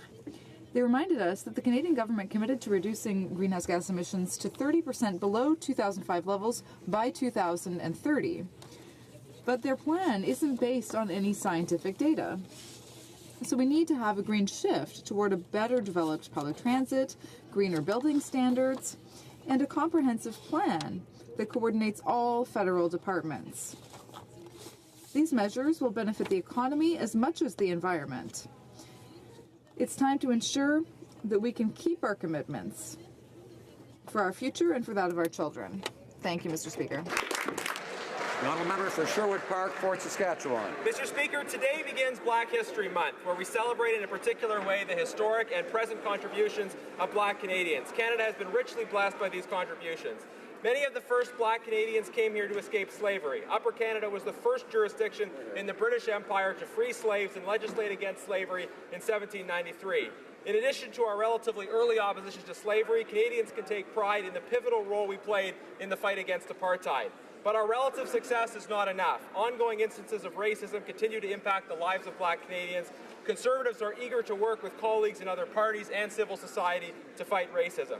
Mr. Speaker, I'd like to highlight the contributions of a few Black Canadians in particular. Lincoln Alexander was the first Black member of Parliament, then Cabinet Minister. He was also a Conservative. William Hall was the first Black Canadian sailor, as well as the first Black Canadian to receive the Victoria Cross. And Mary Ann Shadd was a well-known anti-slavery activist and the first woman publisher in North America. We applaud the past and continuing vital contributions of Canada's Black community.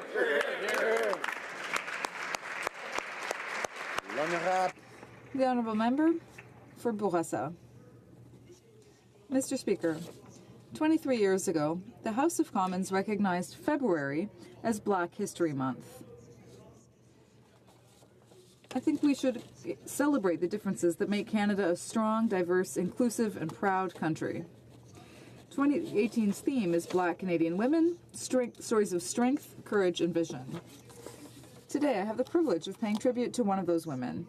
Her name is not in the history books. She was widowed at the age of 40 and raised her 8 children. She made huge sacrifices to educate her children. She gave up her studies and started to work as a seamstress so that she could pay the bills.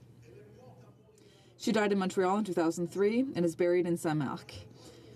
She was a paragon of strength, courage, vision, and love. Thank you to Elvire Adé-Dubourg, my beloved mother.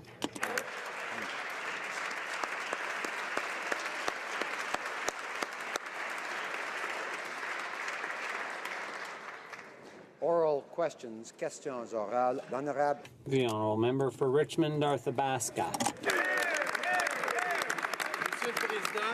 Mr. Speaker, a year ago, the Prime Minister attempted to cover up details of his vacations on the private island of a billionaire. Thanks to our leader who called for an investigation into those illegal vacations, we all know that the Prime Minister violated 4 sections of the Ethics and Conflict of Interests Act. Now, the Prime Minister should take responsibility and show Canadians that he follows the same rules as all members here. When will he pay Canadians back for the $215,000 for his illegal trip? The Honourable Government House Leader. Mr. Speaker, immediately after the Commissioner's report was released, the Prime Minister took responsibility, accepted the findings, and committed to submitting further vacation plans to the Commissioner for approval in advance. The other side waited far longer. Now that the report's been released, the results, the findings and conclusions have been accepted. We'd like to thank the Commissioner for her recommendations, and we will follow all of them. Thank you, Mr. Speaker. The Honourable Member for Richmond, Arthabaska. Mr. Speaker, since the beginning of the week, we've been trying to get an answer from the Prime Minister, who doesn't want to answer in person. Meanwhile, the House Leader is like a broken record, saying the same lines over and over again as written by Liberal strategists. Can the House Leader put her lines aside and tell Canadians simply, will the Prime Minister pay back the $215,000 that he took out of their pockets? The Honourable Government House Leader. Mr. Speaker, as I said many times,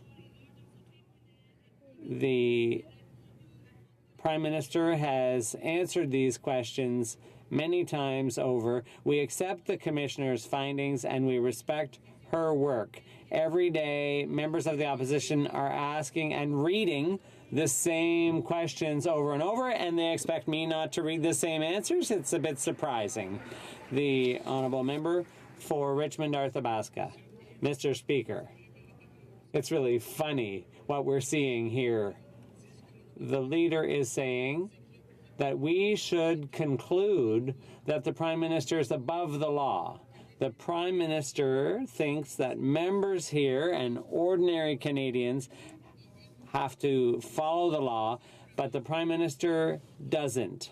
I'd like to understand why, when ministers get caught red-handed, they have to reimburse. Why doesn't the Prime Minister have to do that? Why doesn't he have to pay back the $215,000 he took out of taxpayers' pockets? The Right Honourable Government House Leader. Mr. Speaker, on this side of the House, we respect the work of officers of Parliament. Unlike the opposition, when officers of Parliament make recommendations, we take them seriously and we cooperate with them to make sure we follow their recommendations. In addition, the Prime Minister committed to submitting all future personal and family vacation plans in advance to the Commissioner. Thank you, Mr. Speaker. I've seen other Liberals, like the Indigenous Services Minister, as well as the member for Malpeque and the member from Humber River, Black Creek, pay back taxpayers for inappropriate expenses that they claimed. And you know what? That was the right thing to do. But the Prime Minister thinks that he doesn't have to pay back over $200,000 in illegal expenses that he paid. He thinks he's above the law and above the rules. Why does the Prime Minister think that there's one set of rules for him and another set of rules for everyone else? The Honourable Government House Leader. On numerous occasions, the Prime Minister and myself, many others, have reiterated that immediately following the report being submitted, that we accepted the recommendations, the Prime Minister took responsibility. What is clear is that the Conservatives continue to focus on the Prime Minister. They continue to focus on us, while we will continue to focus on Canadians. Last night, once again, the Prime Minister was at a public town hall. He was hearing directly from Canadians. They were talking about the very real challenges that they are facing, including immigration delays. While the Conservatives thought 24 months was adequate, we have reduced that to 12 months. We will continue getting... Honourable Opposition House Leader.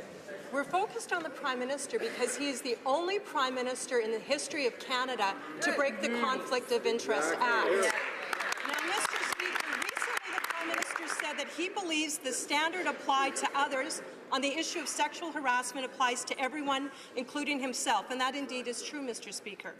But why is it that when it comes to paying back taxpayers' dollars that the Prime Minister clearly should not have used and that is owed back, he thinks he doesn't have to pay? Why does the Prime Minister think that the standard that is applied to everyone else in this place when it comes to paying illegal or improper expenses doesn't apply to him? Honourable Government House Leader. The case for past Prime Ministers, and this is the case for this Prime Minister. Whenever and wherever the Prime Minister travels, there are costs related to security. Once the Commissioner had submitted the report, the Prime Minister took responsibility. He accepted the recommendations. It's interesting because the opposition, for weeks, for months, for a year even, were asking for that report to be submitted. Now that it's submitted, they refuse to accept its findings. We respect the work of the Commissioner. We respect the work of officers of Parliament, and we thank them for their work. We will accept the recommendations. Thank you, Mr. Speaker. Honourable Member for Rimouski Nejet Témiscouata Basque. The Panama Papers scandal broke in 2016. And to date, in other countries, the taxman has managed to recover over $500 million from fraudsters identified in the Panama Papers. Spain alone has already recovered $122 million US. In Canada, we won't find out anything until 2020. When it's a small taxpayer, they bring out the big guns. But when it's a big fraudster, they get the kid glove treatment. The minister has a clear choice. When is she going to hold the agency accountable to Canadians?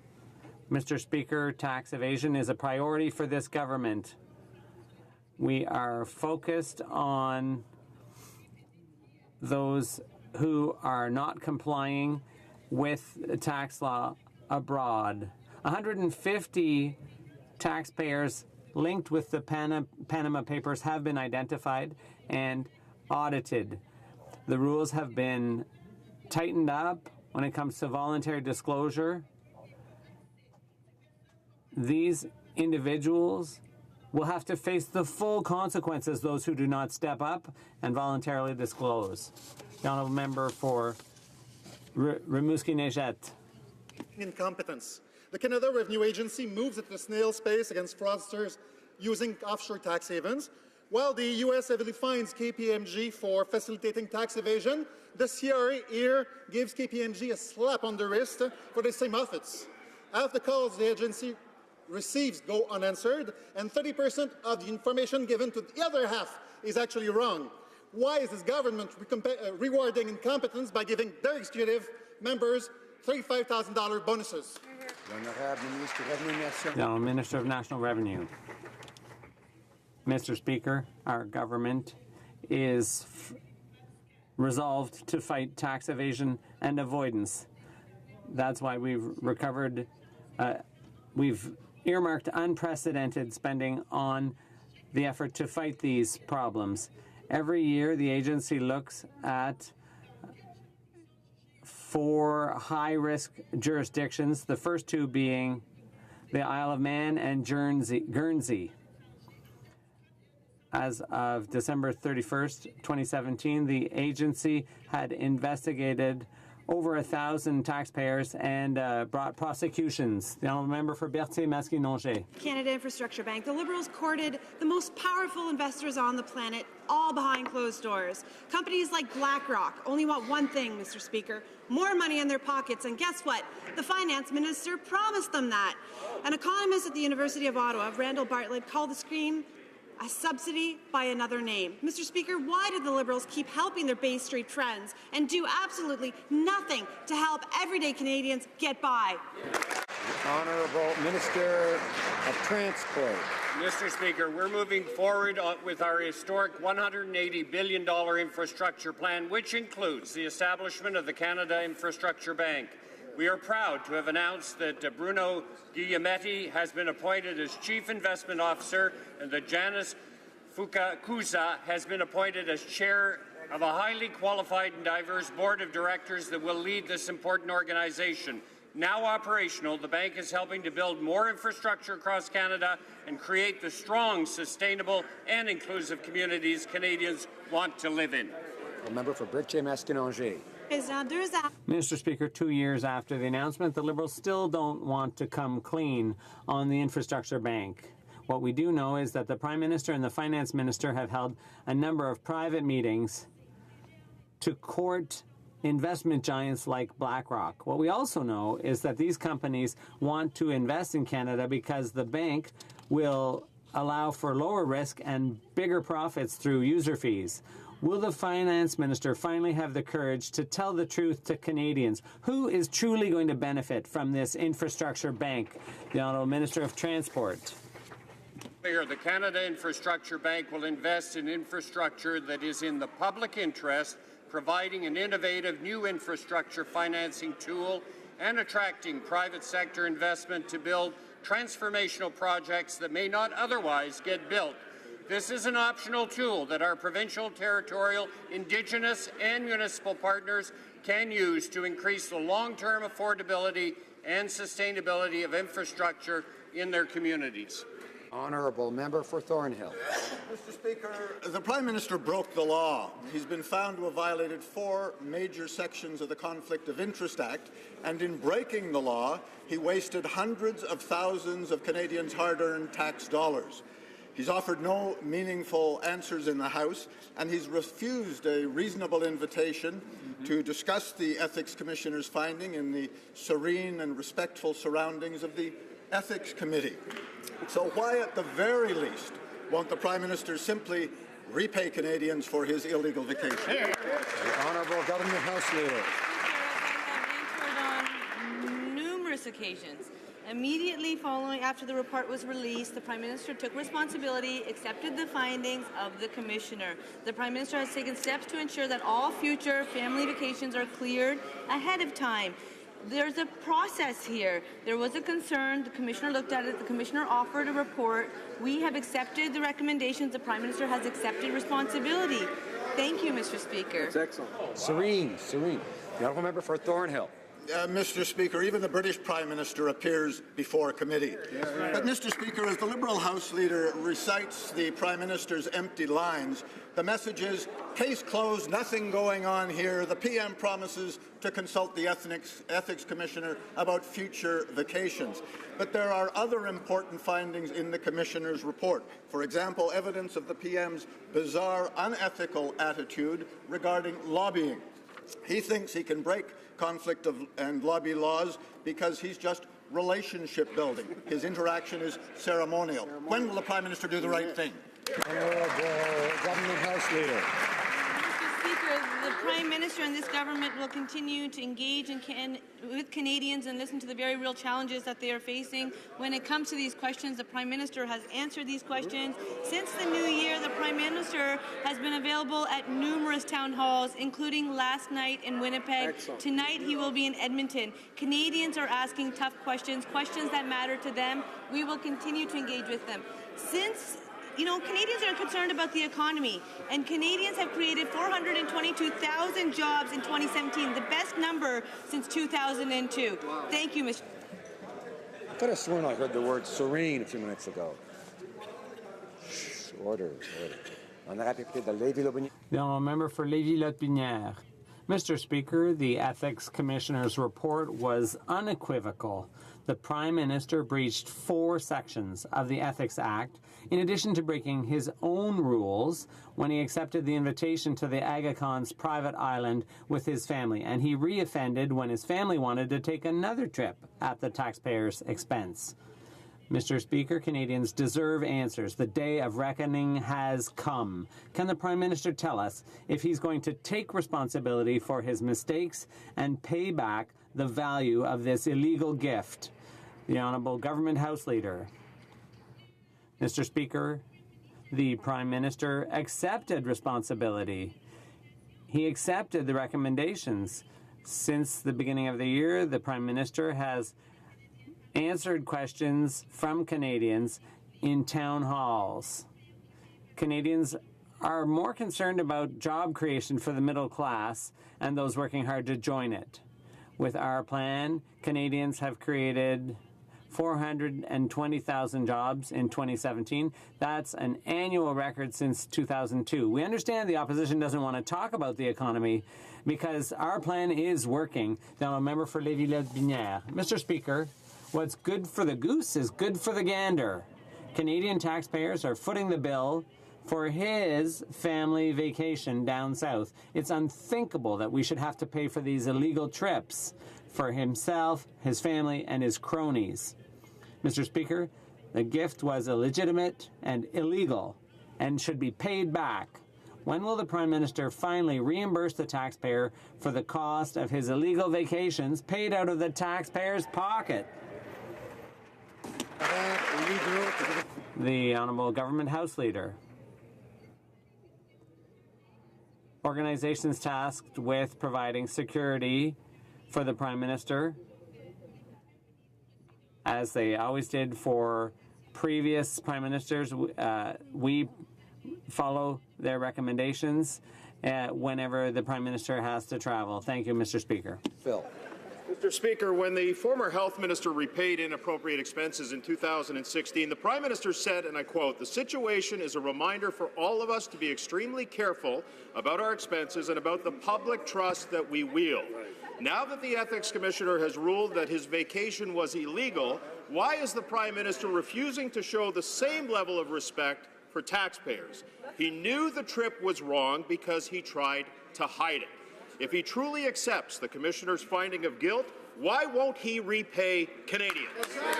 Honourable Government House Leader. Mr. Speaker, as I have just said in French, I shall repeat in English. The security agencies make determinations on what is needed to protect this Prime Minister, as they have done for previous Prime Ministers, and we follow their recommendations. The former Commissioner has acknowledged that these costs are incurred as part of the role of the Prime Minister. The Prime Minister will continue to work with the Commissioner to clear future family vacations. Excellent. Thank you, Mr. Speaker. Honourable Member for Barrie-Innisfil.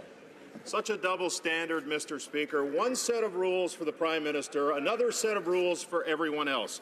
Contemptible hypocritical, and entitled is the only way to describe the Prime Minister's coached response and the coached response of those around him to being found guilty on 4 counts of breaking ethics rules.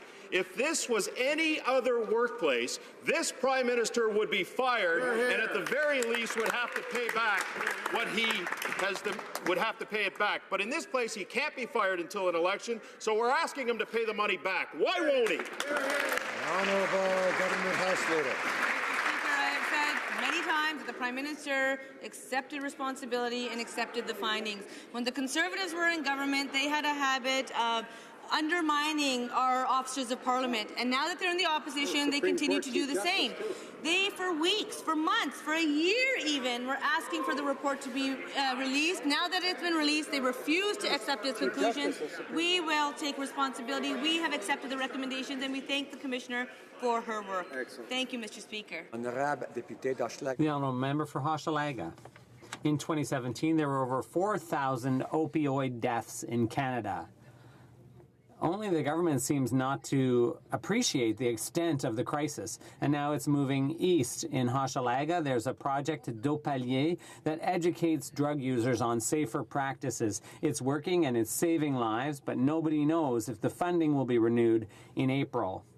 Time's getting short. What's the holdup? What's the minister waiting for? These programs need to be renewed so that they can effectively fight the opioid crisis. The Honourable Minister of Health. This government is deeply concerned about the aggravation of the opioid crisis in Canada. We are taking action. We're investing heavily, and new legislation and regulations are being expedited. In the future, we will continue to work with the provinces and territories in order to increase access to treatment and bring new approaches to the fight against the use of opioids. Mr. Speaker, we will continue to work with our partners. Thank you. Well, the numbers are in. In 2017, a staggering 4,000 Canadians died from opioid overdoses, an unprecedented 1,400 people in British Columbia alone. But this is not an opioid crisis. It is not an overdose crisis. It is a crisis of social isolation and bad drug policy. Jagmeet Singh has proposed the only real solution: treat addiction as a health issue, not a criminal one. When will this government abandon the failed war on drugs and adopt a health-based approach to addiction and drug use? Minister of Health. Thank you very much, Mr. Speaker. Mr. Speaker, we recognize that we are facing a national public health crisis due to an opioid overdose, and our government is treating this as a public health issue and not a criminal matter. We are not looking at decriminalizing or legalizing any other drugs aside from cannabis, as decriminalization would not ensure quality control of drugs, and there would still be the risk of contamination on the streets. By streamlining the application process for supervised consumption sites and giving legal protection for those who seek emergency help during an overdose, we are working towards improving access to treatment and social services for those who need it. Thank you, Mr. Speaker. Honourable Member for Carleton Trail, Eagle Creek. Mr. Speaker, the House Leader just doesn't seem to understand. The Prime Minister has been found guilty of committing an illegal act. He took a gift worth hundreds of thousands of dollars from someone who was at that moment doing business with his government. Doesn't she understand that the Prime Minister broke the law? Good question. The Honourable Government House Leader. Well, Mr. Speaker, I understand. I understand that I was elected here by the people of Waterloo to represent their concerns. The Prime Minister had confidence in me, asked me to become a minister, asked me to become the Government House Leader, to take on those responsibilities seriously. While the Conservatives continue to be focused on the Prime Minister and this government will continue to be focused on Canadians, the very real challenges that they are facing. If you notice, Mr. Speaker, we've been engaging with Canadians. We have a plan that's working. 422,000 jobs created by Canadians for Canadians because of our plan is working. You know why the Conservatives don't want to talk about the economy? Because they know our plan is working. The Honourable Member for Kamloops, Thompson, Caribou. Mr. Speaker, the Prime Minister was found guilty of violating 4 sections of the Conflict of Interest Act when he took a private vacation on the Billionaire's Island in the Caribbean. We have been asking a very simple question for the last 4 days. The responses have been inadequate, they have been shameful, and they have been disrespectful to this place. Here. They're saying, nothing to see here. Oh, the Prime Minister broke the law. It doesn't matter. Move on. This is important. Why will the Prime Minister not pay back the money to Canadians? The Honourable Government House Leader. Mr. Speaker, as we have said every single time, the same question's been asked over and over again, is immediately after the report was released, the Prime Minister accepted the recommendations, accepted responsibility. The Prime Minister will continue to focus on Canadians so that we can ensure that the economy and our strategic investments are working for them. We are here for Canadians, by Canadians. Those are the very people we serve. While the Conservatives will continue focusing on the Prime Minister, the Prime Minister and this government will continue focusing on Canadians. Thank you, Mr. Speaker. Honourable Member for Chilliwack Hope. Well, Mr. Speaker, we seem to be getting nowhere with the scripted answers from the Government House Leader. But fortunately, there was another member of this House who had a front row seat on this illegal vacation. So I'd like to ask the Minister of Veterans Affairs, did he incur any expenses that he billed to taxpayers for the trip? And does he think the Prime Minister should pay back Canadians for the $200,000 he's billed them for this illegal vacation? Honourable Government House Leader.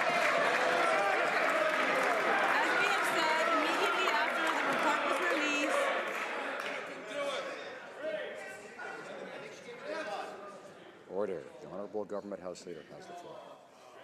Thank you, Mr. Speaker. As we have said, immediately after the report was released, the Prime Minister accepted responsibility and he accepted the recommendations. It was the opposition that thought that the Commissioner should investigate. The Commissioner has investigated. She has released her report. We have accepted the recommendations. The Prime Minister has accepted responsibility. Mr. Speaker, while the Conservatives continue to focus on the Prime Minister and this government will continue to focus on Canadians. Thank you, Mr. Speaker. Member for Chilliwack Hope. Mr. Speaker, the only recommendation was a finding of guilty. And if a Canadian taxpayer files a false expense claim when they file their taxes, and the taxman finds out they've broken the law, they don't get to keep their ill-gotten tax return and just say, sorry, won't do that again. Yeah. They have to pay it back with interest in penalties. Exactly. Once again, there's one set of rules for the Prime Minister and one set of rules for everyone else. So why won't the Prime Minister finally do the right thing, pay back the ill-gotten gains that he billed to taxpayers, pay the money back? The Honourable Government House Leader. Speaker, as I have said, the Prime Minister accepted the recommendations and accepted responsibilities. It's clear that the Conservatives will talk about anything except for the economy. They praise themselves on being stewards of the economy. What they could not do in 10 years, we have been able to accomplish in 2 years, Mr. Speaker. 422,000 jobs created by Canadians for Canadians, the highest number since 2002. We will continue to engage with Canadians. We will continue to respond to the very real challenges they are facing. They know that our plan for the economy is working. Thank you. Order. Let's hear from one at a time. The Honourable Member for Skeena-Bulkley Valley. You know, Mr. Speaker, most anniversaries we like to celebrate, but today is a day that Liberals are hoping Canadians forget all about, because it was a year ago today that Liberals and their Prime Minister broke a sacred oath to Canadians to make 2015 the last election under first past the post. Yet despite this betrayal, hope is alive in Canada. All opposition parties in Quebec have promised to bring in proportional representation. Prince Edward Islanders voted for it. And in my home province of British Columbia, Premier John Horgan will be campaigning for it in the fall. So if the Liberals want to restore a little faith, help elect more women, and truly make every vote count, will they show just a little bit of contrition, apologize, and get to work on real electoral reform? Honourable Minister of Democratic Institutions. Thank you, Mr. Speaker.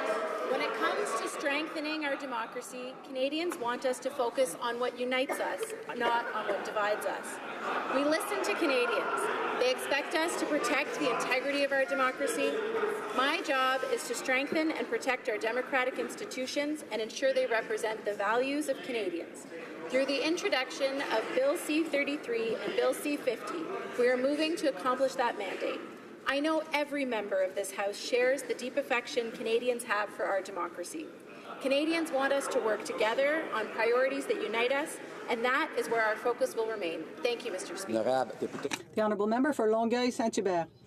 Mr. Speaker, after several access to information requests were made, the government finally made public 773 pages of emails between Ottawa and Netflix, 90% of which were redacted.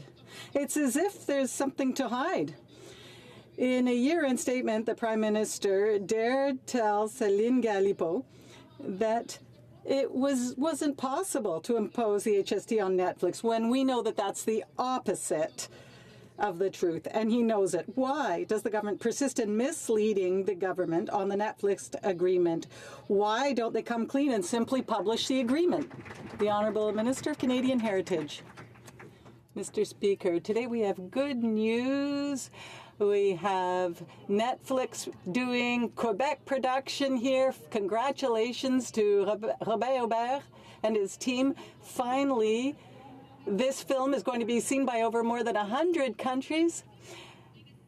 However, under the Investment Act, we can make sure that new and foreign investment helps production, and yet there is confidentiality at the same time to protect commercial information for businesses who are investing here. Canadians know more or less what the agreement is, they know the outline of it, and we're very satisfied. The Honourable Member for Sudbury. We run on a platform to help the middle class and those working hard to join it, including middle class families like those in my riding of Sudbury. We put in place the Canada Child Benefit, which puts more money tax-free in the hands of 9 out of 10 families. We did this by ending the Conservative practice of sending checks to millionaires. The Conservatives voted to keep sending checks to millionaires. Can the government explain the importance of focusing on those who need it most? The Honourable Parliamentary Secretary to the Minister of Finance. Thank you, Mr. Speaker, and I want to thank my colleague for his question. And indeed, the member is right. For a decade, the Harper Conservatives focused on giving boutique tax credits that benefited to some but not all. And they're at it again today with a proposed tax credit, non-refundable tax credit, that does nothing for the self-employed and small business owners, that does nothing for low-income workers, that does nothing for those who don't qualify for EI, that does nothing for those who lost their job and are looking for one. We've taken a different approach with the Canada Child Benefit, one that's helping 9 out of 10 Canadian families, that's giving more to those who need it the most. That's the right approach for the Canadian dream to be alive and well in this country. The Honourable Member for Charlebourg-Haute-Saint-Charles. Mr. Speaker, we learned that 35 cannabis producers licensed by the federal government receive financing from unknown investors in tax havens. And we also know, contrary to the minister's claims, that the plan to check the records of investors being proposed by the Liberals does not apply to the majority of industry players. In other words, it's a plan that's full of holes. Can the minister assure us that organized crime has not infiltrated the Prime Minister's marijuana program? For public safety. Mr. Speaker, one prime objective of our whole new regime on cannabis is to stop the flow of illegal cash to organized crime. That includes on the selling end of the equation, and it certainly includes on the investor end of the equation. Under our proposed regulations, security clearances will be mandatory for individuals who occupy key positions in any organization, as well as background checks on significant investors who hold more than 25% of any particular company. The Honourable Member for Charlebourg-Haute-Saint-Charles. Mr. Speaker, the minister is giving me more or less the same answer I got from the Minister of Health yesterday. So it looks like there's a bit of confusion about what's legal and what's illegal and how you control it. Can the Minister of Public Safety confirm that before going any further with C-45, all those security checks will be done in order to avoid organized crime from being involved in the Prime Minister's marijuana program? Mr. Speaker, the regulations that will be promulgated under this new legislation will indeed require security clearances. In addition, the Minister of Finance recently reached an agreement with his provincial and territorial counterparts to ensure that we know who owns which corporations, which will help prevent Canadian or international companies from facilitating tax evasion, money laundering, or any other criminal activity. Honourable Member for Durham. Mr. Speaker, a state-controlled Chinese company is in the process of taking over one of Canada's largest construction companies. Not only does this raise security concerns in terms of critical infrastructure, but construction companies across the country are raising concern about thousands of job losses. Will the minister commit to conducting a full security review of the sale and extending the period of time for a rigorous net benefit assessment under the Investment Canada Act? Honourable Parliamentary Secretary to the Minister of Economic Development. Mr. Speaker, global companies want to invest in Canada precisely because of our skilled workforce and our strong innovation economy. Our government is open to investment that will grow our economy and will create good middle-class jobs. The Investment Canada Act provides, Mr. Speaker, for a review of significant international investments to ensure that they are of an overall net economic benefit to Canada. And yes, Mr. Speaker, a security review is part of that process. Honourable member for Durham. Mr. Speaker, it is clear under this Liberal government that Canada is open to business to the Chinese Communist Party, Mr. Speaker. The government approved the sale of Norsat without a security review and despite the concerns of our American allies. The Prime Minister's hand-picked ambassador to China recently said that China has more in common with Canada than we do with the United States, Mr. Speaker. When will this government start taking security concerns seriously, and when will they extend the period of time on the Aecon sale to allow Canadian employers to have their say? The Honourable Parliamentary Secretary. Mr. Speaker, the Investment Canada Act provides for a multi-step review in all of these cases, which are reviewed on a case-by-case basis. It's a rigorous process, Mr. Speaker, in which we rely as a government on our national security experts. We believe in them. We have confidence in them. It's interesting that the opposition doesn't seem to have confidence in our national security review people. The honourable member for Drummond. Mr. Speaker, the Federation of Francophone and Acadian Communities gave the government an ultimatum. They're calling for supplementary funding to improve the situation of minority communities. It is time that the Liberals prove that they can do better than pay lip service to official languages. They make promises, but when it's time to deliver the goods, they just slink away. When will this government walk the talk and meet the requests of communities for funding? The Honourable Minister of Canadian Heritage. Mr. Speaker, Francophone and Canadian communities have agreed on 4 points. That there was no reinvestment by the Harper government official languages, that these communities throughout the country need to be supported by the federal government, and third, that we will have a new action plan for official languages, and we've agreed that everything has to be done over the next 18 months. Thank you. James Bay. It's taken 2 years, $1 million in legal fees, 4 non-compliance orders for the Prime Minister to finally accept the ruling of systemic discrimination against First Nation children in foster care. And in that time, we have lost so many young people like Tammy Quiche and Courtney Scott and Kanina Sue Turtle. I thank the Minister for pushing Cabinet for compliance, and we will work with her. But we've heard these promises before. She needs to give us the dollar figure. How much have they been ordered to retroactively reimburse, and what will it take to end this shortfall and end this discrimination once and for all? Honourable Minister of Indigenous Services. Mr. Speaker, I thank the honourable member for his question and for his commitment to work with us on this extremely important issue. Our government is firmly committed to addressing the severe overrepresentation of Indigenous children and child welfare in this country. To that end, we sent a letter today to 105 child and family services agencies in the country to instruct them that we are pleased to respond to all of the costs related to prevention services for children, not only going forward but going over the past 2 years. I'm also pleased to report that the tribunal noted that they were delighted to read of Canada's commitment and openness. And the honourable member for Haliburton, Kawartha Lakes Brock. Mr. Speaker, the Trans Mountain Pipeline is on life support. The British Columbia government is throwing up regulatory roadblocks threatening to terminate this project. Canadian jobs and the economy are at risk. We are already witnessing Canadian oil and gas companies fleeing to the U.S., where recent investments in that sector are into the tens of billions of dollars. Despite all of this, Mr. Speaker, the Prime Minister chooses to look the other way. When the Prime Minister is in Alberta today, will he commit to fight the BC government and ensure this important project gets built? Honourable Minister of Natural Resources. Mr. Speaker, I'm sure the honourable member knows that we actually approved the pipeline. And we approved the pipeline because of the thousands of jobs that it will create. Order. Order. You had a question. It's time to have the answer, and not for everyone to talk at the same time as the answer is being given, whether someone likes it or not.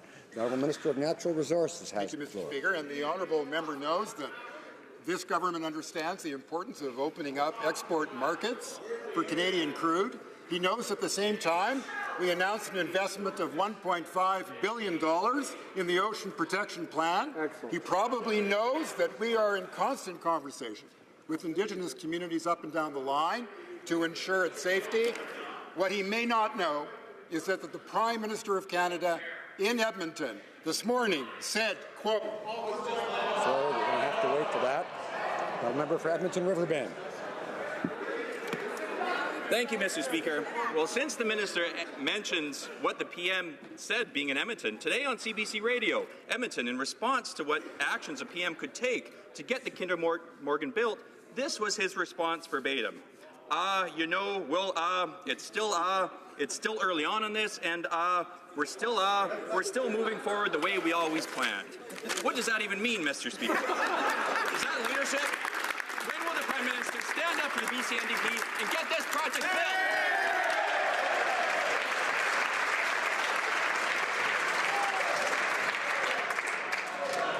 The Honourable Minister of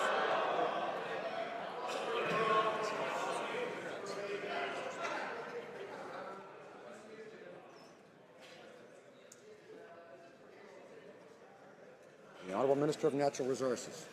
Thank you, Mr. Speaker. What the Prime Minister said was, we're going to get that pipeline built. And the reason he said that, as he has said from the very first days that this government took office, is that the environment and the economy go hand in hand. We're creating jobs for British Columbians and for Albertans and for all Canadians. We're expanding our export markets. We're working with Indigenous people. The environment, Indigenous partnership, and jobs. Those are the three pillars that drive the policy of this government. That pipeline will be built. The Honourable Member for Mégantic-L'Érable. Mr. Speaker, the Liberal government is completely unaware of the reality facing Canadian producers. Not only do the producers have to face unpredictable weather, unpredictable markets, now they have to face the Liberals making it up as they go along. They were treated as tax cheats under the tax reforms. They were given a bad modernization program. And for 9 days now, since the TPP was announced, they haven't heard a word. The Conservative government had promised $4 billion. What's the Liberals' plan for dairy, egg, and poultry producers? Honourable Minister of International Trade. I'd like to thank my colleague for his question, Mr. Speaker. The first thing I did following the announcement of the CPTPP was to go and meet with the producers in order to determine together our path forward, and they welcomed that. But let's just recall what we have done for Canadians, Mr. Speaker. For the agricultural sector, we have 500 million consumers, 14% of the global economy, and we did this by advocating for our key sectors like automobile, culture. So that is a good thing for Canadians. It's a good agreement for the agricultural sector. Member for Mississauga East Cooksville. Mr. Speaker, during our government's review of Canada Post, Canadians in Mississauga East Cooksville and from coast to coast made it clear that they value the important services that this Canadian institution provides. Last week, I was happy to join the Minister for an important announcement on the future of Canada Post at their largest distribution hub, which is located in my riding. Can the Minister please update this House and all Canadians to our government's new vision for the renewal of Canada Post? Minister of Public Services and Procurement. Thank you, Mr. Speaker. I want to thank the member for Mississauga East Cooksville for the question and for his work on this file. Our government was proud to announce a new vision for Canada Post that puts service to Canadians front and centre. We are taking immediate action to implement this vision, including terminating the community mailbox conversion program, enhancing the accessible delivery program, reinvesting profits in services and innovation, promoting remittance services, and renewing Canada Post's leadership. We made this promise to Canadians, Mr. Speaker, and we have kept our promise. The Honourable Member for Selkirk, Interlake, Eastman. Mr. Speaker, after dedicating his life to the Canadian Armed Forces, Vice Admiral Mark Norman's career has been put on hold for over a year. The Prime Minister himself approved his suspension and publicly predicted that his case was going to end up in court without offering any explanation at all. But Ontario Judge Kevin Philp wrote that Vice Admiral Norman was carrying out his responsibilities expected of an officer of his rank. Why is the Prime Minister politically interfering in Vice Admiral Norman's case and denying him his right, yes, his right to due process by taking this so long?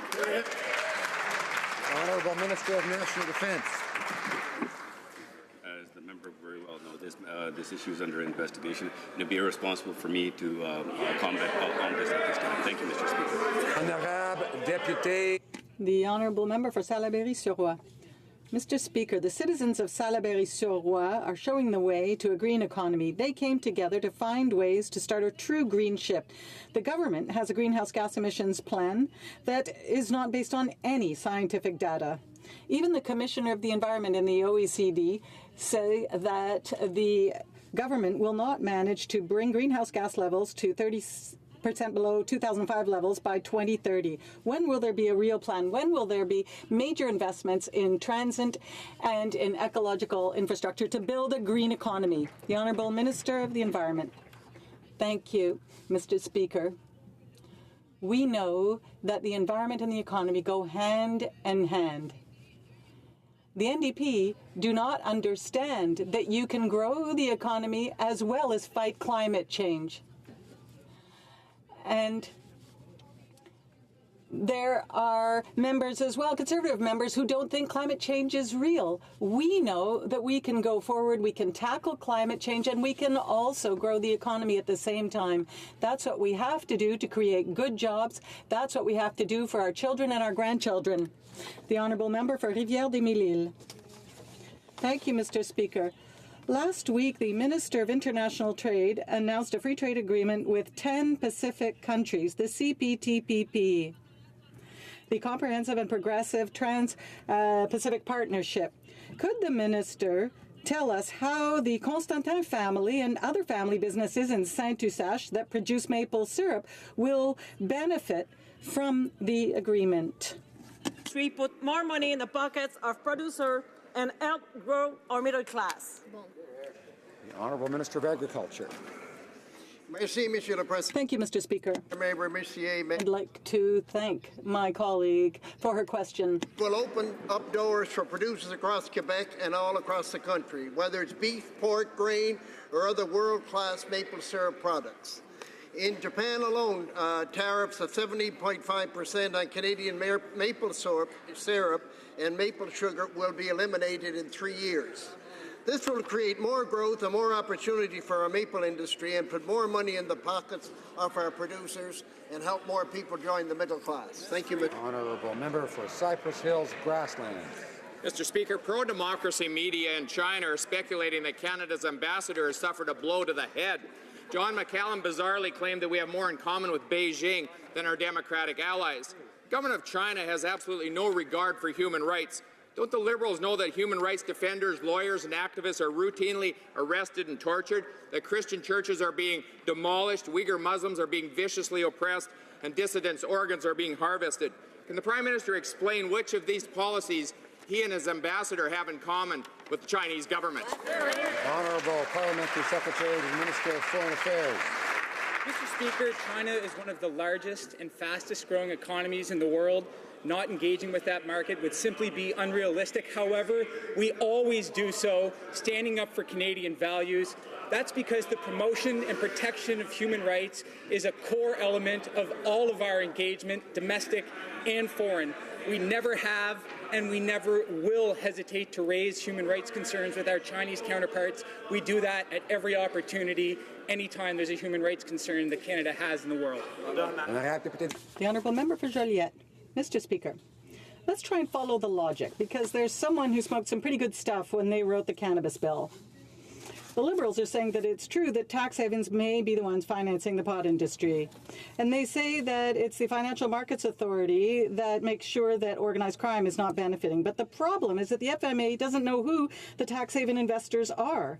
The Liberals are perfectly aware of this. Will the government delay implementation of this bill in order to make sure that organized crime and Liberal friends aren't the ones profiting. The Honourable Minister of Public Safety. Mr. Speaker, as we have said repeatedly, under the regulations that will flow from this legislation, security clearances will be mandatory for individuals who occupy key positions in any organization, as well as background checks on significant investors who hold more than 25% of a cannabis company. In addition, the Minister of Finance and his provincial counterparts have come to an agreement to demonstrate how we will all know what corporations are owned by whom. The Honourable Member for Joliette. Thank you, Mr. Speaker. Can the Minister assure that the dirty money coming from Cayman Islands will be investigated and that the government will make sure that it's not organized crime behind this? Because based on his answer, that's what I seem to understand. So I'd like him to confirm that. Thank you. For Public Safety.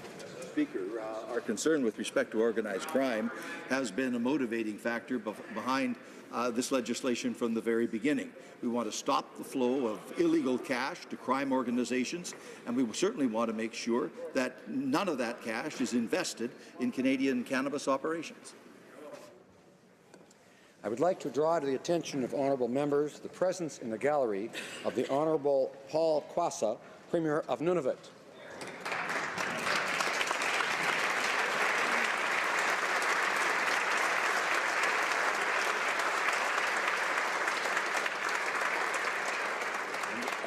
Honourable Robert McLeod, Premier of the Northwest Territories.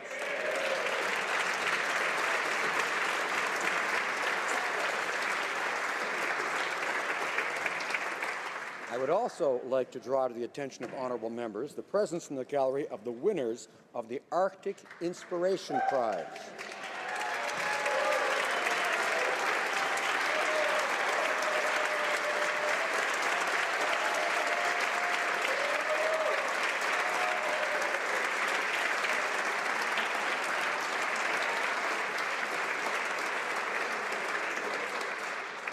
These 8 teams from across Canada's Arctic are recognized for their innovative projects to improve the quality of life in their communities. The winning teams are the Arctic Indigenous Wellness Project, Denny Harrow's Publication Project, the Unuk Men's Association of Inukjuak, Our Families, Our Way, the Peacemaking Circle, Rivers to Ridges, Rankin Rock Hockey Camp, North in Focus, Nunavut, Our Land, Our People, and the Kayak Program.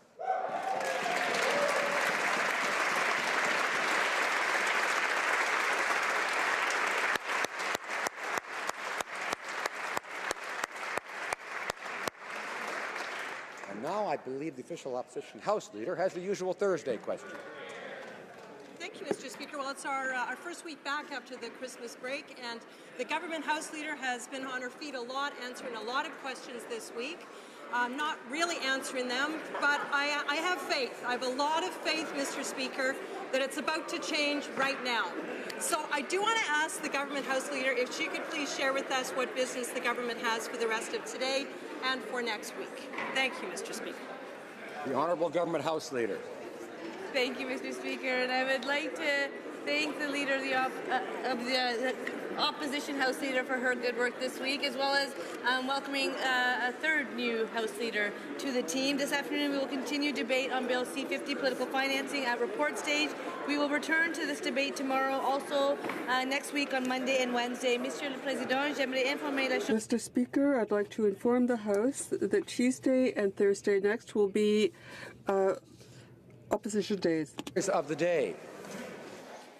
Government orders, government bills, Commons, resuming debate at report stage of Bill C-50, an act to amend the Canada Elections Act for political financing.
Order. I encourage any members who are engaged in conversations to take them out into the lobbies. There aren't too many, I see.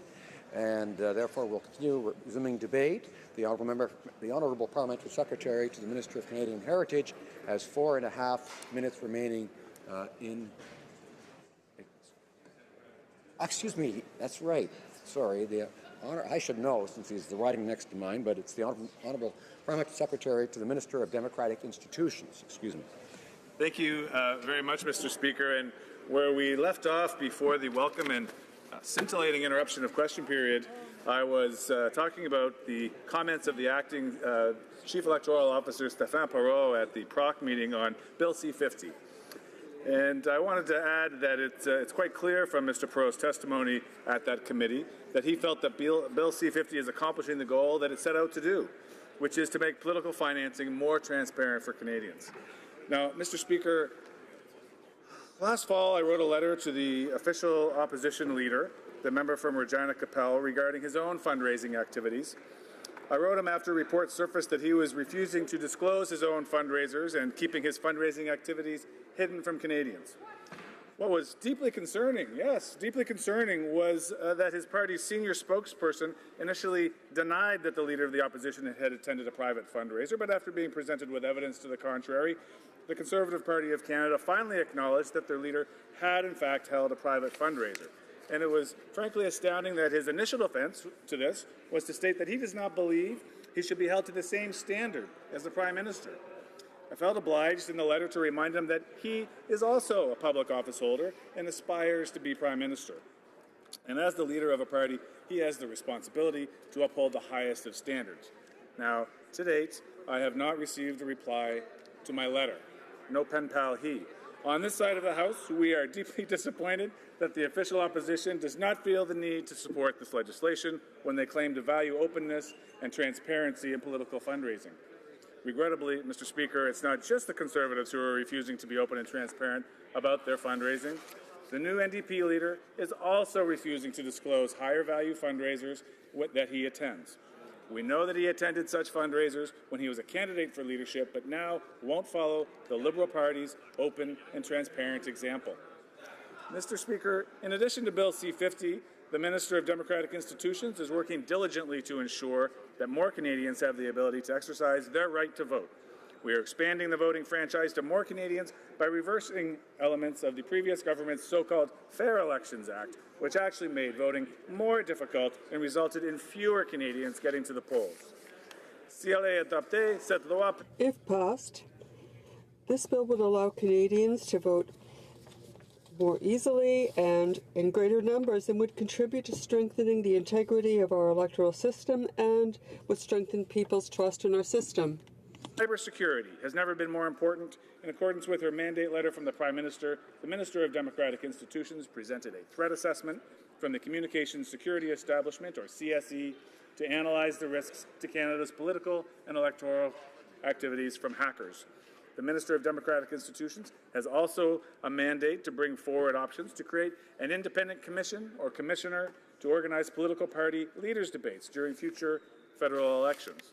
The Standing Committee on Procedure and House Affairs is currently studying this and has gathered valuable feedback from witnesses and stakeholders with interest and expertise in this aspect of Canadian democracy. The Minister of Democratic Institutions shared her own views on this important issue with the committee last fall. Additionally, Mr. Speaker, the Minister and I recently completed a cross-Canada tour to meet with stakeholders to hear their thoughts on how a commission or commissioner could be established to organize federal leaders' debates.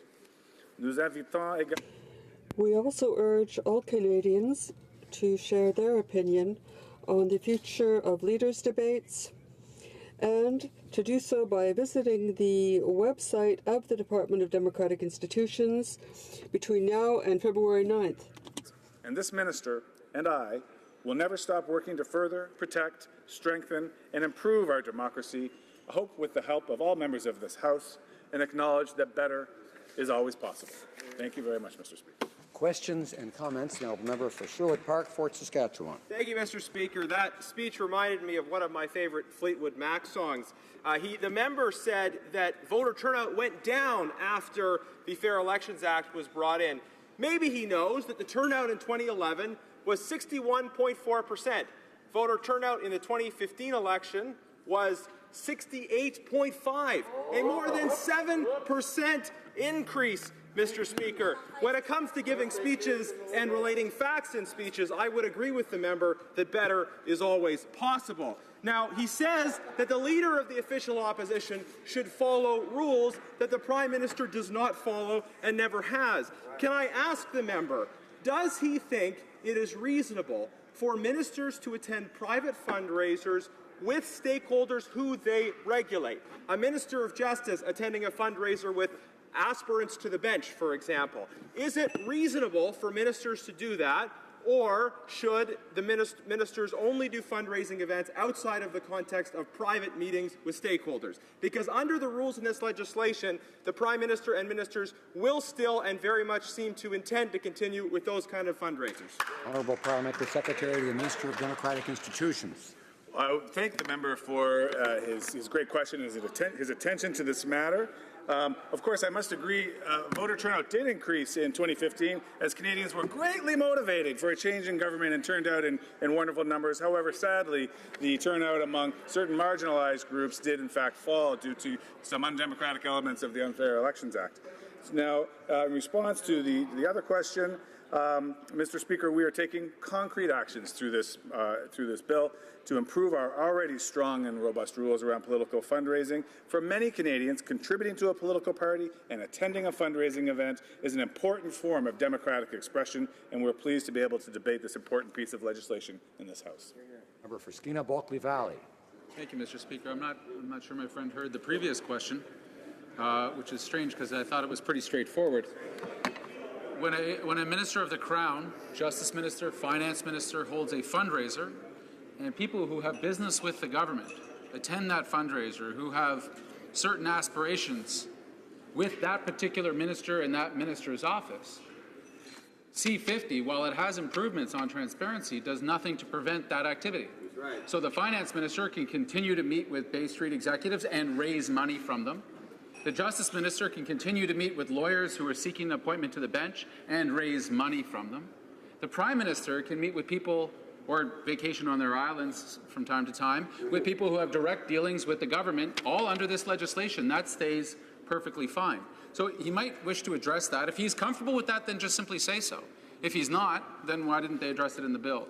My specific question is Section 4 in this legislation, which has a loophole in it that allows anyone who's donating to any of the parties to show up at conventions, drop $1,550 at convention, and simply not be reported publicly. It seems like a loophole you'd want to close. We tried to. We're trying to now at report stage. Does my friend not agree that A, ministers should not have that conflict of interest through their fundraising activities, and B, that this glaring limo loophole that the Liberals baked into this legislation should be closed? Honourable Parliamentary Secretary. Thank you, Mr. Speaker. My friend from Skeena-Bulkley Valley is describing, just in his question there, the state of political fundraisers as they have been for many, many successive governments over many, many, many years. Now, what's important here with Bill C-50 is that we're improving all of that. We're making that much better. We are taking concrete action to improve our already strong and robust rules around political fundraising. And as I've said before, contributing to political parties and attending fundraising events is an important part of democratic expression for Canadians. And with regard to the proposed amendment at report stage, it is to delete Clause 4, which is actually the implementation of one of the Chief Electoral Officer's recommendations, A36, I believe it is, that will increase transparency and openness in our fundraising regime. So I welcome the member's comments and his hard work and look forward to working with him as we pass Bill C-50. Thank you. Resuming debate, the honourable member for Skeena-Bulkley Valley. Thank you very much, Mr. Speaker. I enjoy this debate. I enjoy this conversation because a lot of Canadians look towards elected office, they look towards politics, and sometimes they have to then look away again because some of the activities they see, both in reality and that portrayed through movies and such, do not accurately, sorry, Siri wants to comment on my speech, that they don't accurately reflect what many of us are trying to do in politics, which is to simply represent people to the best of our abilities. Now, C-50 Well, the timing of it, of course, was interesting, Mr. Speaker. It landed just after the Liberals broke their promise on electoral reform. We all remember it well because the Prime Minister repeated it so often. Before, during, and after the last election, that 2015 was going to be the last election under first past the post. Recently, just a few days ago, he gave an interview here in the Library of Parliament to the CBC where he said, "Nobody was able to convince me."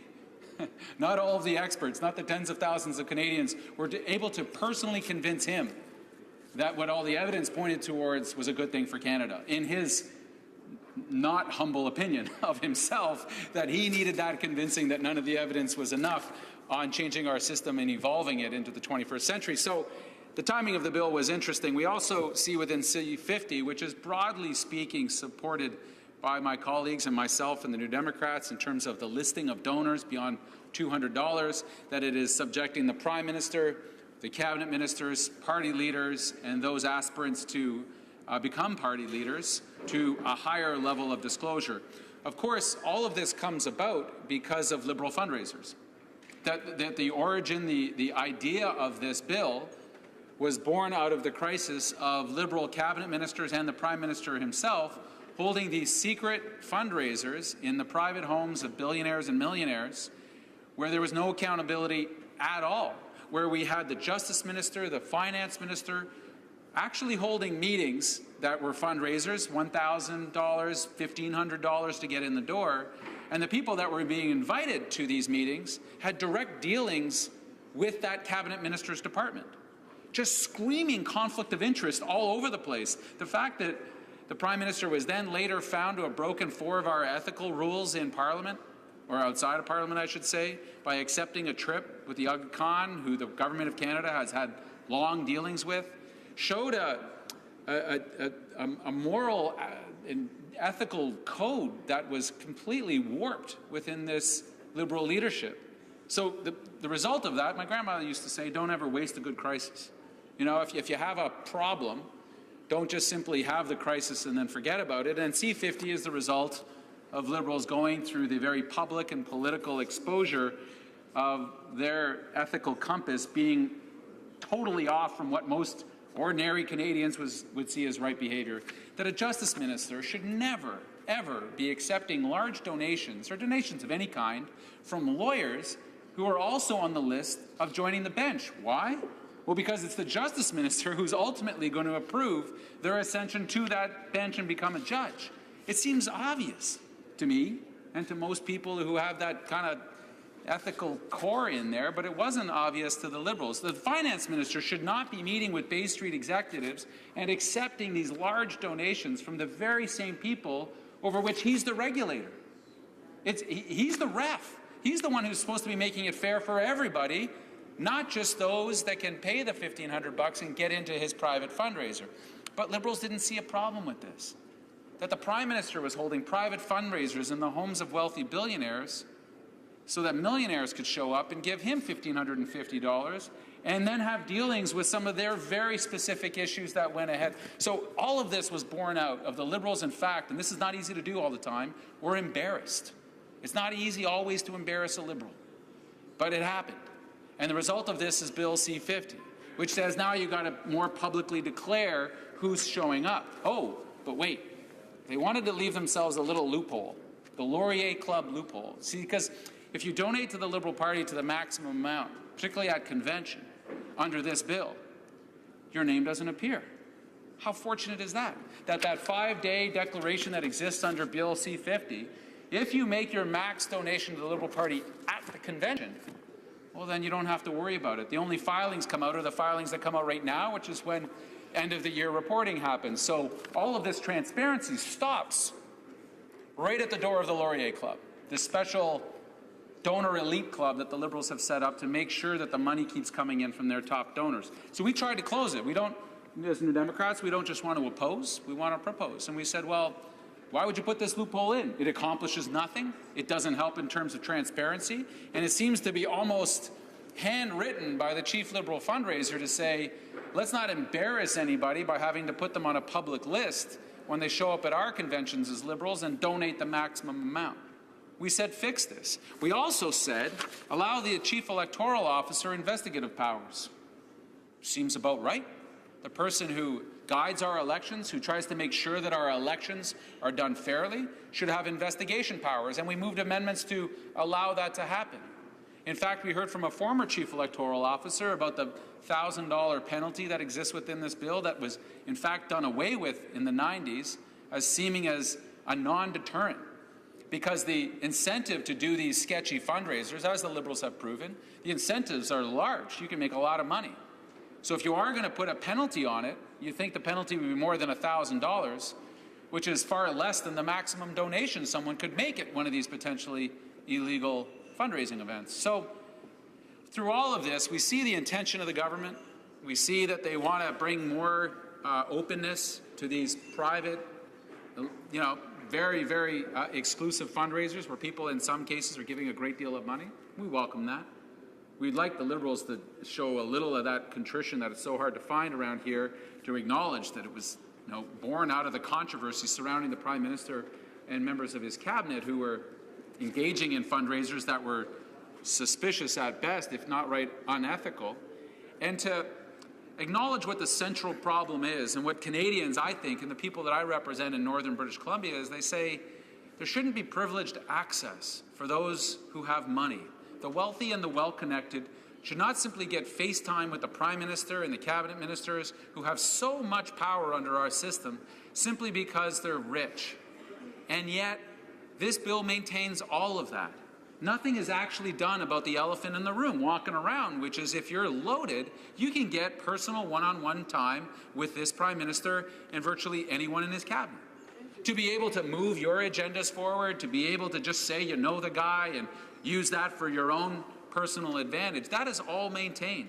None of that so-called tradition is threatened at all by this. So one wonders just how far Liberals were willing to go, and we found out. Donc c'est un projet de loi C5. So Bill C-50 is a bill that attempts to deal with donations. The Liberals made an effort here. We support the majority of some sections of the bill, but there are other areas that require improvement, further improvement. And those improvements are based on the majority that we had on the committee, and the Liberals voted down all of the amendments that the NDP tried to put forth to improve this bill. And that's the trend. That's what we're seeing from this government. It was different when they were in opposition. Mr. Speaker, that the aspects of C-50 in the whole accomplish a stepping up of transparency. The concerns we have is that cash for access, that tradition where if you have a lot of money, you're going to get personal time with the Prime Minister. And Liberals will now jump up and say, oh, but he does town halls. Well, congratulations. We all do town halls. Good for him. Nothing wrong with that. But to still have the large tendency to say, if you have lots of money, you don't have to line up for a town hall and sit in the crowd and maybe ask a question. If you have $1,550 to donate to the Liberal Party, well, then we'll get you FaceTime, we'll get you that sacred selfie, we'll make sure that you have time with whichever minister you choose, right up to the Prime Minister. Liberals maintain that practice. And they allow a loophole in this bill, which they're well aware of, that will make these very large donations not be transparent if they take place at a Liberal convention. And that's a missed opportunity, Mr. Speaker. But like so many opportunities when it comes to ethical behaviour, Liberals are only too happy to sit on their hands and miss them. Thank you very much. Questions and comments? The Honourable Parliamentary Secretary of the Minister of Democratic Institutions. Thank you very much, Mr. Speaker. Members will recall that after the last election in 2015, then Chief Electoral Officer Marc Mayron produced a report, and that report was characterized by a number of recommendations on how we might do better in this place. One recommendation, A36 of the report, said we should make leadership and nomination financial transactions fully transparent and the political financing regime applicable to contestants more coherent, unquote. Now, that recommendation, A36, is implemented in Bill C-50 through Clause 4, which, in a puzzling motion that the member from Skeena-Bulkley Valley has put on the floor, would delete that implementation of that recommendation. What's even more puzzling is that all members from all parties of the House Rules and Procedures Committee unanimously supported that recommendation from CEO Marc Mayron. So I'm just wondering if perhaps the member could help us to understand why he would like to eliminate from C-50 the implementation of the CEO's recommendation around transparency. The honourable member for Skeena-Bulkley Valley. Thank you for the question. My understanding is whatever our implementation will do, our amendment will do, will strike out the clause which allows the Liberal Party to continue to fundraise in secret, essentially, as long as it takes place at convention. That this aspect, we've asked a number of Liberals, both at committee and here in the House, why do we have this loophole? I've yet to hear from my friend, the Parliamentary Secretary, or any other Liberal, the rationale for why, if a donation is sent to the Liberal Party in a cheque for $1,550, or they show up at an event, then that is made public. But if that event takes place at the Liberal convention, that is not made public. It makes no sense. The effort, the exercise is the same. If they're trying to be transparent, then be transparent. But yet we know many of the top level Liberal donors, try that 3 times fast, Mr. Speaker, choose to make their donations at the Liberal Party convention for various reasons. One of them is if you're a member of the Laurier Club, well, you get private time with the Prime Minister. Isn't that convenient? Again, cash for access is the problem. This goes towards moving some transparency to the issue, but keeps loopholes in place that make no sense at all and have no justification. Not once have I heard a Liberal member be able to defend it. So at some point, they're going to have to square that circle, probably well after this bill is passed into law. Questions and comments? The honourable member for Saanich Gulf Islands. Mr. Speaker, I want to thank my honourable colleague from Skeena-Bulkley Valley for his speech and for reminding us of this horrific, for me particularly, and I think for many Canadians, anniversary of the February 1st breaking of the promise on electoral reform. And I do have an opportunity to speak to C-50 in a few moments, so forgive me for asking a question on electoral reform of my colleague. When the Prime Minister says that no one was able to convince him, I've been racking my brains, and I know this issue well, and I know the Prime Minister well, and I don't know of a single person who was ever given the opportunity to try to convince him, an opportunity to sit down and listen to the evidence and have it presented to him. And I wonder if my honourable colleague for Skeena-Bulkley Valley knows of any opportunities that were afforded either members of his party or any other experts or anyone at all. Because if we failed to convince him, I would have liked to have thought we would have had a chance. Member for Skeena-Bulkley Valley. Thank you, Mr. Speaker. I thank my friend from Saanich Gulf Islands. The quotes from the Prime Minister today are rather astounding. That this is revelatory for me and for many others, that lo and behold, through all of the conversation that went on for months, tens of thousands of Canadians participating in town halls, online surveys, engaging in good faith with the Electoral Reform Committee and parliamentarians, some of which Liberals held events where the majority came out saying they wanted proportional representation. All of that conversation never got to the Prime Minister. All the evidence that we brought forward from virtually every Democratic expert we have in this country, and many of the leading global experts who all point that the evidence shows that proportional representation leads to more women being elected, more diverse parliaments being elected, better outcomes in terms of economic, environmental, and social legislation. All of that evidence never made its way to the Prime Minister's mind. He somehow cloistered himself off from this, and that's his argument now. That coupled with the fact that he felt it was his decision and his decision alone to make. That's just not true. So I don't know how Liberals actually maintain this. I know a number of my Liberal colleagues were greatly disturbed by the betrayal of the promise that was oft repeated by this Prime Minister and by them. It's just unfortunate. I think it's unbecoming, frankly, of a Prime Minister who is an intelligent person to suggest that he just simply wasn't convinced, that no single expert, no single Canadian was ever able to get through to his mind that the leading forms of voting that most of the successful democracies around the world employ would be somehow unsuitable for Canada. Resuming debate, the honourable member for Saanich Gulf Islands. Thank you, Mr. Speaker. It's an honour to rise at report stage to deal with Bill C-50, an act to amend the Canada Elections Act in dealing with fundraising. I did have the opportunity before committee to attempt to make amendments to this bill. Certainly there was excellent testimony from many expert witnesses, particularly our former Chief Electoral Officer, Jean-Pierre Kingsley, of ways in which the bill could be strengthened. So I'll say at the outset that the bill is one that generally makes improvements. It's not that it's a bad bill, it's that there are lost opportunities here, and particularly lost opportunities in closing those loopholes around what's now known as cash for access. But let me speak to the bill, and then I'm going to turn my attention to the fundamental problem that we have in Canada when talking about political fundraising. And so that's a more general conversation. Let me say on Bill C-50, where I tried to put forward, and I did have Green Party amendments voted on and unfortunately all defeated, but they may be seen by some as relatively minor, but I think they matter. For example, and one was mentioned by my colleague from Skeena-Bulkley Valley, I attempted to increase substantially the punishment for violating any of the provisions around notice, publicity, reporting, and so on.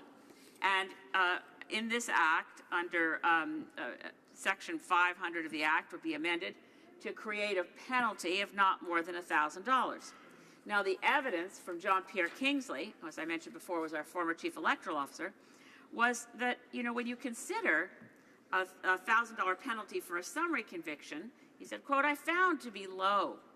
The entities that would be charged are entities that effectively have money and should pay for more than that. I don't think there's anything left that's a penalty of $1,000 under the statute. And as well, we're not talking about a deterrent. The deterrent, of course, is a summary conviction, but there should be a penalty." So in the amendment that I put forward, I was hoping to see that if the party broke the rules, that they would be dealing with a penalty of, say, twice the amount of what the party raised at that event. That would become a significant deterrent because you'd undo all the damage of your event because you'd have to pay twice as much as you raised as your penalty. I also, like the member for Skeena-Bulkley Valley, agree that it's a rather large loophole. In Section 4 of the Act, you do not have to report at all on fundraising and donations that are made in the course of a national convention. That would again be a place where we know a lot of fundraising does go on and should be reported. So the bill certainly doesn't make things any worse, certainly not. But what the problem with this is, and the notion of cash for access and the way it's described, is something that, let's be clear, until someone dubbed it cash for access and ascribed to it, I think, a label that nobody would want. Reality is that's how political parties of all stripes have always raised money. You have your star performer, the leader of your party, come and do an event, or someone else who's well known in the party, somebody that other people want to meet. That's the draw to get other people to show up and spend a lot of money. I usually like to joke that in the Green Party, it's not so much that we have cash for access as that I show up in people's homes for potluck suppers, so our provisions are basically tofu for access. However, I'm glad my friends on the Conservative benches appreciate the levity. I mean, but really, the situation of political party financing makes setting up a series of rules that cover all eventuality sort of a mug's game. I'd rather attack this directly and ask, when are we going to take the leap that other countries have done and eliminate private financing for political parties? Now, I know that goes contrary to the direction of the previous government that said they were getting rid of taxpayer funding for political parties, but they really didn't. Taxpayers fund political parties to a great extent in this country. It's just not sufficient to meet the perceived needs of the parties, which is why they go forward and do all this other kinds of fundraising. The reality is that our system of democracy would be cleaner, everything would be much more above board if there was a fair, impartial system of public financing. By the way, I should cover for those who might not know how taxpayers fund political parties. Certainly everyone in this chamber knows. But there are very generous rebates for the amount of money spent during an election campaign. If you get more than 10% per riding, you get back 60% of what you spent, or 50% of what you spent, and nationally they get back 60%. So the party that spends the most on attack ads, for instance, in other words, the party that annoys the Canadian public the most with attack ads during the Super Bowl, their rebate is the largest just because they spent the most. The biggest spending parties get the most back from the Canadian public because that's our Elections Canada rebate rules. What if we didn't do that anymore? What if we said we're just going to provide a pot of money based on what we've seen over average over the last 5 elections that the Canadian public spends on having elections held, what we actually give to political parties, and develop a fair system of sharing that out. What if we did what England does, what Brazil does, what many countries do, and ban electronic advertising, radio and TV for political parties? That's the biggest ticket item in the spending budgets of most political parties during elections, is to have money in the bank to run all those ads. What if television ads from political parties weren't allowed, but every party on a fair and equitable basis was given nonprofit, public interest, and I'm forgetting the right word, public broadcasting time that was available on a fair and equal basis? One of the things about attack ads that you'll never see is someone running for office doing their own ominous voiceovers. Right? The attack ad bread and butter is so-and-so plans to steal your baby. You heard it here. Or beat your kitten, or something loathsome. When you're right on screen looking at the Canadian public, you don't say things like that. You say, I'm standing here because I want to serve you. Our platforms are about your life, your family, your community. You want to say the positive things when it's your face. Public funding and public provision of public interest broadcasting for political parties instead of paid advertisements would save the taxpayers a bundle, because we wouldn't be paying back for all that ad time on the proportions that political parties now receive under the Elections Act. Then we could also look back at what the provisions were before former Prime Minister Stephen Harper reversed them. The fairest and the least cost support of political parties from the public purse was always Jean Chrétien's innovation of the per-vote subsidy. In that way, as a Canadian voted, it's an incentive to vote, by the way. I've had people say to me over the years when it existed, I live in a safe, fill-in-the-blank, Grit, Tory, I live in safe riding for the party I don't want. So the only reason I go vote is because I know it's going to give you guys $1.75 a year because I voted for you. That amount changed eventually. I think by the time the Harper administration killed it, I think it had gone up to close to $2 a vote. But it's $2 a year to the party that you voted for, directed by your vote. Whereas the other big taxpayer funding of political parties, we don't get to direct at all. As I said, the biggest one is the rebates for election spending. The second biggest one is the rebate for the income tax deduction that you get, which is so much more generous than donating to Oxfam or Sierra Club or my church. All of my charitable giving to other organizations is never rebated at the highest level. You give $400 to a political party, costs you $100. Of course, it's obvious why the rules benefit political parties. They were written by people in this place to assist their parties. Isn't it time we pulled the plug on all of it? Didn't worry about whether someone's meeting with donors in someone's fancy house or meeting with people at a potluck supper at somebody else's. I mean, all of this is driven because we're not willing to bite the bullet and do for our democracy what's really required. Take money out of it.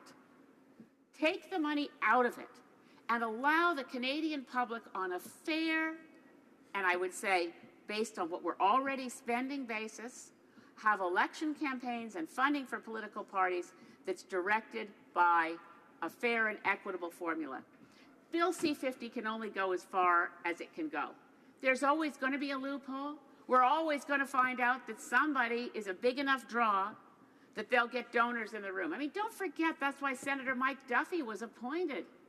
He was a good fundraiser because people wanted to write the big checks to go in the room to meet him.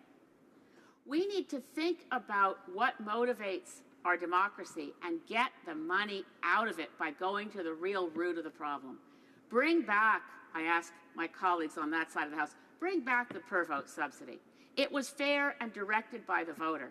Take big money out of politics. Thank you, Mr. Speaker. Questions and comments. Question commentaire. The Honourable Parliamentary Secretary to the Minister of Democratic Institutions. Thank you very much, Mr. Speaker, and thank you very much to my friend, the member from Saanich Gulf Islands, for her statements and, moreover, for her ongoing care and attention to our democratic institutions here in Canada. I'd like to dwell on the section of your remarks regarding conventions. I would like to dwell on the members' section of her remarks regarding conventions, if I may. Now, I'll start by saying that any fundraiser within a convention for which a person walks through a door and pays over $200 to spend time with the class of folks that we've already identified will be captured by the new rules. So that kind of event is not exempt at a convention. Now, what is exempt under C50 at the convention is a kind of appreciation event for folks that have already paid a convention fee and are going to be present there. That is exempted, and of that, our acting Chief Electoral Officer, Stéphane Perreault, said at the PROC Committee, this is an important exception for party conventions, including leadership conventions, except where a fundraising activity takes place within the convention. So the convention itself is exempted, but if there's a fundraiser that meets all the conditions within the convention, then it is caught by the new rules. Again, this reflects a concern to achieve a proper balance, and I think it is wise. I wonder if the member might reflect on the CEO's statements that the C50 actually does capture a good balance. Honourable Member for Saanich Gulf Islands. Thank you, and I want to thank my friend, the Parliamentary Secretary. Look, I've read Section 4 over and over again. Perhaps it's bad drafting, which is a terrible thing to say at the point that we've gotten to report stage. But despite subsection 3, okay, a regulated fundraising event does not include any event that is part of a convention that is organized to express appreciation. So it can be organized to express appreciation, but that kind of an event is indeed access to key decision makers that doesn't end up getting reported, isn't open to the media. In other words, it seems like a rather, to me, and I maintain even after hearing the explanation from the Chief Electoral Officer, which I'd heard before, I'm baffled by the position of the current Chief Electoral Officer. Of course, I respect our Chief Electoral Officer, but in the context of what's trying to be dealt with by C50, special access for people with lots of money to key decision makers, the exemption for conventions doesn't sit right with me. Now, I hear what my honourable colleague is saying, but I'm not persuaded. Sorry. Questions and comments. Question and commentaire. The Honourable Member for Cowichan, Malahat, Langford. Thank you very much, Mr. Speaker, and I'd like to thank my neighbour and friend from Saanich Gulf Islands for her speech. I noticed in her speech she was talking about missed opportunities in this legislation and the hidden costs that not many taxpayers are aware of when it comes to financing political parties. One of the other big loopholes is the fact that under our current legislation, there is no hard limit on the length that a campaign can be. And we all know from 2015, with its 78-day campaign and the changes that were made by the previous Conservative government, it ballooned the costs to the taxpayer. Not only did the cost of the election cost $443 million, but it allowed parties to spend a huge amount more and therefore getting even more tax breaks. Now, I've proposed a private member's bill to put a hard cap on the length of elections, and I'd be curious to hear my honourable colleagues' thoughts on that, which is probably another missed opportunity that this House could be looking at. Honourable Member for Saanich Gulf Islands. Well, thank you, Mr. Speaker. I thank my honourable friend from Cowichan, Malahat, Langford. You know, we also have another really important piece of electoral reform legislation that was received first reading in this place but has not yet gone to committee, Bill C-33, which does away with a lot of what was done under the previous administration's, what we call the Unfair Elections Act. That one has a lot of really good provisions to bring back the rights of the Chief Electoral Officer to communicate with Canadians, to educate Canadians. It's got a really cool provision to allow young people at age 16 to be registered to vote, so they're already registered by the time they turn 18. I would love to see something in there, and we can go back to that when it gets to committee for an amendment, because what former Prime Minister Harper did was in the Unfair Elections Act create for the first time additional money depending on how long the writ lasted. Now, we had a very long writ period in 2005. My friends here with a memory will remember that on November 28, 2005, the Liberal government of Paul Martin fell, but the election wasn't till later in January because there was the feeling that between Christmas and Hanukkah there had to be some time allotted. But those were in the days before you got to additional spending limits during a writ period. Stephen Harper changed it so you could get more money back by having a longer writ period, and then we went from August 3rd till October, late October. I agree entirely with my friend, but I don't know that we want to say there's a hard cap on the length of an election. There may be reasons we'd want to extend it, like if a government falls right before Christmas, as in the case of the November 28th, 2005 fall of the government. I do think we need to make sure that long writ periods are not an excuse to get more money from the taxpayers because you've already rigged the game so that you can spend more money and get more money, and the party that had the most money at the time engineered those changes.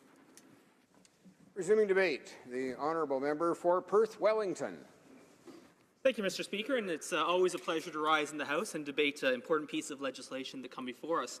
But before I do so, I do want to if the House will give me a brief indulgence, just to thank and congratulate everyone who's involved yesterday with the launch of the 3rd edition of the House of Commons Procedure and Practice, now lovingly referred to as Bosque and Gagnon. I know I spent, like all members, spent last night going through page by page this exciting document. It was a real page turner. I made it page 1324, so I look forward to finishing the rest of it tonight. It's a great accomplishment, and my colleagues are telling me to get a life.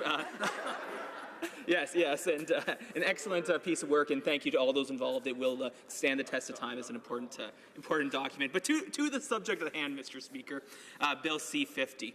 I wanted to begin by, the member of Sandwich Gulf Islands briefly mentioned her questions and comments, Bill C-33. And I was intrigued today in question period when the Minister of Democratic Institutions mentioned Bill C-33. In fact, I'll quote her from the Blues. She said, "My job is to strengthen and protect our democratic institutions and ensure they represent the values of Canadians. Through the introduction of Bill C-33 and Bill C-50,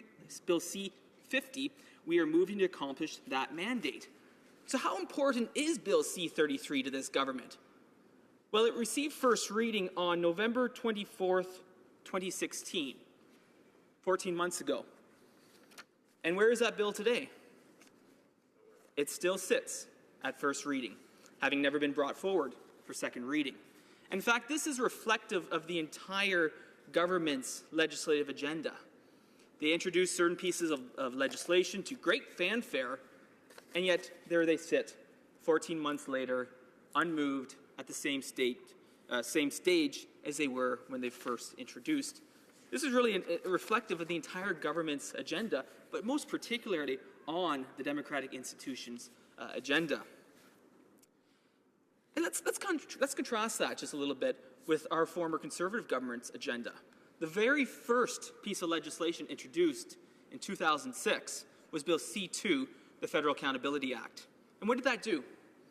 It banned corporate donations, banned union donations, and had a hard cap on the maximum that an individual could donate.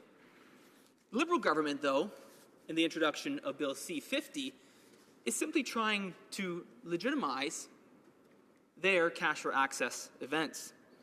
They're trying to legitimize their pay-to-play events. They're trying to legitimize that which they shouldn't have been doing in the first place as per their own rules in their own document, Open and Accountable Government. And I'd like to quote from their own document. In the prelude, it says, "Open and accountable government sets out the core principles regarding the roles and responsibilities of ministers in Canada's system of responsible parliamentary government." And under Annex B, which is referred to fundraising and dealing with lobbyists, best practices for ministers and parliamentary secretaries, the very first paragraph says, "Ministers and parliamentary secretaries must avoid conflict of interest, the appearance of conflict of interest, and situations that have the potential to involve conflicts of interest." This legislation wouldn't have been needed had the Prime Minister and his ministers simply followed their own document. Had they simply taken the words of their Prime Minister, and, well, the Prime Minister himself accepted his own words, and simply done what they were asked to do. It goes on to say, "Ministers and parliamentary secretaries must ensure that political fundraising activities or considerations do not affect or appear to affect the exercise of their official duties or the access of individuals or organizations to government." On this point, on this specific point, this Liberal government, the Prime Minister and his cabinet have failed to live up to the standards that the Prime Minister himself set in open and accountable government. The Prime Minister laid out his vision. He was promised to be open and transparent, and then they broke their own rules. And this isn't the first time we've seen this, Mr. Speaker. We've seen this time and time again over the past 2 years that this government has been in office, constantly placing themselves in the appearance or the potential of conflict of interest. And we've heard all week in this House questions to the Prime Minister, questions to the government House Leader about the Prime Minister's unethical trip to the Aga Khan's Island, for which he was found guilty of 4 separate counts under the Conflict of Interest Act. Mr. Speaker, this government, in only 2 short years, is achieving a level of ethical lapses that took the Chrétien Martin Liberals a full 13 years to get to. They've accomplished that in 2 years. And let's talk a little bit about this piece of legislation. Let's talk about some of the exemptions and exceptions that this government has brought forward in Bill C-50. There's one particular exception, what I like to call the Laurier Club loophole. This legislation applies to donor appreciation events, except when those events take place at conventions. Now, people may be wondering, what exactly is the Laurier Club? Well, I have an answer for you. I went on the Liberal Party's website and I found about a little bit of information about it. So for the low price of $1,500 a year, you too can become a member of the Laurier Club. Where do I sign up? I believe on the Liberal Party website you can sign up. But what do you get? What do you get for becoming a member of the Laurier Club? You get invitations to Laurier Club events across the country, hearing from leading voices on our Liberal team. You get access to senior members of the Liberal Party and the Liberal government. And in fact, tonight in Edmonton is actually a Laurier Club event. For those who are interested, there's still time, I'm sure, to register for that event. In Edmonton, my colleague from Edmonton West says perhaps both Edmonton Liberals may show up at that event. But I find this interesting as well, because just last week, the Chief of Staff to the Minister of National Defence tweeted. She tweeted that about the convention that the Liberals Party is having later this year in Halifax. And she said, and I quote, "If there was a time to join the Laurier Club, now is the time," as she was highlighting the Liberal convention. Now, I'm sure we could all read into that different options, but I believe the testament there is very much so that if you want to meet senior Liberals, join the Laurier Club, attend the National Convention, and you will have access to senior decision makers within the Liberal Party of Canada, because that is accepted, that is exempted from this piece of legislation. The Laurier Club loophole allows that to happen.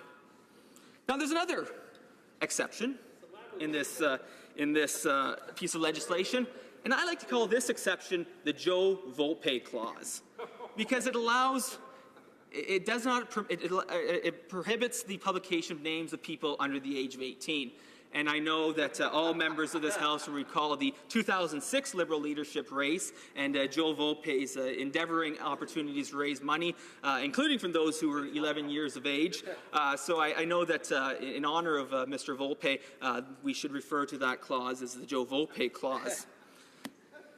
Now, I'm not going to get into any clauses about those who've already passed on, but I believe that that would perhaps also be called the Joe Volpe clause, but is not dealt with in this particular piece of legislation. There's also a part of the legislation that requires 5 days' notice. It has to be placed on the website 5 days in advance. Well, that's a positive step. Publicizing these events, that's not a bad thing. But again, another loophole comes into place, because there's no provision for a long-standing event to be sold to party members, to be encouraged, and then at the last minute, lo and behold, the Prime Minister is attending under the 5-day limit. Or lo and behold, the Minister of Finance or a senior Liberal minister is attending the event within the 5-day period. There is no provision in the Act to remedy that. It's a matter that I brought up at the Procedure and House Affairs Committee, and it is a matter that was not dealt with in this legislation.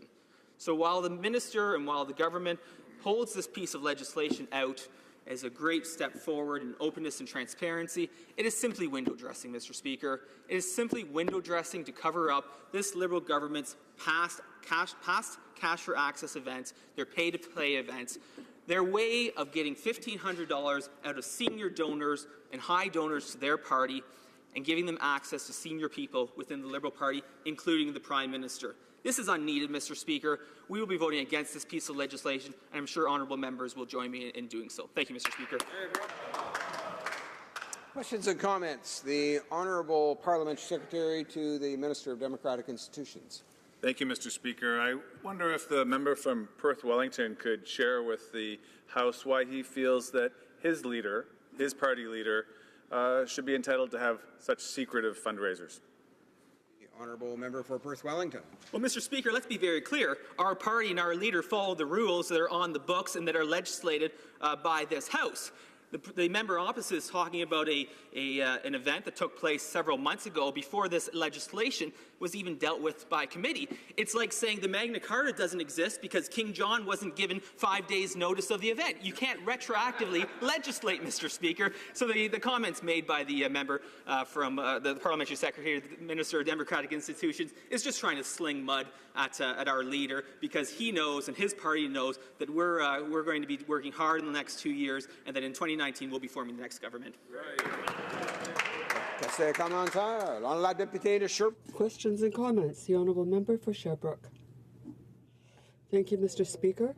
And I'd like to thank my colleague for his speech. I would like to know if he would comment on what seems to me to be a lamentable failure and about the results given the Liberals' promises about electoral reform and about this entire file.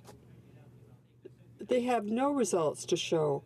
Their only results up till now, since 2015, is this bill. It's a rather modest bill, considering their promises. So what does he think about what the Liberals have done, given their promises for electoral reform, given that expectations were so high after the 2015 election? The Liberals were supposed to produce results. The Honourable Member. Oui, merci, Monsieur le Président. Et je voudrais... Thank you, Mr. Speaker, and I'd like to thank my colleague, the member for Sherbrooke. And yes, he's right. The Liberal government made a lot of promises during the electoral campaign of 2015, but they didn't keep their promises. They said one thing during the election campaign, and once they formed government, they did not honor their promises. Electoral reform is one example. The government created a committee, a House committee, to look into it, and they said that the 2015 election would be the last first-past-the-post election. They said one thing, they did another. These are the same Liberals as the Liberals in the past. They have not changed. For Saanich Gulf Islands. I believe that my colleague is looking for the expression first-past-the-post system. Easily, but that is the current dysfunctional voting system that we have. I want to ask the Honourable Member for Perth Wellington, and I appreciate that he raised, as I did, a really substantive piece of legislation that I don't know why it stalled for so long at first reading, Bill C-33. And I wonder if he can give me any sense, because being very candid, the member for Perth Wellington and I work together at various committees on electoral reform, and I think he's a sterling fellow. But I don't want to put him on the spot on behalf of his whole party. Bill C-33 is trying to repair a lot of what many of us in the opposition at the time felt was damage to our electoral system. Does he know the current intention and how he personally feels about how he'll vote on Bill C-33? The Honourable Member for Perth Wellington. Thank you, Mr. Speaker. I'd like to thank my friend from Saanich Gulf Islands for her very kind words. Very much appreciate that. Where is Bill C-33? I think that's the million-dollar question. Introduced in November 2016, and yet here it is stalled. There's been no debate. There's been no debate at second reading. It hasn't even got to the point that we can even get to committee and discuss it. You know, certainly our party is open to debating Bill C-33, but we haven't even been given the chance to debate it. Here it is, sitting at second reading, unmoved, unloved, completely stalled, Mr. Speaker. I would have to ask the government, where's Bill C-33? And where are so many other bills that they have introduced and yet have let sit stagnant on the order paper, Mr. Speaker? Resuming debate. Please, the débat. The honourable member for St. John's East. Thank you very much, Mr. Speaker. I rise today to speak to Bill C-50, an act to amend the Canada Elections Act, political financing. This bill proposes amending the Canada Elections Act to bring an unprecedented level of openness and transparency to federal political fundraisers. The legislation is just one of many steps that we are taking as a government to raise the bar on transparency, accountability, and integrity of our public institutions and the democratic process. Mr. Speaker, 2017 marks the 35th anniversary of the Charter of Rights and Freedoms, which was signed on a blustery day in April on the front lawn of Parliament, just a few steps from where we are right now. Canadians cherish our Charter, and rightly so. It is a model for democracies around the world. Section 3 of the Charter guarantees every citizen the right to vote and to run in an election. This fundamental democratic right, guaranteed to all Canadians, is one of our most cherished civic rights. The simple act of voting is an exercise of democratic freedom that unites all of us as Canadians. The Charter of Rights and Freedoms also enshrines the freedoms of association and expression. Section 2 of the Charter has been interpreted to include the right of Canadian citizens and permanent residents to make a donation to a party and to participate in fundraising activities. Of course, these rights are both subject to the reasonable limitations that might be imposed in a free and democratic society. Political parties represent a vital part of our democratic system. They unite people from different parts of the country with a variety of different perspectives and backgrounds and experiences. Parties mobilize ordinary citizens to champion policies and ideas, and they foster the kind of vigorous public debate about ideas that is at the heart of our healthy democracy. Voting in an election for a candidate is one of the ways Canadians play an active and engaged role in this society. We see this as an opportunity to make our country a better place for our children and our grandchildren. Some Canadians even choose to work or volunteer in a political party or a candidate's campaign, and for many of us here in this room, we probably know few people that don't. We engage all of our friends and family to help us in our political activities, and many of the people we meet are either our volunteers or people who work against us in campaigns. But it's true that it's a broad expanse of the Canadian population who participates in political activity at the municipal, provincial, and also here at the federal level. But not everyone has the time or inclination to become involved in politics in that respect. Still, they may want to have their voices heard. So for many Canadians, making a financial contribution to a political campaign is a meaningful way for them to play a direct role in our democracy. It is an important form of democratic expression. Choosing to financially support a political party or a candidate is something we must continue to uphold and protect. Everyone in this place knows that donations given by people who believe in us, who believe in what we stand for and what our parties stand for, help make our work possible. And we must continue to ensure that Canadians are free to contribute to political parties and candidates openly and transparently. It bears noting that Canada is known around the world for the rigor of its political financing regime. Donations from corporations and from unions are prohibited under the existing legislation, and to further level the playing field, there are strict limits on the contributions an individual can make. Canadian citizens and permanent residents contribute a maximum this year of $1,575 to each registered party. They can donate a total of $1,575 to the leadership contestants in a particular contest, and in addition, they can donate a total of $1,575 to contestants for nomination, candidates, and or riding associations of each registered party. Contributions are reported to Elections Canada, and the name, municipality, province, and postal code of those who contribute more than $200 are posted online.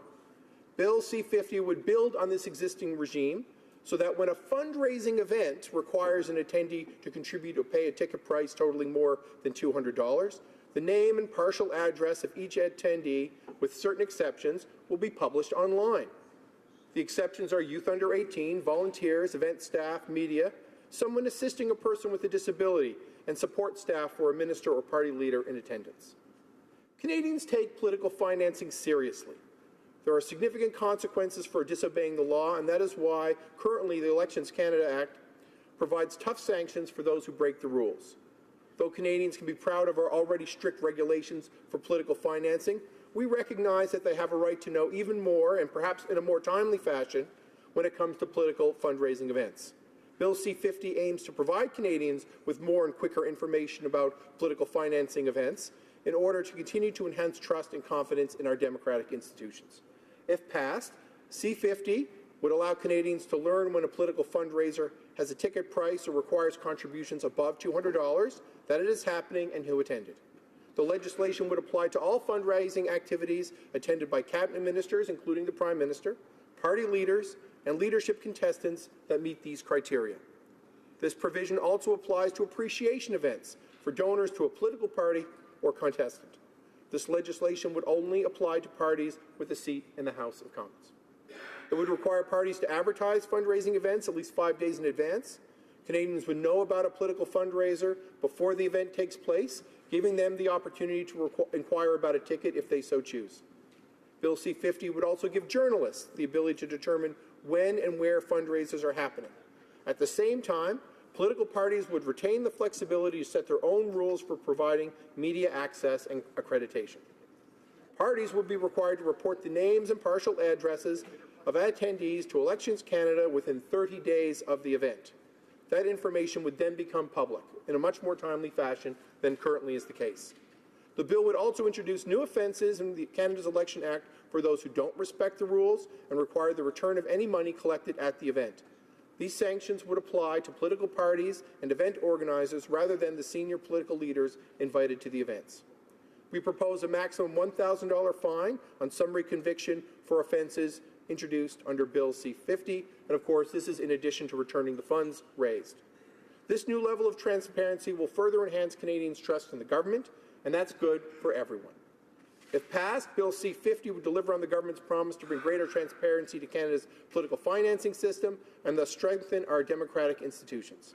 And as I have said, this is just one of the efforts that we're putting into place. The government is also taking action to increase voter participation and enhance the integrity of elections through Bill C-33, an act to amend the Elections Act, and the government has partnered with the Communications Security Establishment to protect democracy from cyber threats.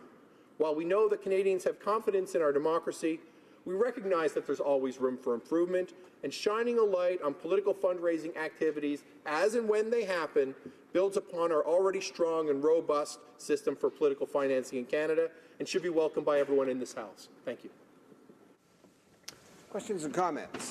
Question commentaire, the honourable member for Saskatoon West. Thank you, Mr. Speaker, and I want to thank my colleague for his comments. And I'm hoping that, Mr. Speaker, what I'm going to say doesn't sound sort of a bit tongue-in-cheek or a bit cheeky, I guess. But in my office, I have social work interns come in, and they're able to do a practicum in my office because I am a social worker. That's what I did before I became a parliamentarian. And part of that conversation I have with those students is the difference between Parliament and government, because often community members sort of confuse the two. You know, what's a minister? They're in the government. A member of Parliament is in Parliament. And I guess what I'm having a hard time here with the opposition side, the opposite side, pardon me, its response to this bill is blurring the lines between what we're talking about, and that is we're talking about cash for access for government ministers. To me, that's a whole different conversation than when we're talking about political financing and party leaders and candidates having fundraisers. Government ministers, from how I feel, government ministers should not be involved in political financing. People should not be allowed to pay a certain amount of money to be able to have access to a government minister. And I just want to hear his comments about the distinction between those roles. Thank you, Mr. Speaker. The honourable member for St. John's East.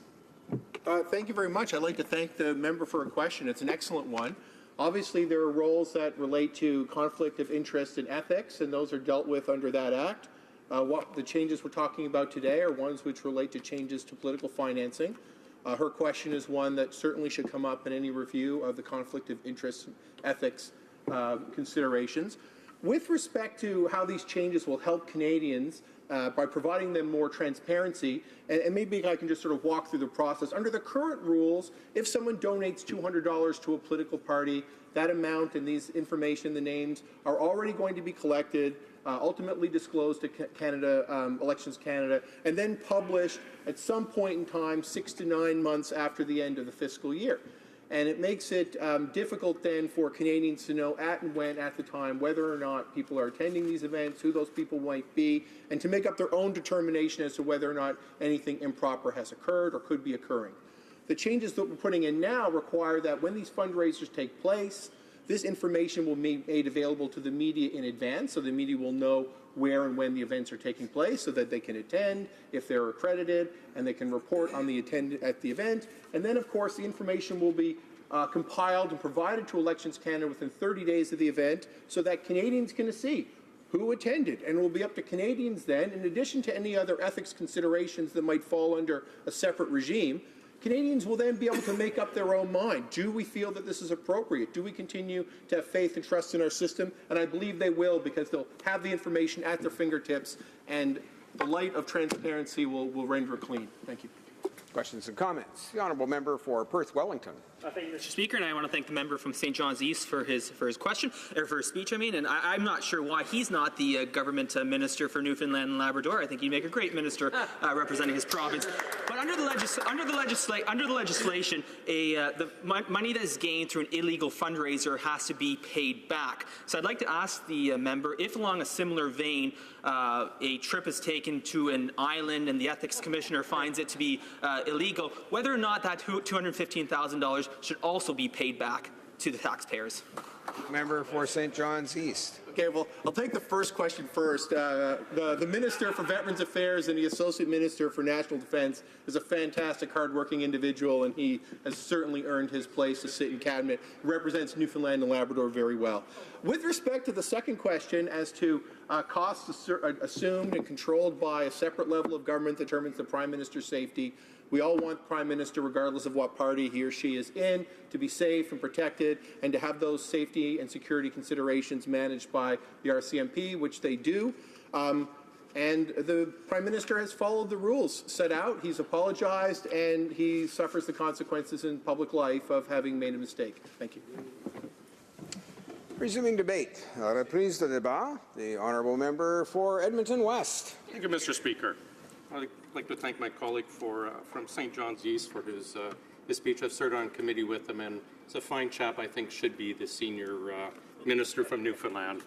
Pass that on. Yes, we're trying to get him in trouble. And I'm pleased to rise today to speak to Bill C-50 on political financing, also known as we got caught with our hands in the cookie jar, but let's pretend that we've changed and let's not worry about it. But that's just the working title of the bill. Now, the Liberals seem to enjoy making a mockery of their responsibility to this place by pretending to abide by and respecting this institution while acting to undermine our democracy and ethical standards. They claim to be transparent, but then introduce laws that lessen transparency. They claim to go above the spirit of the law, but refuse to follow the letter of the law. And when caught, they make excuses, blame others, and accuse critics of mudslinging. Now, in the mandate letters written and signed by the Prime Minister, he stated, actually, I've referred to these often in speeches, and I feel like I'm plagiarizing my old speeches by repeating what the Prime Minister has stated. But it's important to get over this and set the stage how the cynical bill came about. Now, I know actually if the Liberals wanted to raise money, they could actually just copyright that handbook and charge us every time we refer to it in the House and point out how they're breaking their own promises. They'd probably surpass the Conservatives in fundraising. Anyways, the Prime Minister says you must uphold the highest standards of honesty and impartiality, and both the performance of your official duties and the arrangement of your private affairs should bear the closest public scrutiny. That's an obligation that is not fully discharged by simply acting within the law.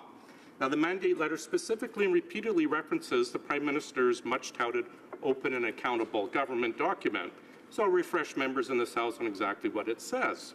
Public office holders should not participate in a political activity that is or may reasonably be seen to be incompatible with the public office holder's duties or reasonably seen to impair his or her ability to discharge his or her public duties in a politically impartial fashion, or would cast doubt upon the integrity or impartiality of the office. Now, the document is clear. In order to act ethically, you must choose to act ethically. There's no law that can prevent any instance of corruption from happening. It comes from behavior, and it comes from the tone set by the leader. So let's see what the Liberals did to honor this pledge. Now, we have the Justice Minister's exclusive Liberal fundraiser with Bay Street lawyers at over $500 a head. Now, the Liberals tried to excuse this by saying that the minister was appearing not as a Justice Minister, but rather as just a simple MP from Vancouver. Now, why a bunch of Bay Street lawyers would want to shell out $500 a head to meet with just a simple MP from Vancouver is beyond me. Now, we all know why the minister was there, and the Liberals know. They just don't care. Their excuse reminds me of the quote of the old Prime Minister Trudeau about MPs being nobody's 50 feet off the hill. Now, I'm surprised that, or 50 yards off the hill, I'm surprised so many Bay Street lawyers would pay $500 for nobody. Now, don't forget as well about the immigration minister, the old immigration minister, doing his duty as Minister of the Crown by attending a Liberal fundraiser at a private residence in Ontario at $400 a ticket. Now, never fear, the former minister was roundly punished for this completely unethical sale of access to the highest confines of cabinet with a lowly ambassadorship to China. Now, thank heaven, Liberal recourse mechanisms for breaking trust, ethics, and crossing boundaries are so severe. And, of course, we have the finance minister who spent the entire fall dodging and ducking questions about his own lack of ethics. Now, we should have seen this coming. Less than a year after being appointed to be the finance minister, he paid homage to the Liberal Party by selling access to himself for a whopping $1,500 a ticket to an elite group of Halifax business people. Now, someone across the way can correct me if I'm wrong, but I think one of those attendees was later rewarded with a plum patronage appointment. Now, mind you, it might have been a different one. There's just been so many of them we can't keep track. Now, our law-abiding, rule-following, precedent-setting Prime Minister, to whom all ministers look for ethical guidance, did at a fundraiser with wealthy Chinese billionaires. One was a Chinese businessman linked to the Communist Party in China who donated over $1 million to the Pierre Trudeau Foundation. Now, he just happened to be lobbying the government, the Liberal government at the time, for a banking license. And guess what? He got the license. So here we have it. Donate to the Liberals, donate to the Prime Minister's dad's foundation, lobby, and you get a bank. What a great deal. My favorite, though, of all of the cash for access is the famous hash for access. Now, the Prime Minister's point person on legalizing recreation pot was a prize guest at a Liberal fundraising party attended by marijuana lobbying group at a Toronto law office that advises clients in the cannabis business. Now, remember the Prime Minister's orders. Avoid the appearance of preferential access. So the person leading the pot charge for the Liberal government is the head at a fundraiser, head draw of the fundraiser, the law firm advising in the pot business, and attended by the Cannabis Friendly Business Association, the CFBA, who represents dispensary owners and cannabis farmers who want the government to allow storefront pot shops. So to avoid the appearance of preferential access, we have pot sellers donating to the Liberal Party and getting FaceTime with the parliamentary secretary in charge of rolling out the pot laws. Now, the Liberal response was the individuals associated with the organization you reference appear to have only registered with the lobbying commissioner on or after the date of the event itself, and therefore the parties would not have been aware in advance of their activities. So the Liberal government didn't do anything bad. But here's what the pot lobbyist said.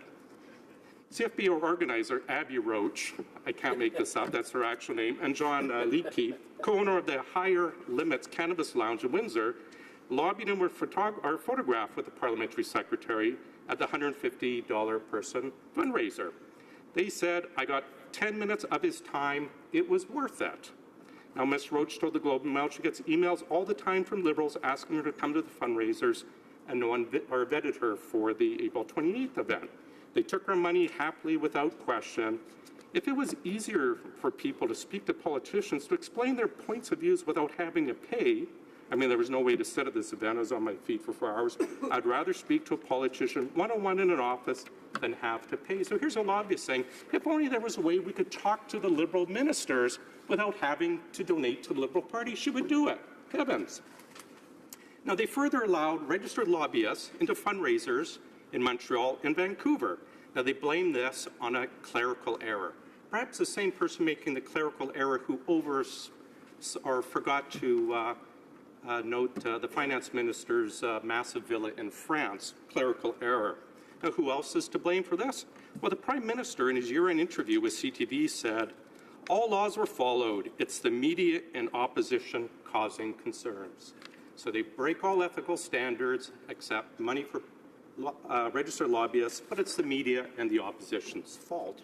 Now, that brings me back to C-50. Now, on the heels for the Cash for Access fundraising scandal, the Liberals promised to make political fundraising more transparent. But they came up with a bill that tries to legitimize unethical behavior. When she introduced the bill, the minister stated the government told Canadians it would set a higher bar on transparency, accountability, and integrity. Now, I read the speech a few times, and at first glance I thought it was satire, but no, the minister was serious. The only reason Bill C-50 includes provisions on political financing is because the Liberals were plainly unable to keep their hands clean. In fact, they did over 100 Cash for Access fundraisers in 2016. Now, the National Post says, quoting the Globe and Mail, a set of emails show how blatantly the party sells opportunities offered by events featuring the Prime Minister. Gathering held at the home of a veteran Liberal fundraiser was promoted as a chance to form relationships and open dialogues with our government. Now, when you put a price on attendance, you are, by definition, selling. And when you set the incentive to make the purchase, the incentive being the opportunity to hobnob with Liberal powerful elite, you are, by definition, selling access. The Liberals promise to act above and beyond the spirit of the law, as is the responsibility as leaders of the country.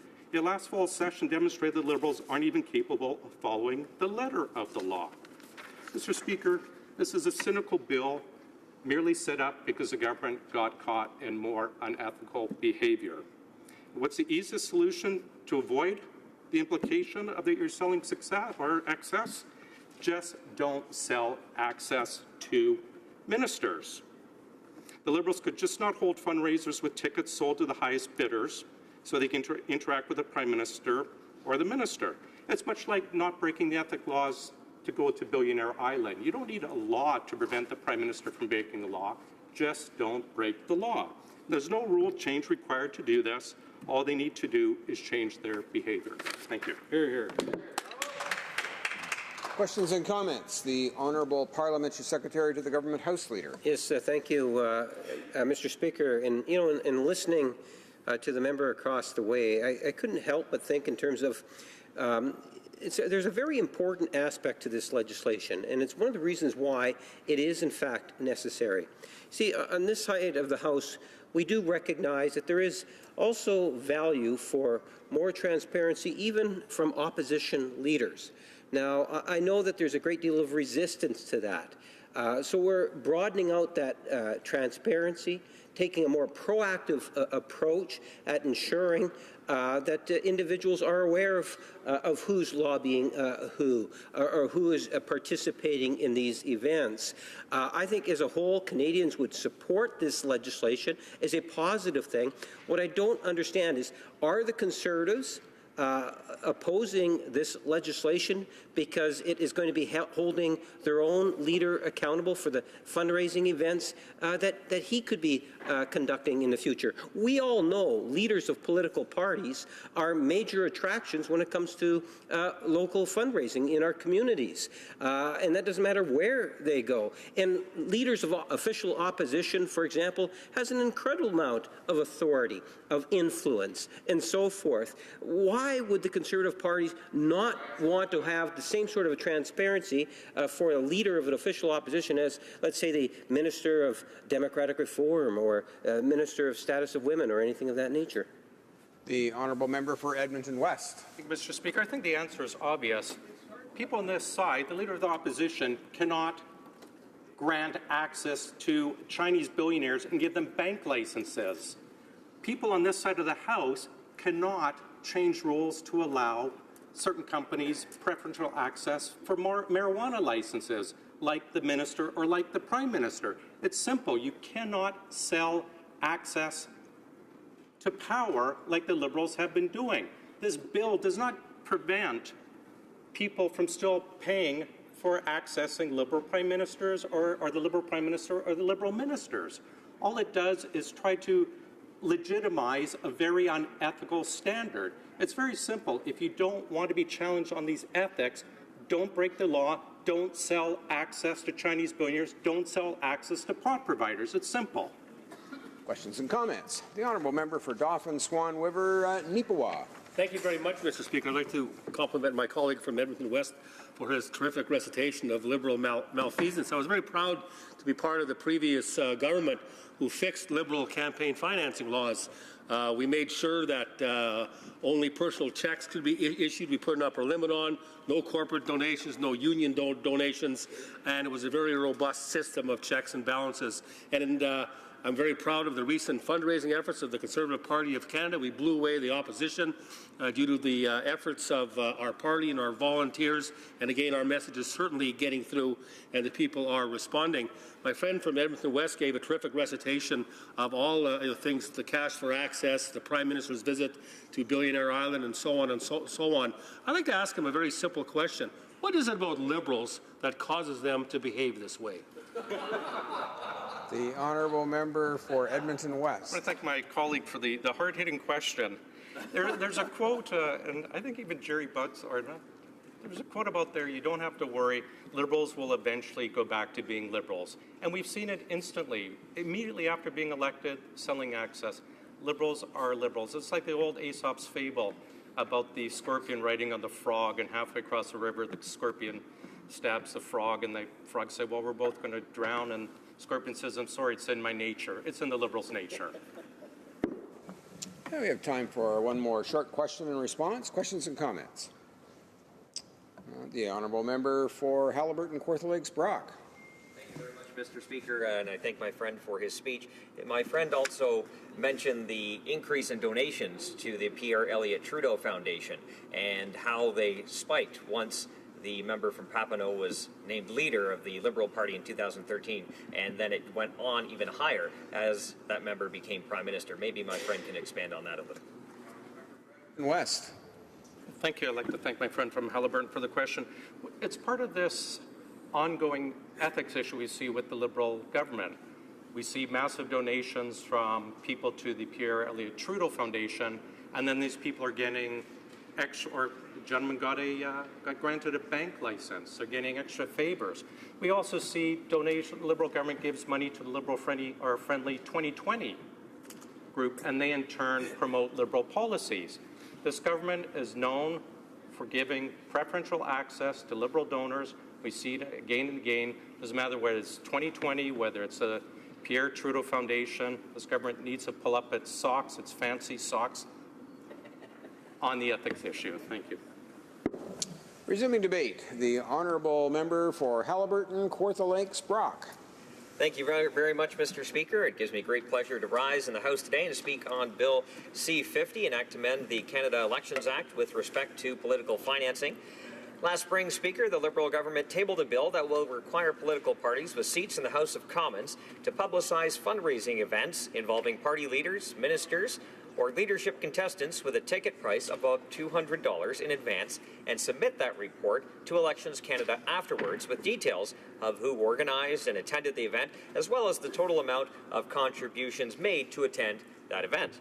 The bill would impose modest, perhaps that's maybe too strong of a word, a trivial penalty of up to $1,000 on every person that fails to publish information about a fundraiser in a prominent location online 5 days in advance of the event, to file a report within 30 days following an event, or to provide certain information in that report.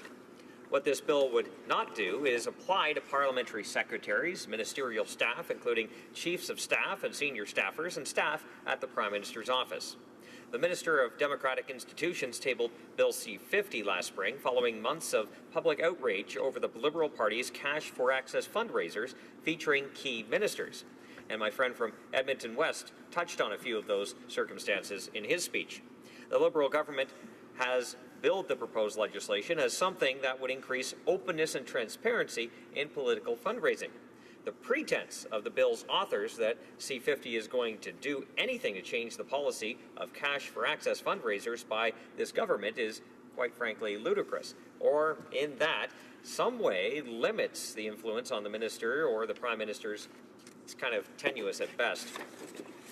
That's the issue, Speaker. Bill C-50 appears on the surface like an important piece of legislation meant to provide clarity and assure the public that nothing nefarious is going on here in Ottawa, that foreign billionaires aren't greasing the wheel to get access at our housing market or buying up our tech companies and potentially putting our national security at risk.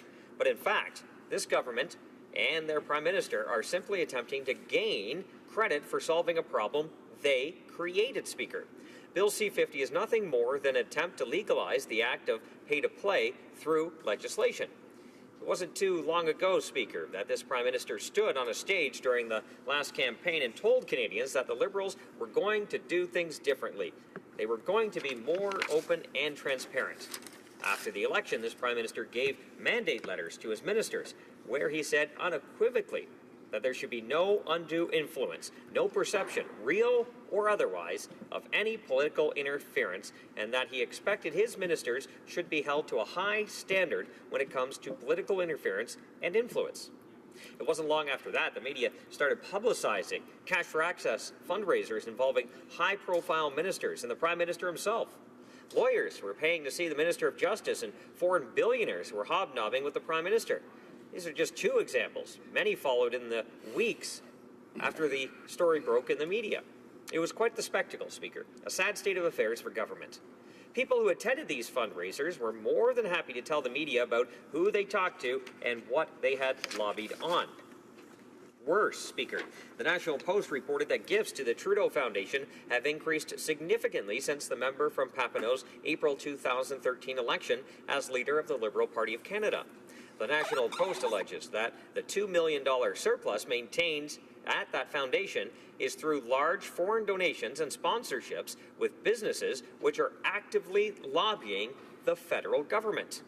It should also be noticed that since April 2013, donations went from $172,000 to over $731,000 in 2016, while foreign donations, Speaker, here's where it gets interesting. Foreign donations went from zero in 2007 to over $500,000 in 2016. So one can't blame Canadians for their cynicism here in Ottawa. My colleague, the member from Lanark-Frontenac-Kingston, who sits on the House Procedure Affairs Committee, where Bill C-50 recently returned, said this about the bill. Quote, the problem is that these events are happening, not that they weren't being reported. Now that we get a report, that's nice, but that is not the issue. The member is correct, Speaker. Bill C-50 doesn't stop cash for access. It simply legitimizes it.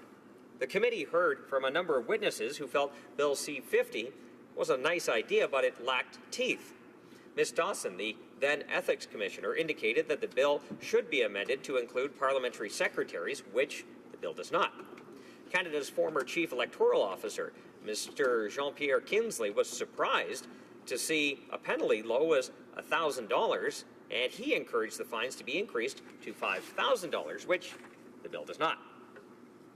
Mr. Kinsley also made recommendations to capture key political staff in ministers' offices and the PMO, which the bill does not. The Liberals voted all of the amendments down and ignored the recommendations of key witnesses. The truth is, Speaker, amendments to Bill C-50 miss the point. If the Prime Minister was serious, he would simply ban the practice, not introduce a piece of legislation that amounts to nothing more than an accounting event, like a receipt that so many of us ignore after paying our groceries every week. The Prime Minister was unequivocal when he said that no one should be given preferential access to government or the appearance of preferential access because they made financial contributions to political parties. Yet this very day, the Prime Minister is in Edmonton, Speaker, where this evening he'll attend a Liberal Party donor reception at the Fairmont. Recently, the Lobby Commissioner released a report indicating lobbying has risen significantly with this Liberal government. The blatant hypocrisy of this government knows no bounds. Bill C-50 doesn't change the issue of fundraising in private residences, and media access is still in question. Speaker, little will change with this piece of legislation because cash for access would still exist. This isn't about Canadians donating a few $100s to their political party of choice. What this is about is ensuring that Canadians are treated fairly, that one organization is not outbidding another behind closed doors, that foreign entities are not influencing our government and democratic institutions and putting our national security at risk, that the very foundation of our nation, our fundamental freedoms, are not placed in peril. Under Bill C-50, these cash for access fundraisers with ministers and the Prime Ministers can still go on, albeit with a report. And even where nothing discreditable or immoral is taking place, the perception that something might or is will still haunt our political institutions. This simply, Speaker, must stop. Canadians deserve a Prime Minister who doesn't say one thing and then do another. They deserve a government that doesn't have one set of rules for Canadians and another for themselves and their friends, Speaker. A new law will not make the Prime Minister's cash for access fundraisers ethical. If the Prime Minister wanted to end cash for access, all he had to do was just stop doing these fundraisers. He did not have to create this bill. To use House time. It doesn't take legislation.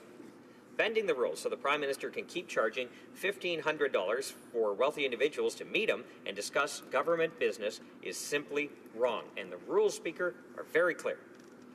So why doesn't the Prime Minister just follow the rules like everyone else? Well, on this side of the House, Speaker, we will continue to follow the law, as we always have, Speaker. Before we get to questions and comments, I'll just indicate, conformément à l'article 38 du règlement. Pursuant to Standing Order 38, it is my duty to inform the House that the questions to be raised tonight at the time of adjournment are as follows. The Honourable Member for Saskatoon-Grasswood.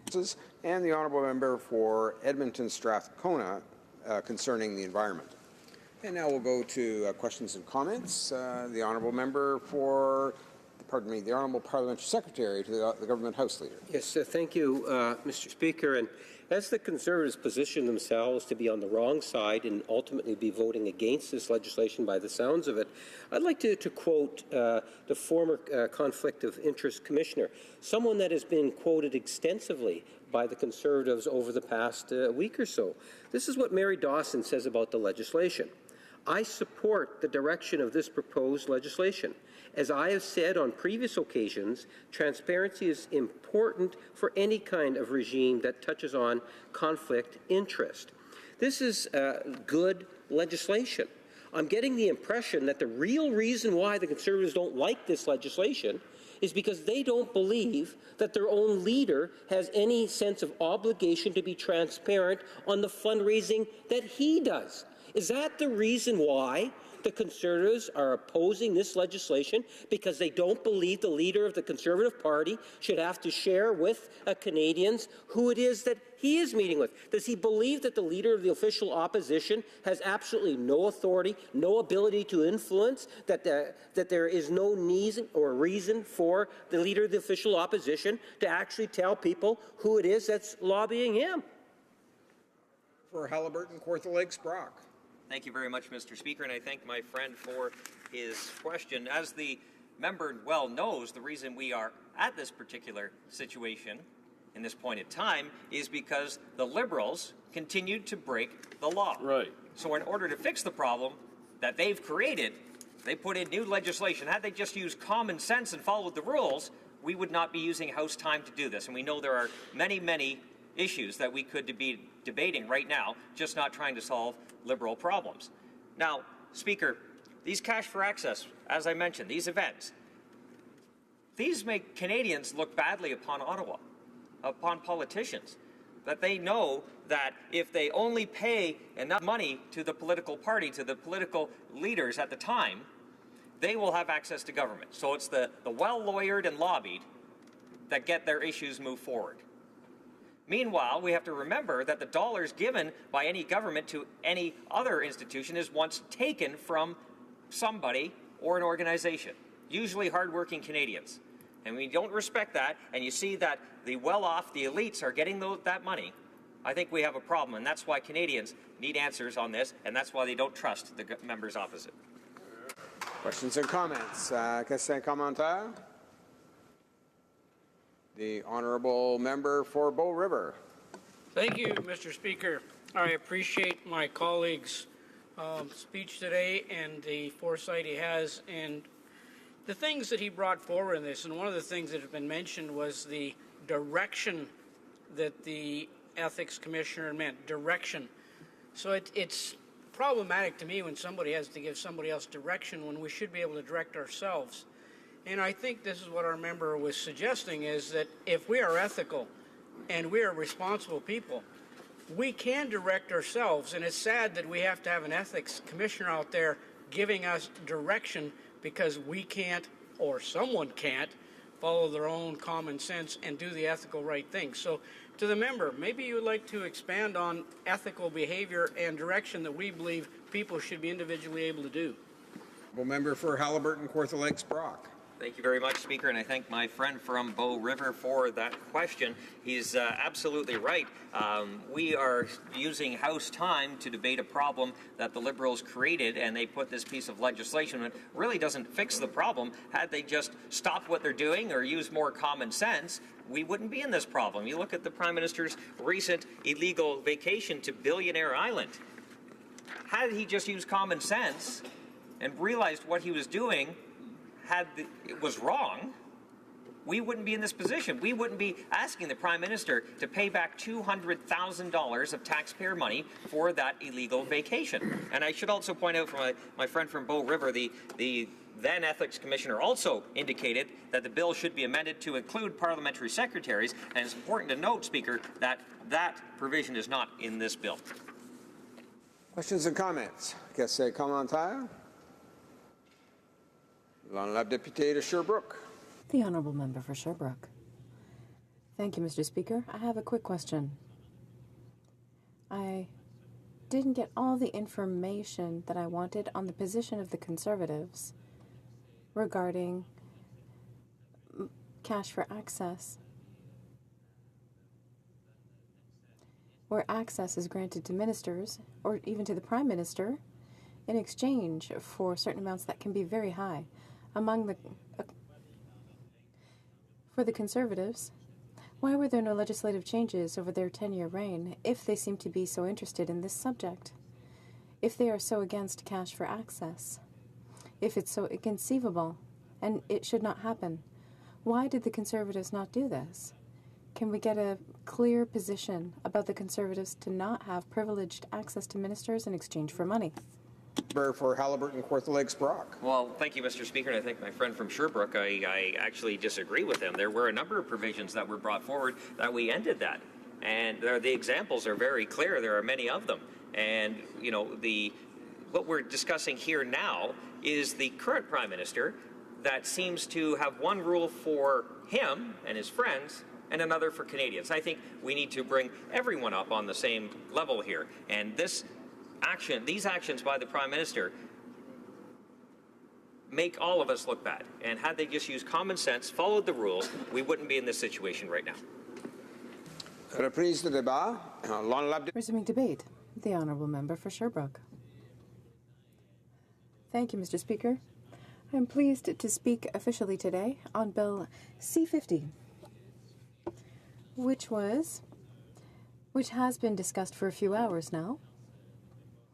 Evidently, it is not the subject of consensus. There's a lot of resistance on this side of the House, although there are positive elements. However, we have to indicate that we are greatly disappointed. Today, I would not want to forget, but today we have a sad anniversary. The Prime Minister announced that electoral reform would not happen and that the 2015 election would not be the last one under the current system, and that the status quo would remain for the 2019 election. We learned this a year ago today after so much hope had been invested in him, in his party, a great deal of hope invested in the Liberals when they were elected in 2015 because they had solemnly promised, not only the Prime Minister, but his candidates in all ridings throughout Canada, had promised electoral reform, had promised to change the way we vote here in Canada in order to follow along the lines of other advanced democracies throughout the world who used proportional representation to one degree or another, who, regardless of the actual form, maintained a certain amount of proportionality. It was greatly disappointing to hear this a year ago. People believed in this party, believed they would do this. But the Prime Minister decided that, in the end, it was not a good idea, that there was not enough consensus, even though more than 80% of people who testified before Parliamentary Committee on this matter indicated that proportional representation was a good idea, or essentially a reform was an idea that they favored. A great majority of experts, if not all of them, supported an idea of introducing more proportionality into our electoral system. 1 year ago, it was declared that there was not enough consensus, that there did not seem to be enough people who agreed on a single system to go forward. He even said, a year ago today, and the cat is out of the bag today, that he started to reveal what he really thought of electoral reform. Perhaps he never really believed himself. Perhaps he never really wanted electoral reform. And it seems so cynical. Maybe he just said all of those things in 2015 to be elected, and that he never really had the intention throughout his political career of making electoral reform in Canada, and he said that just to get elected. At the beginning of the week, CBC said that he repeated he would not go forward with electoral reform, but he added something, which is revealing. He said that if people still want to talk about electoral reform, or a system that could benefit Canadians, an electoral system that could better benefit Canadians, I'm ready to talk about it, especially if it is a preferential system.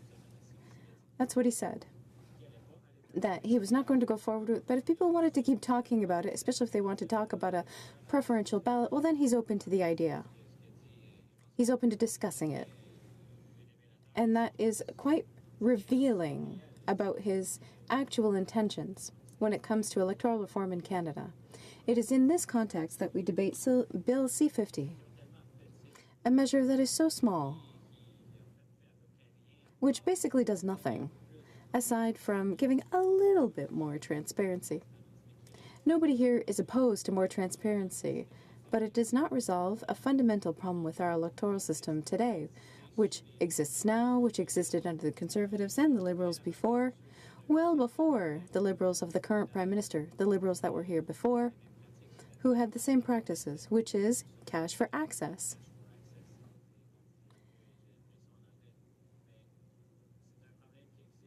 This problem exists, and it was highlighted once again under the Liberals, under the current Prime Minister. We saw him going to private residences, very lavish homes, in residences that belonged to people who had interests in what the Government of Canada was doing, that would hold a reception costing thousands of dollars, received people who had interest in what the Government of Canada would be doing, who perhaps had interests in the Infrastructure Bank of Canada, who participated in those types of events, people who were interested in buying Canadian companies, in telecommunications in British Columbia. Chinese interests were involved in that, or interests in cannabis as well.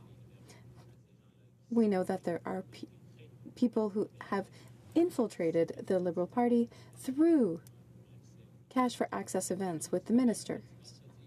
The Prime Minister participated in these events himself. He can't say, oh, this was just a mistake by one of my colleagues who is a minister. He actively participated in the Liberal strategy of making money by granting access to ministers, to decision makers.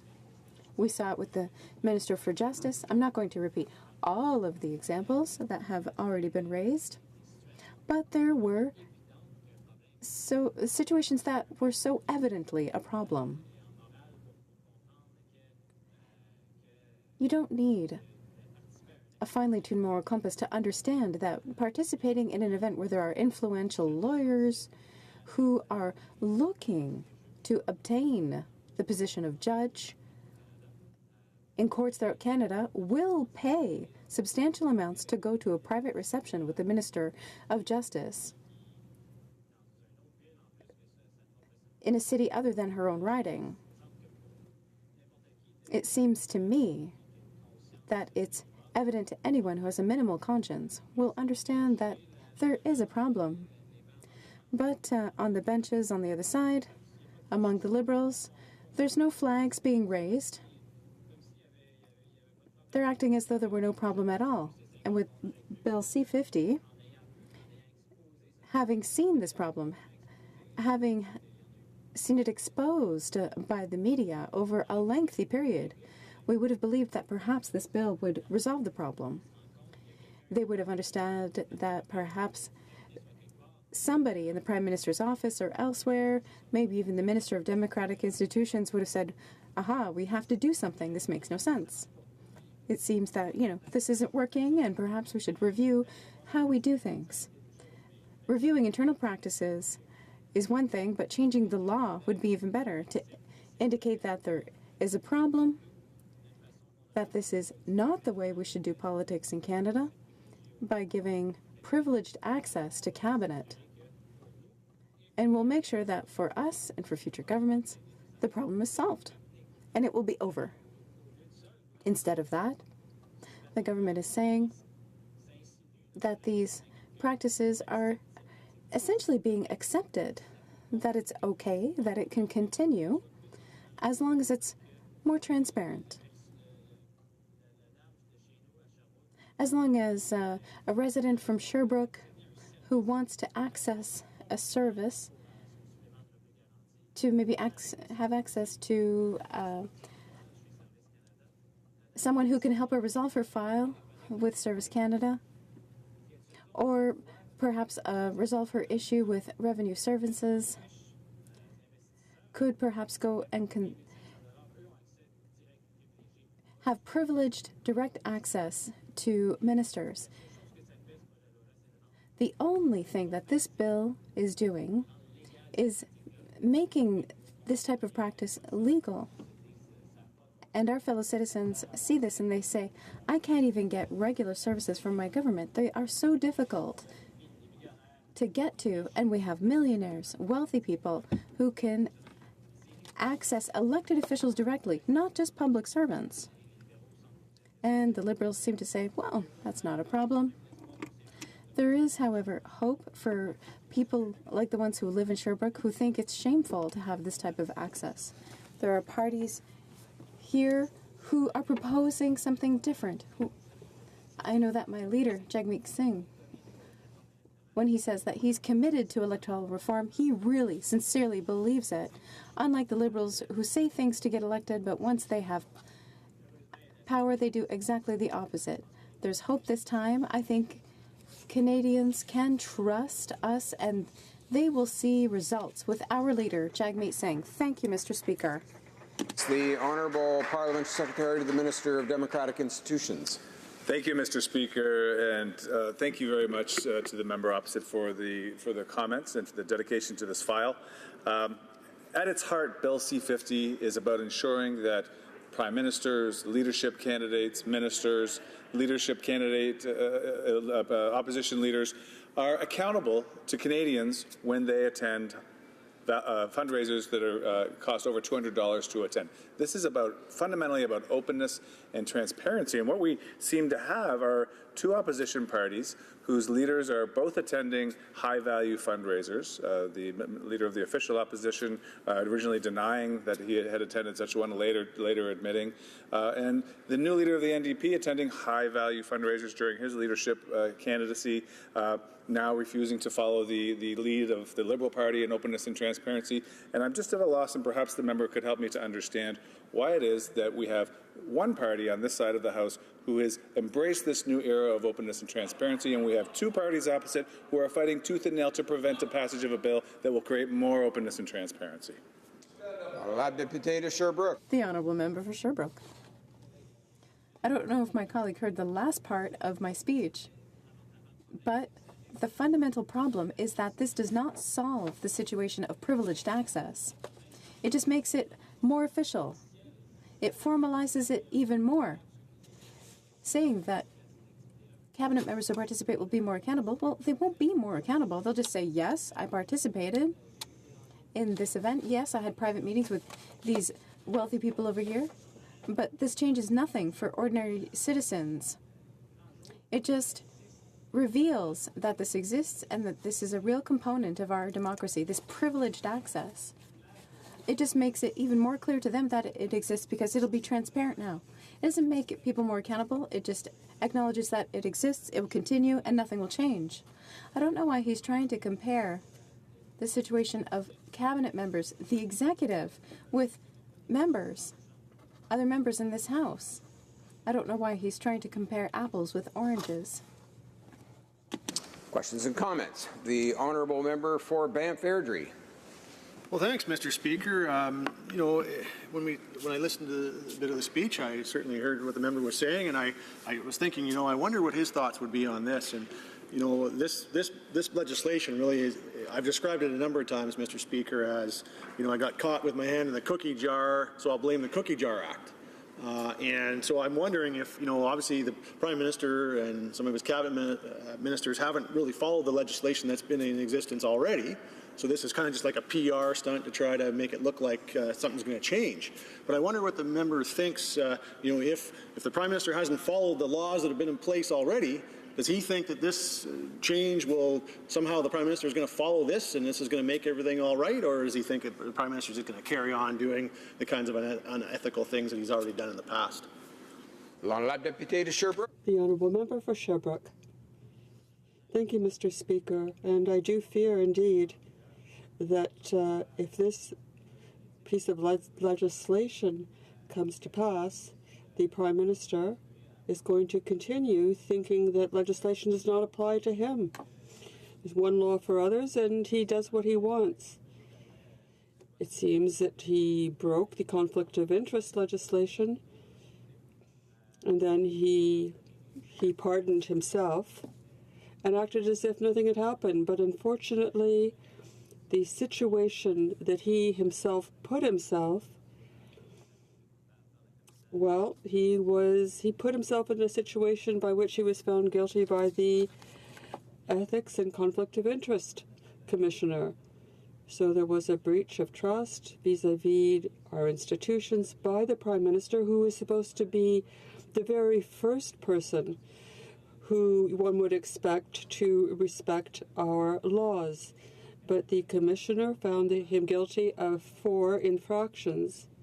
So we have a Prime Minister who will continue along in this House with his ministers and MPs, bringing forward new legislation, but having no scruples when it comes to breaking this legislation. The Honourable Member for Calgary, Signal Hill. Thank you very much, Mr. Speaker, and I am pleased to stand today and participate in this debate. I've listened intently for the afternoon to a lot of my colleagues in terms of their remarks, and they have outlined very well what is wrong with this legislation. Not only what's wrong with the legislation, but clearly what's wrong with this government. And, you know, the member for Banff Airdrie just referred to it as the Prime Minister getting caught with his hand in the cookie jar. I think that's a really good way of summing it up, but I actually think, you know, if I can envision a cartoon where the Prime Minister has his hand in the cookie jar, there's about 20 or 30 other hands reaching over his shoulder also in the cookie jar, and they're called cabinet ministers, because it was really, it all started with the Justice Minister, if I remember right. The Justice Minister, and one of my colleagues referred to this earlier, that somehow tried to slough off this Cash for Access fundraiser that she held in Vancouver as just sort of a meeting of friends. Well, all of these friends happen to be lawyers, all meeting with the Justice Minister, all writing big checks with the hope that someday one or more of them would be promoted to the bench, because they know that that particular minister is the one that makes these decisions. So you write a check, you hobnob a little bit at a private fundraiser, and that's what happens. So then we have the government being caught on more than one occasion with this Cash for Access. And let's you know, Mr. Speaker, it's hard to imagine that we've actually only been in this place for just over 2 years. And when you look at all of the ethical breaches that this government has managed to come forward with, I mean, you couldn't, if you wanted to script this, it'd be very difficult, because you have, my recollections, you have the former health minister who decided she needed her own limos. I think we also had another minister who continues to use limos to go back and forth home in Quebec. Let's see, we had, yeah, that's right, we had the Prime Minister traveling to an island, private island. You know, Mr. Speaker, the Conservatives actually traveled to an island a week or so ago, but we went to Vancouver Island to do work, Mr. Speaker. We didn't go to a private island owned by the Aga Khan to play on the beach and then bill taxpayers for that trip. Oh, and by the way, he actually took along the Minister of Veterans Affairs, too. And I think there might have been another backbencher that went with him as well. So there were a whole bunch of them that decided it was all right to go to a private island and bill the taxpayers for it. But these are the kinds of ethical issues that, you know, we raise day after day after day in the House, and we see lots of chuckles over there from the government side. They think it's a big joke. They call it open and transparent. Well, Mr. Speaker, I call it unethical behavior. And it took the Prime Minister just over a year to break the rules. So then, what do? They bring in legislation under the namesake of open and transparent legislation. We're not going to do this again. We're not going to get caught with our hands in the cookie jar. We're actually going to tell people when we're sticking our hands in the cookie jar, and somehow that makes it okay. Mr. Speaker, I think it's important to note that despite having their hands in the cookie jar, the Conservatives continue to outraise money over the Liberals. The numbers are out now. 2017 was a banner year for the Conservatives. Canadians felt like they needed to make a contribution to a party that was prepared to hold this government to account. $18 million was raised by the Conservatives in the last year, $14 million by the Liberals, who, by the way, when you're in government, and we know this, when you're in government, you should be able to raise twice as much money as the opposition, because you're making the decisions. It's human nature for people to write checks to the government party so they can influence some of the, or feel like they have some influence on those decisions. But they were a failure, Mr. Speaker. This government is not only a failure at governing, they're a failure at raising money. But they have to do it unethically. So they bring in this legislation, which, you know, the Deputy House Leader stood up a few minutes ago and he quoted the outgoing Ethics Commissioner as saying, this legislation is headed in the right direction. Well, Mr. Speaker, I thought about that for a minute and I remembered A short period of time ago, I was in a strange city and I wasn't sure where I was, and so I stopped at a gas station and I said, "Am I headed in the right direction?" And the guy said, "Yeah, you're headed in the right direction." And so I said, "Okay," so I just keep going down that road. He said, "Oh, no, you go down that road and that road ends and it actually falls off on a cliff." He said, "You got to turn left, you got to turn right." So I sort of caution the deputy House Leader that headed in the right direction doesn't mean it is the answer to solving the unethical behavior of this particular government, Mr. Speaker. Mr. Speaker, we also had and I've heard it about, I think, just about every time the member who's the parliamentary secretary for democratic institutions stands up and he talks, and I know that these are all the Liberal talking points, openness, transparency, all of these kinds of things, but quite frankly, this particular legislation is none of the above. It pretends that it's open. It pretends that somehow what the cabinet ministers are doing is open and transparent, and it meets all of what Canadians believe an ethical government would be doing, an ethical party would be doing, but it doesn't. As an example, and it's been mentioned many times today, parliamentary secretaries, like the parliamentary secretary for democratic institutions, is not covered by this particular legislation, Mr. Speaker. He can go out and have private fundraisers, use his position as a parliamentary secretary, and that's all just fine. He doesn't have to abide by the legislation, but that's okay. You know, this particular party, this particular government doesn't abide by most legislation anyway, or legal rules. You know, we mention again, we have the Prime Minister who takes this trip to a private island. He comes back, tries to hide it. Then it's discovered that yes, he did in fact have this trip with his buddy, the Veterans Affairs Minister, and a couple of others, billed the taxpayers to the tune of about $200,000. And then not only will he refuse to pay that money back, but he refuses to stand up and answer questions in this House. He sloughs it off to his House Leader to answer questions for him. That's despicable, Mr. Speaker. Absolutely despicable. Mr. Speaker, this particular legislation we know is going to be passed.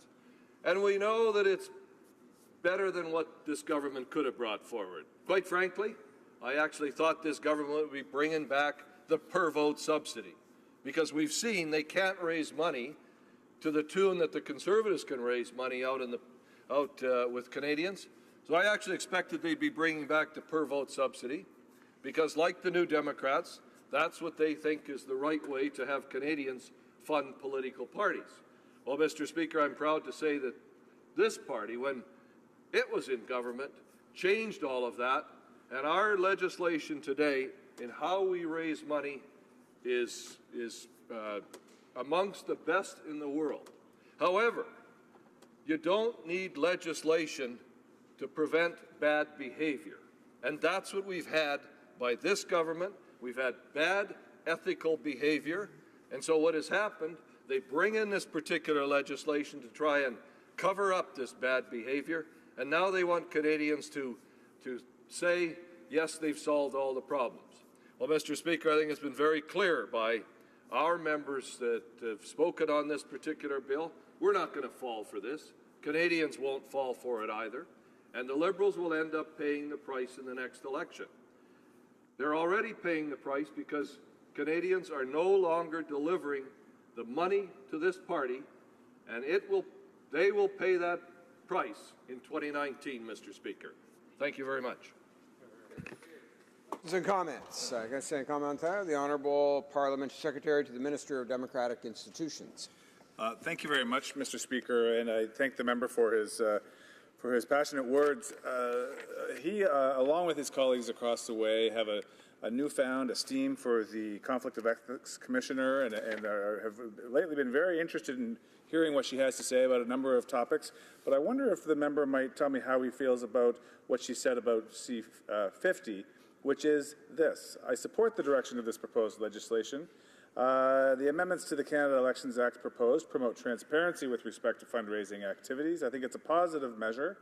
Bill C-50 goes quite a good way, I think, because it puts things in the public domain. It allows me to have access to some information if I'm dealing with some kind of a problem. I wonder, doesn't the member agree with the Conflict of Interest Commissioner? The honourable member for Calgary Signal Hill. Member was listening to my speech, but I absolutely addressed that because it was raised by the Deputy Government House Leader. Heading in the right direction hardly means it is that it's going to solve the problem, Mr. Speaker. So, heading in the right direction, as I said, if you're driving somewhere in a strange city and you stop and ask, am I headed in the right direction? They might say yes. But you better take a left turn up there or a right turn because you're going to drive off the end of the cliff if you stay headed in that direction. Questions and comments. Question and commentaire. The honourable member for Central Okanagan, Similkameen, Nicola. Thank you, Mr. Speaker. I want to thank my colleague from Alberta for his presentation here today. In regards to this, Mr. Speaker, it's probably not much of a surprise to anyone in this chamber that I agree with many of his sentiments, particularly that this is more about political cover for mistakes made by this Prime Minister and many of his ministers, including the Minister of Justice, who hails from British Columbia. Now, I think that there has been useful changes in the system done by both Conservative and Liberal governments past. The getting rid of big money by banning union and corporate donation certainly changed the way that we campaign in this country, and I think for the better. That's something that a previous government, the Chrétien government, had brought into play, and something that the Conservatives in the last several parliaments had continued to tighten up. So, in this regard, will a member maybe give us an example specific of why this is more of political covering for their lack of integrity, similar to what we saw with the changes, or I should say their proposed open and transparent and accountable government pledges, only to have them vacationing and breaking the ethics laws? The honourable member for Calgary Signal Hill. Well, my colleague from the sunny Okanagan is exactly correct, Mr. Speaker, because what we have had in the past is we had governments, and we'll give full credit to the former Liberal government and the former Prime Minister Chrétien, who brought in significant changes that, frankly, I think everyone endorsed, and certainly endorses today, because you can't be seen to be bought by big corporations or unions, and that was, I think, that was the reason why it was brought in, because that was a perception that many Canadians had. This is totally different. This is cover-up legislation, Mr. Speaker. This is trying to cover up bad ethical behavior. And as my colleague mentioned, started in Vancouver literally months after this government was elected, with the Minister of Justice hauling in a bunch of lawyers, write big checks, and expect to get promotion to the bench. And then it just went from there, and we all know about the little trip to the island last Christmas, and still refusing to pay that money back, Mr. Speaker. Time for one short question and response. The Honourable Parliamentary Secretary to the Government House Leader. Yes, sir. Thank you, Mr. Speaker. And my question is related to something I had previously asked, and that is, I'm surprised that the Conservative Party does not recognize the value of having legislation that is, in fact, more transparent when it comes to political fundraisers, specifically on the area of also leaders, not just ministers, but leaders. And I'm going to ask the member the same question I've asked previous members. Does the Conservative Party really believe that they're fooling Canadians by saying, by voting against this legislation, trying to think that there is nothing, or trying to give the impression that there is no need to hold the leader of the official opposition or leaders of opposition accountable for where they're getting their money from? It wasn't that long ago when the official opposition leader was not telling people when he was having fundraisers and who was contributing to his campaign. Why is the Conservatives opposing that? Member for Calgary Signal Hill. Our leader has not been found guilty of conflict of interest. Our shadow minister of Finance has not been found guilty by the Ethics Commissioner for forgetting to report his rental agency, his rental apartment in Ottawa. There's a big difference, Mr. Speaker, between our members and how they conduct themselves and how this Prime Minister and these ministers have been conducting themselves over the past 2 years.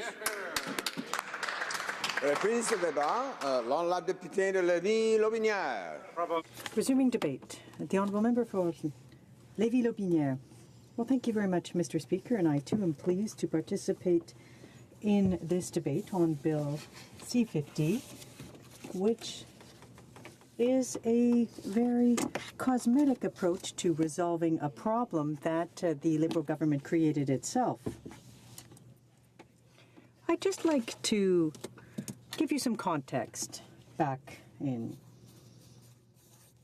the summer and December of 2016, the Liberal Party of Canada organized a series of fundraising activities, $1,500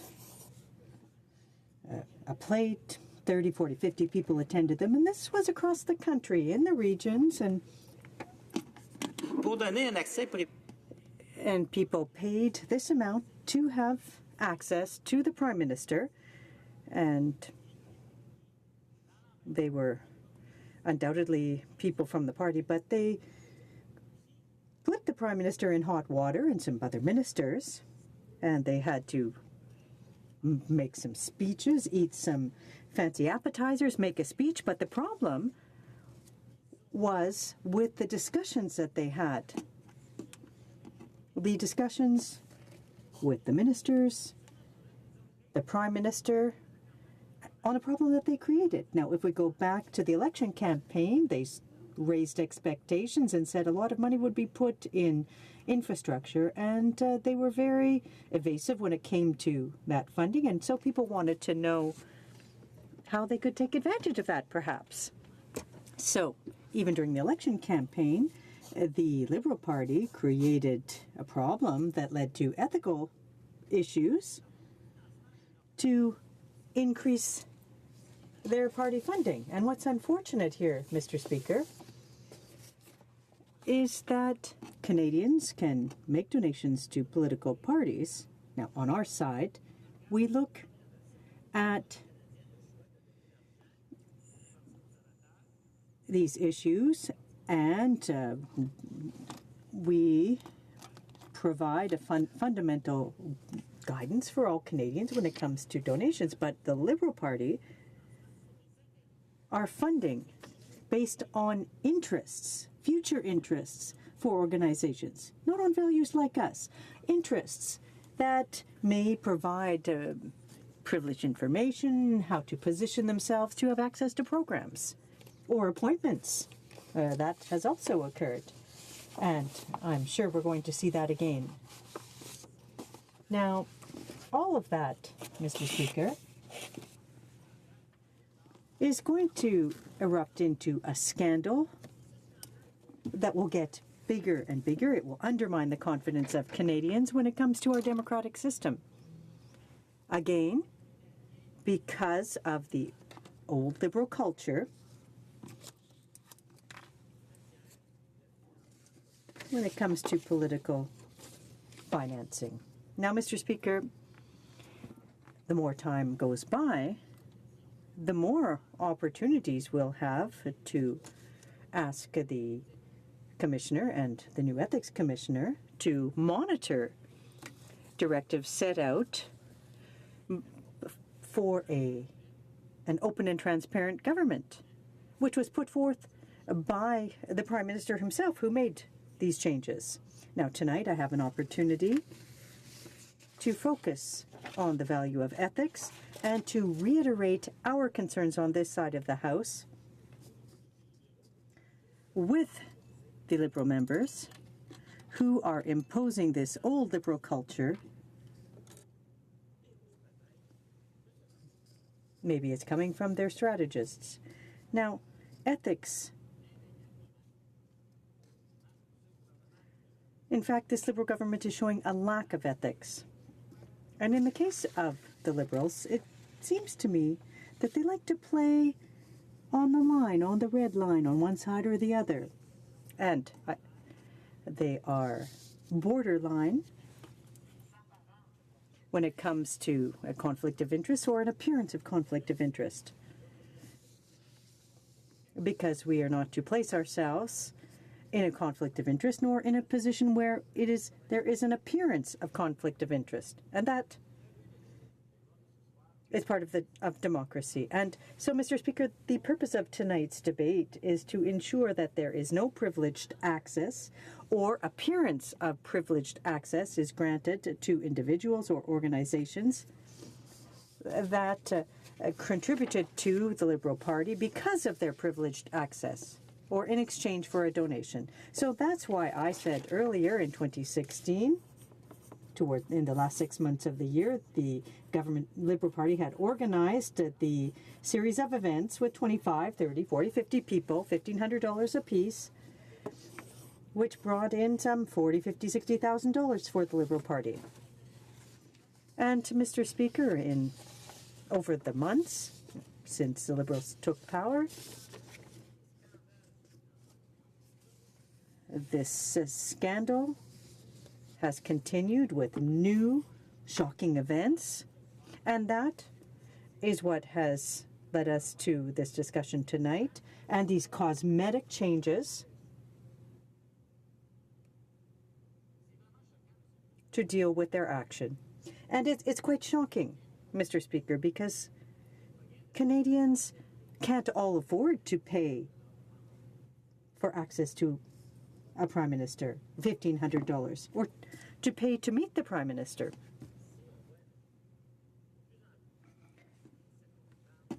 And we're seeing ethical lapses in these situations. And it started when the Prime Minister's friends moved from Toronto or elsewhere to Ottawa, and their fees were paid. Now, when I moved, I paid. When Canadians move, they pay their moving expenses.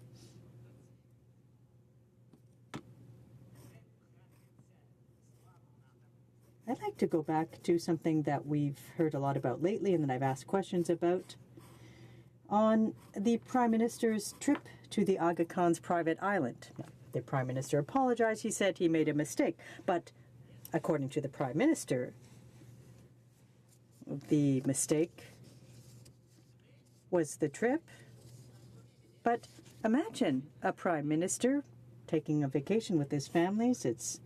If it's not planned, well, that's a mistake. Mr. Speaker, in the Commissioner's report, when she conducted her investigation, it took 11 months, I recall, for a trip to conduct the investigation, she found that the organization of the trip began in the summer of 2016. People in the Prime Minister's office, the RCMP, the family, knew in the summer that they would be traveling to the Aga Khan's island. So, Mr. Speaker, it wasn't a simple mistake. It was a trip that had been planned, and from the outset, they could have gone to the Ethics Commissioner to see if there were any steps that needed to be taken to avoid a conflict of interest. But unfortunately, in the investigation, it was disclosed that no request had been put in or request for information to the Commissioner had been submitted. So, Mr. Speaker, it's very unfortunate to see, as part of all of these events, that today, following that trip, the Prime Minister's family loved the trip so much. Not very expensive trip because, of course, Canadian taxpayers are paying over $200,000 for it. The family returned to the Aga Khan's island 2 months later at an invitation. I picked up the family, packed their bags, and returned to the Aga Khan's island at the expense of Canadian taxpayers, and Canadian taxpayers are fed up with that. Mr. Speaker, Canadians love to travel, but they pay for their travel out of their own pockets when they choose some destinations like that. But the Prime Minister chooses not to pay, to simply just say he's sorry. Well, Mr. Speaker, when we see someone apologize, it's not enough. We need to hold them accountable. So all of that leaves us to state that this bill is nothing more than a cosmetic change to try to fix a problem that they created. And the old Liberal culture, to my mind, will continue to reign, and it will be our pleasure to continue to denounce them, Mr. Speaker. Questions et commentaires. The honourable member for Halifax. Thank you, Mr. Speaker, and I thank my colleague opposite for his remarks. Mr. Speaker, I've never owned a mule, and I've never had the opportunity to ride on a mule. But I imagine if I had a favorite old mule, I'd want to ride it as far and as long as I possibly could. So looking at things that way, I think I can understand why the official opposition party is riding this particular mule as far as they had. The mule of pretending to oppose this bill for any other reason than the true reason, which is because they don't want to have transparency in their fundraising regime. Won't the member opposite admit that this mule is tired, unsaddle it, and tell us all that the real reason for this opposition is to avoid full transparency in fundraising, such as modeled by this side of the House? Thank you. The honourable member for Lévis-Lotbinière. In 30 seconds or less. Well, political financing on our side is not a problem. The legislation is good. The problem is with the Liberals. They created it, and they're simply seeking a way to overcome it. Unfortunately for them, it won't work when it comes to political funding. When they simply pay back favors, we need to find a way to do things better. L'honorable député de Lévis-Lotbinière. The honourable member for Lévis-Lotbinière will have 3 minutes and 45 seconds for questions and comments the next time the debate is before the House. It is now 5:30, therefore the House will now proceed to private members' business as listed on today's order paper. Orders of the day. Private members' business, resuming debate on motion M133, British Home Child Day, standing in the name of Mr. Lauzon, Stormont, Dundas, South Glengarry. Resuming debate, the Honourable Parliamentary Secretary to the Minister of Immigration. Merci, Monsieur le Président. Thank you, Mr. Speaker, and it's a pleasure for me to have this opportunity to rise in the House today to speak to M33, motion M33, which aims to declare September 28th of every year British Home Child Day in Canada. And it's designed to underscore the important contributions made by British children that British children made to Canada, and to underscore their service in the armed forces during the 20th century. The motion proposes to underscore the difficulties and stigma that these children faced and endured, the importance of making the population aware of this situation and honoring their story for future generations. Mr. Speaker, I will be fully supporting this motion, and I encourage my colleagues to do the same. These people, young people, arrived in Canada, and they helped to build our country. Some 12% of the Canadian population is believed to have British home children as relatives. In other terms, this represents 1 out of every 9 Canadians. The ideas that led to uprooting these children from their homeland in England and sending them thousands of kilometers away may seem absurd today. These children had no idea what awaited them. The history of life in Canada was happy for some, but for others very sad. And the stories of many of these people will remain forever unknown. In many cases, these people never told their families what happened once they arrived in Canada. Many knew nothing of their family nor their heritage because, in some cases, the organizations that brought them to Canada changed their last names when they were so young. And when that was when it occurred, they no longer remembered their birth name nor who their biological parents were. David and Kay Laurent of Renfrew, Ontario, were among the first people to defend the rights of these immigrants and the members of their families. They founded the association called Home Children Canada that helped a number of families have access to their personal files and to learn more about their history. David's father was one of these young immigrants, and experienced difficult times in his first family on a farm, but was treated better on the second. I'd like to mention the efforts undertaken by Perry Snow, John Wilby, and Laurie of HoC. Some of the children who arrived in Canada, many of the children, in fact, arrived from across Great Britain. Some of them were orphans. Some of them were placed in an institution, others in a working home, others in a correctional facility, or a home managed by a philanthropical society. The governments on both sides of the ocean considered this type of immigration to be a good idea. In the 1860s, the economy was in a depression in England. Children were sent to Canada. And at the same time, Canada was growing. There were farms across the country that desperately sought workers. The cost of sending the children over was, for the most part, subsidized by Canada initially.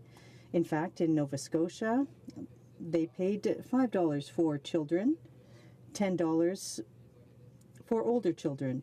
Ontario offered $6, and the federal government provided $2 for each child. And in many cases, these organizations entered into apprenticeship agreements to stabilize working conditions for children of various ages. For young children, the organizations provided $5 a month to families that looked after them to offset the costs. For children aged 14 or over, many of the organizations sought a salary to be paid to the child, but many children never received a salary, and for many of them as well, their life was defined by their work instead of by what they needed. These children, in a rather brutal fashion, were not considered members of the family in many cases, but as servants. What was the situation these children faced? Well, it's impossible to know for sure, but by consulting files that these organizations had and some other documents, we can paint a probable picture of a very difficult life that led to suffering for many. We need to underscore the pain associated with loss of identity and the fact that some children were mistreated. This event is part of Canada's history, and we need to acknowledge it today. Many Canadians, Mr. Speaker, aren't aware of this chapter in our history, nor was I. By making September 28th the day to acknowledge British home children, we will be sending out a strong message. These children help not only to build our country, but also to defend freedom. It is estimated that some 10,000 fought for Canada during the First World War. Many of them also participated in the Second World War alongside the descendants of children who arrived at the start of this immigration system. The government supported a number of initiatives to raise awareness and to commemorate the contribution made by these children to Canada. A partnership between Library and Archives Canada and the British Isles Family Society of Greater Ottawa is one of these initiatives. Many of the files and records held by Library and Archives Canada have been made public and are available online. Some of the files contain lists of passengers, correspondence between the Immigration Department and other inspection reports. Now, Mr. Speaker, I'm sure that my colleagues will vote in favour of this motion and that these British home children will receive the recognition they deserve. Following the adoption of this motion, I would encourage all Canadians to learn more about this unique event in our common history and the contribution made by these children and their descendants to our country. And once again, Mr. Speaker, I hope that my colleagues on both sides of the House will support the motion. Resuming debate, the honourable member for Brantford-Brant. Well, thank you, Mr. Speaker, and it is an extreme pleasure to stand tonight to speak to the motion from my colleague Stormont Dundas in South Glengarry on establishing a day in this country permanently to recognize the British home children. This is a story that to some, in fact most in Canada, is unknown. This is a story, as has been mentioned by my colleague across the aisle, that involves almost 12% of the Canadian population either as home children or descendants of home children. They came to Canada as young children, orphans, and they have helped build the country to where we are today. It's a deeply personal story about hardship and overcoming adversity. It's also a story about success and health and families and generations that follow. They're a wonderful example of overcoming challenges that we can't even imagine, and loneliness as they came. So the story of the British home children struck home with me through my uncle, who never spoke about it, but it was a close uncle. It was close because I was the same age as my cousin, and we lived only 2 blocks from each other. And when I found out about the British home children, it was in 2008 when I first came to this House of Commons. And a minister at the time, Greg Thompson, suggested to me that I should learn more about this. And through that research, I found out the story of my uncle. And through further research, I found out the story of many others. Mr. Speaker, this summer, I had the opportunity and the privilege to go to Stratford to view a documentary film produced by Eleanor McGrath. Eleanor decided, after she had discovered one of the orphan homes in Toronto, to follow this story and to make this unbelievably beautiful film. We've just viewed it this afternoon, in fact, in the precinct. And I can tell you the highlight for me, and by the way, it was the first time I had viewed the movie in the summer in Stratford. The highlight for me was a man named Pat Mahoney. He is a British home child. He's in his 90s. His children were there.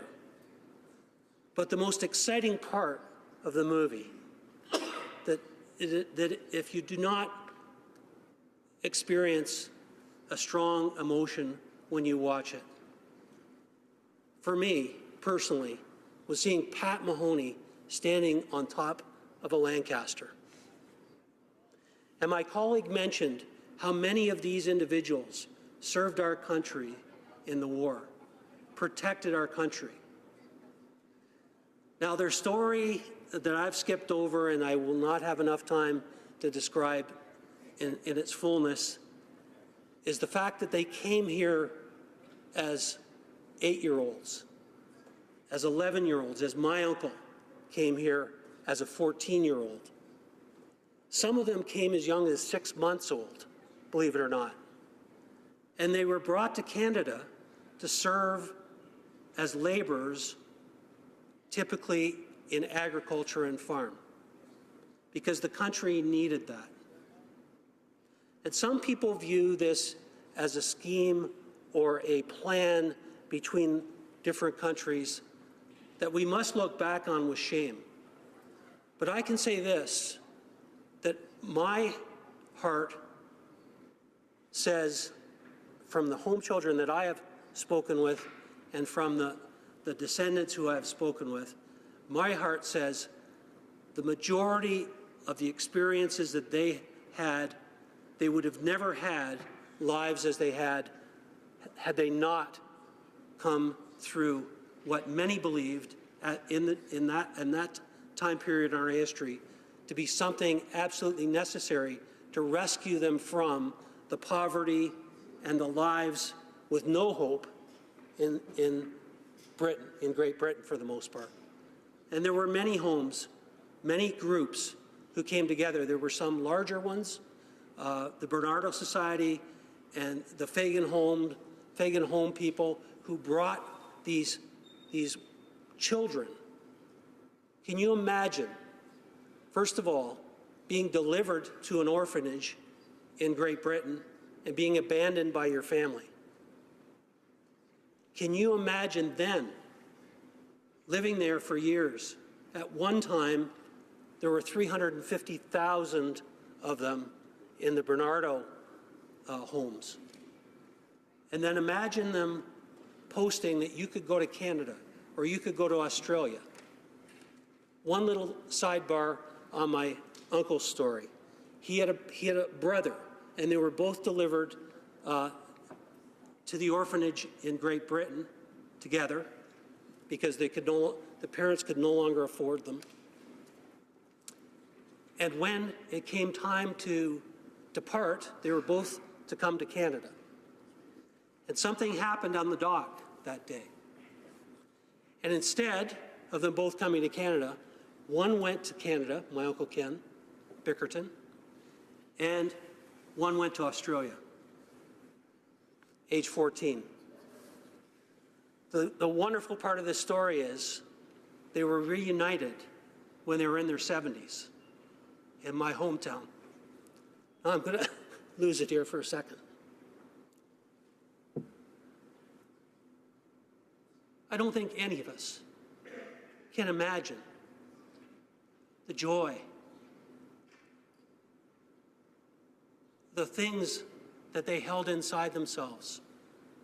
My cousins didn't know about their father all the details of whether or not he was a British home child. It was my sister who alerted me, as the eldest of our 5 siblings, to say, I think Uncle Ken was a home child. And so there are many stories like this, many of them in my community. Thank you, Mr. Speaker. Many of them are stories that we can't imagine in this day and age that we live in. But that said, what we need to do is we need to put this in every history book in this country. Parliamentarians need, at every legislature, need to stand up and say, Canadians must learn this story. The size and scope of the British home children who came here and who built this country should be known to all. And in that regard, the documentary that I spoke about is called Forgotten, and I will make a shameless plug for it right now.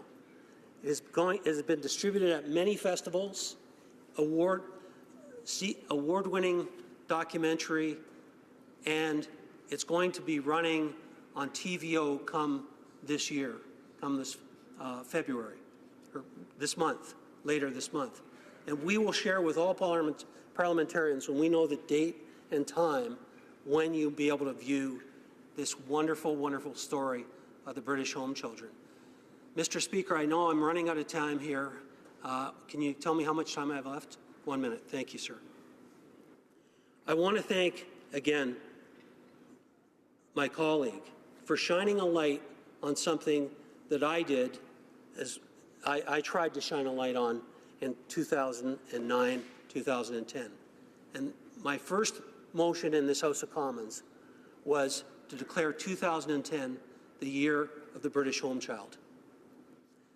And it has never been more rewarding in this chamber for me, Mr. Speaker, to stand here and to see all sides of this House and all members rise to vote in support of the year of the British home children, which we declared at the 140th anniversary. And so I ask all colleagues in this House, stand with the member, my colleague, and declare this the day of the, for permanent, the day of the British home child, as he has asked in this motion. Thank you very much, Mr. Speaker. Resuming debate, the honourable member for Edmonton Strathcona. Thank you very much, Mr. Speaker.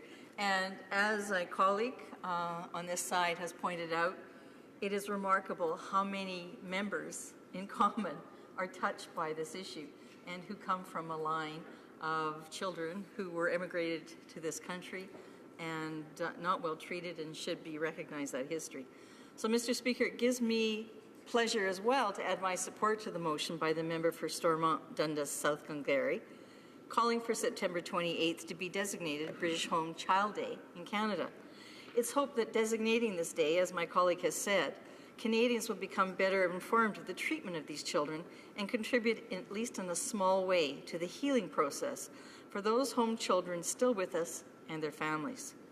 On February 16th last year, this House unanimously passed a motion tabled by the member for Montcalm, recognizing the injustice, abuse, and suffering endured by British home children and to offer a sincere apology to those still living and their descendants. The New Democrats have long supported the writing of this sad chapter in Canadian history, including through motions tabled by former NDP MP Alex Adamenko and the current member for South Okanagan West, Kootenay, both for calling for a formal apology. In 2009, the Government of Australia issued a formal apology, and in 2010, the Government of the United Kingdom. In 2011, the Government of Ontario declared September 28th as British Home Child Day. Unfortunately, Mr. Speaker, the Government of Canada has yet to apologize.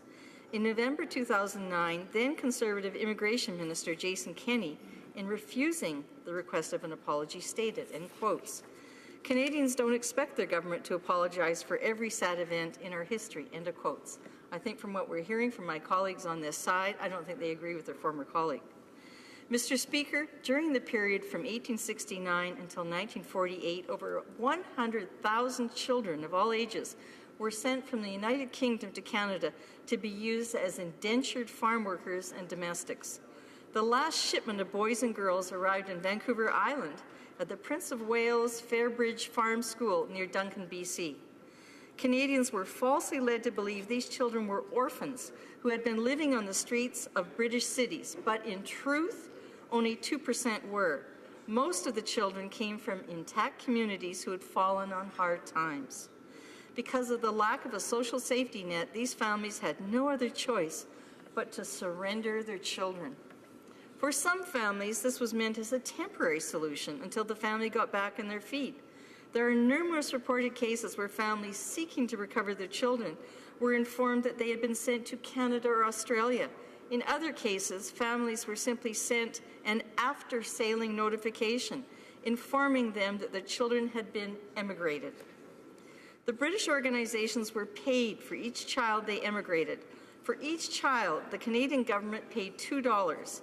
The British government paid an additional $2, and the receiving family $3 application fee.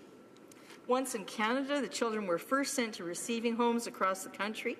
Here in Ottawa, 1153 Wellington Street West, a little over a kilometre from this chamber, is where they were sent. From the receiving homes, the children were picked up by the families they were to work for, usually farms.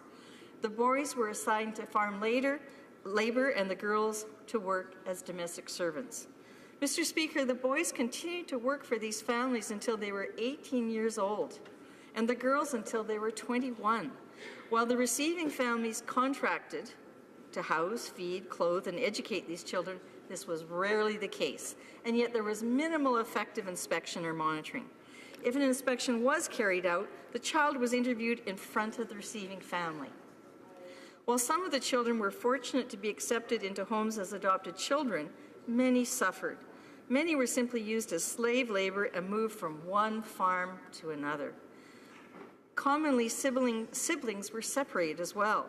Some of the children ran away or disappeared. Some died of illness or injury resulting from negligence and abuse. Some committed suicide, sadly. Most home children faced stigmatization in Canada. Most were made to feel worthless and told they were nobodies.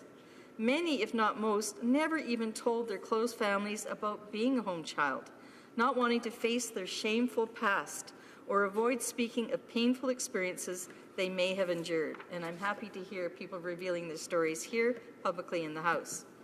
Mr. Speaker, over 50 British organizations participated in this scheme. One of the largest was Dr. Barnardo Homes. The organization immigrated 33,000 children to Canada. One of these children was Agnes Milsom, the granddaughter to my legislative assistant, Douglas Johnson. Born in 1900, most of the records concerning Agnes's time in Britain were destroyed by German bombs during the Second World War. However, her family has been able to piece together a little of her life before she was sent to Canada. Born in Bath, she was surrendered to Barnardo Homes at the age of 5, following the tragic death of her parents in a fire. At the age of 9, she was sent to Canada to work as a domestic servant for a family in Tweed, Ontario. The family paid Barnardo Homes $7 for Agnes. After she left her service, Agnes went to work at a hospital in Peterborough and later married John Zavitz. The couple moved back to a farm near Tweed and have 5 daughters. Agnes died in 1927 and so has not heard people recognizing her. Shortly after giving birth to Margaret, her only surviving daughter. Margaret has shared, in quotes, "My mother was a slave, pure and simple." Mr. Speaker, a Statistics Canada estimate some years ago put the number of British home children descendants in Canada today at around 4 million, or as many as 1 in 8 Canadians. The descendants of these children are found in all parts of Canada and clearly here on Parliament Hill. While many remain hopeful of an official apology for the maltreatment of these children, the least that we can do is recognize them through the declaration of September 28th as British Home Child Day. And Mr. Speaker, on behalf of my incredible legislative assistant, his mother, his grandmother, I'm sure she is watching from above, I hope that all in this place stand and support this proposal. Thank you, Mr. Speaker. Resuming debate, reprise du débat, l'honorable député de Louis. The honourable member for Louis Saint-Laurent. Thank you very much, Mr. Speaker. It's with a great deal of emotion that I rise in this House today to talk about the British home children. Or we could talk about the little English children. When I was young and enthusiastic, I studied history. And the thing with history is that the more we learn, the more we realize we don't know much.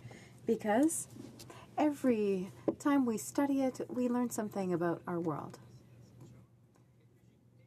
I listened very carefully to the speech made by my colleague from Ontario, Stanton Dermot Glengarry South. There we go. I almost got his writing name right. That is how I learned about this very moving story about the British home children.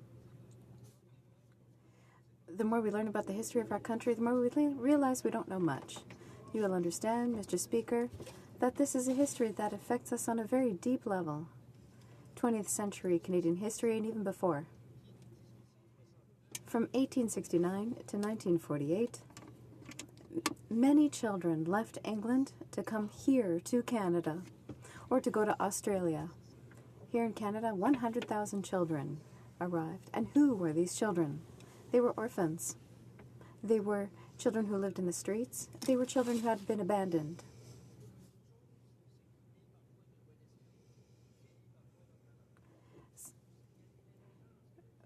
When this program was set up, this British Home Children program created in the 19th century, the idea was to get them out of the horrible misery they were living in the streets of London, children abandoned at 2 or 3 years old and even younger, and to bring them to this magnificent promised land, this extraordinary land that is Canada. For many of them, it was a wonderful adventure. They were adopted by farmers' families. They were able to grow up, be educated, be fed, and later on start their own families and have descendants. For others, Mr. Speaker, it wasn't the ultimate tragedy. These children were welcomed or brought in by families that exploited these children turned them into slaves, essentially, working them to death on the farm, giving them barely what they needed to survive, but didn't provide for education, any kind of community, and gave them just barely enough to work the land. But they were basically slaves. Throughout all these years, Mr. Speaker, 100,000 children came here from England. It's estimated that, over time, about 10% of Canada's population has a descendant that came from these young English children. Today,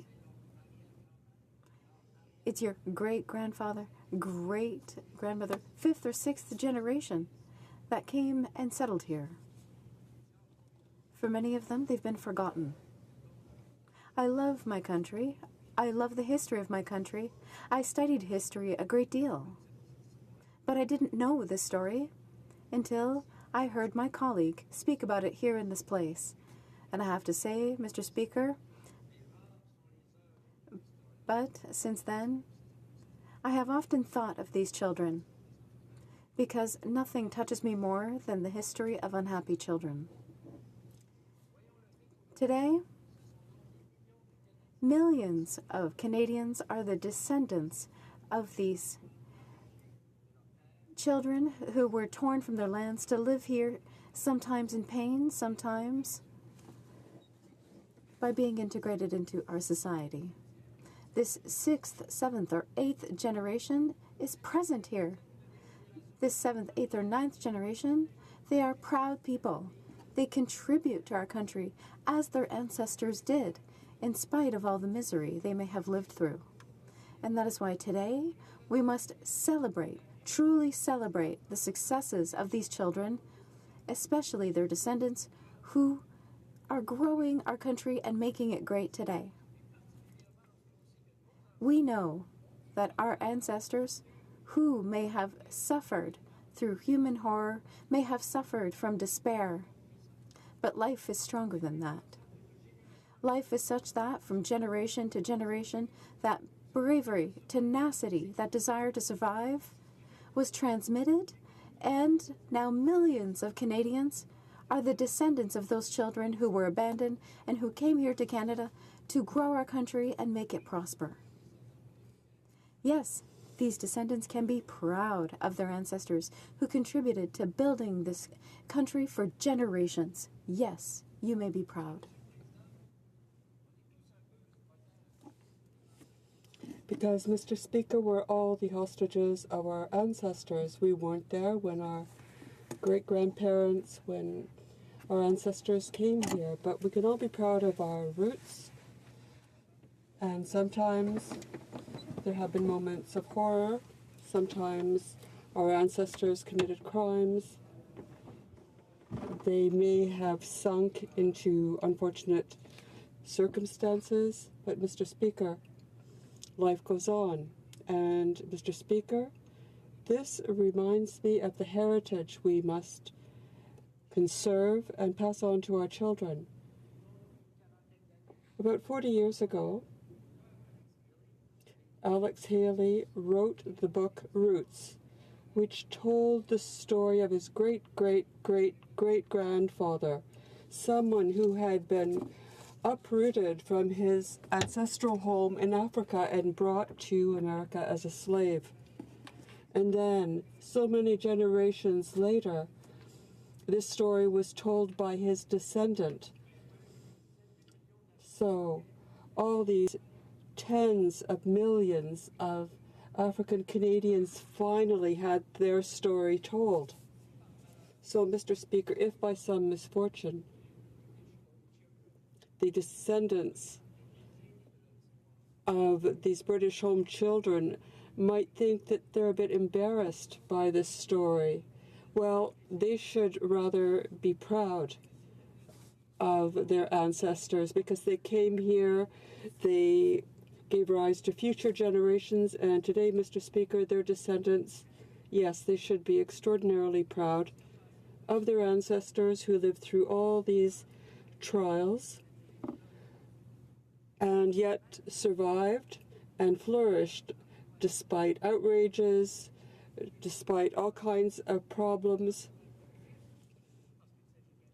And these children were exploited, and that was, in fact, a crime. I think we have to salute the extraordinary courage of these children. There is no shameful aspect to this story. It's something to be proud of.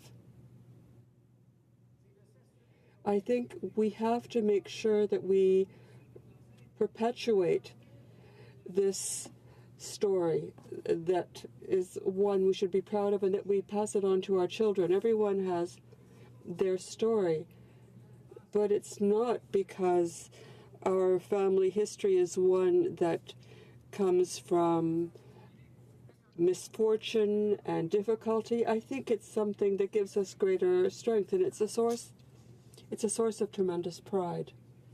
I know what I'm saying is rather philosophical, but it's the fact.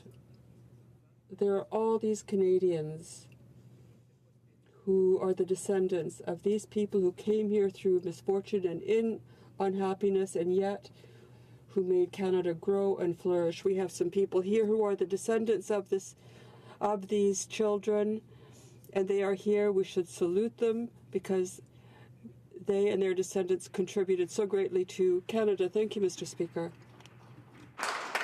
Reprise du débat. Resuming debate.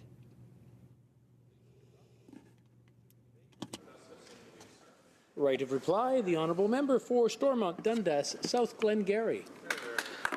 Merci, Monsieur le Président. Thank you, Mr. Speaker. I'm very honoured to speak this evening.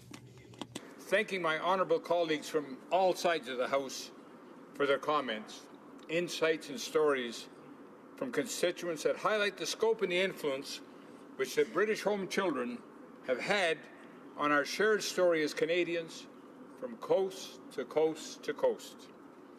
Despite writing a vital chapter in the story of Canada, many Canadians have never heard a whisper of their stories. As I mentioned in my early remarks, over 10% of the Canadian population can trace their heritage directly to the British Home Children.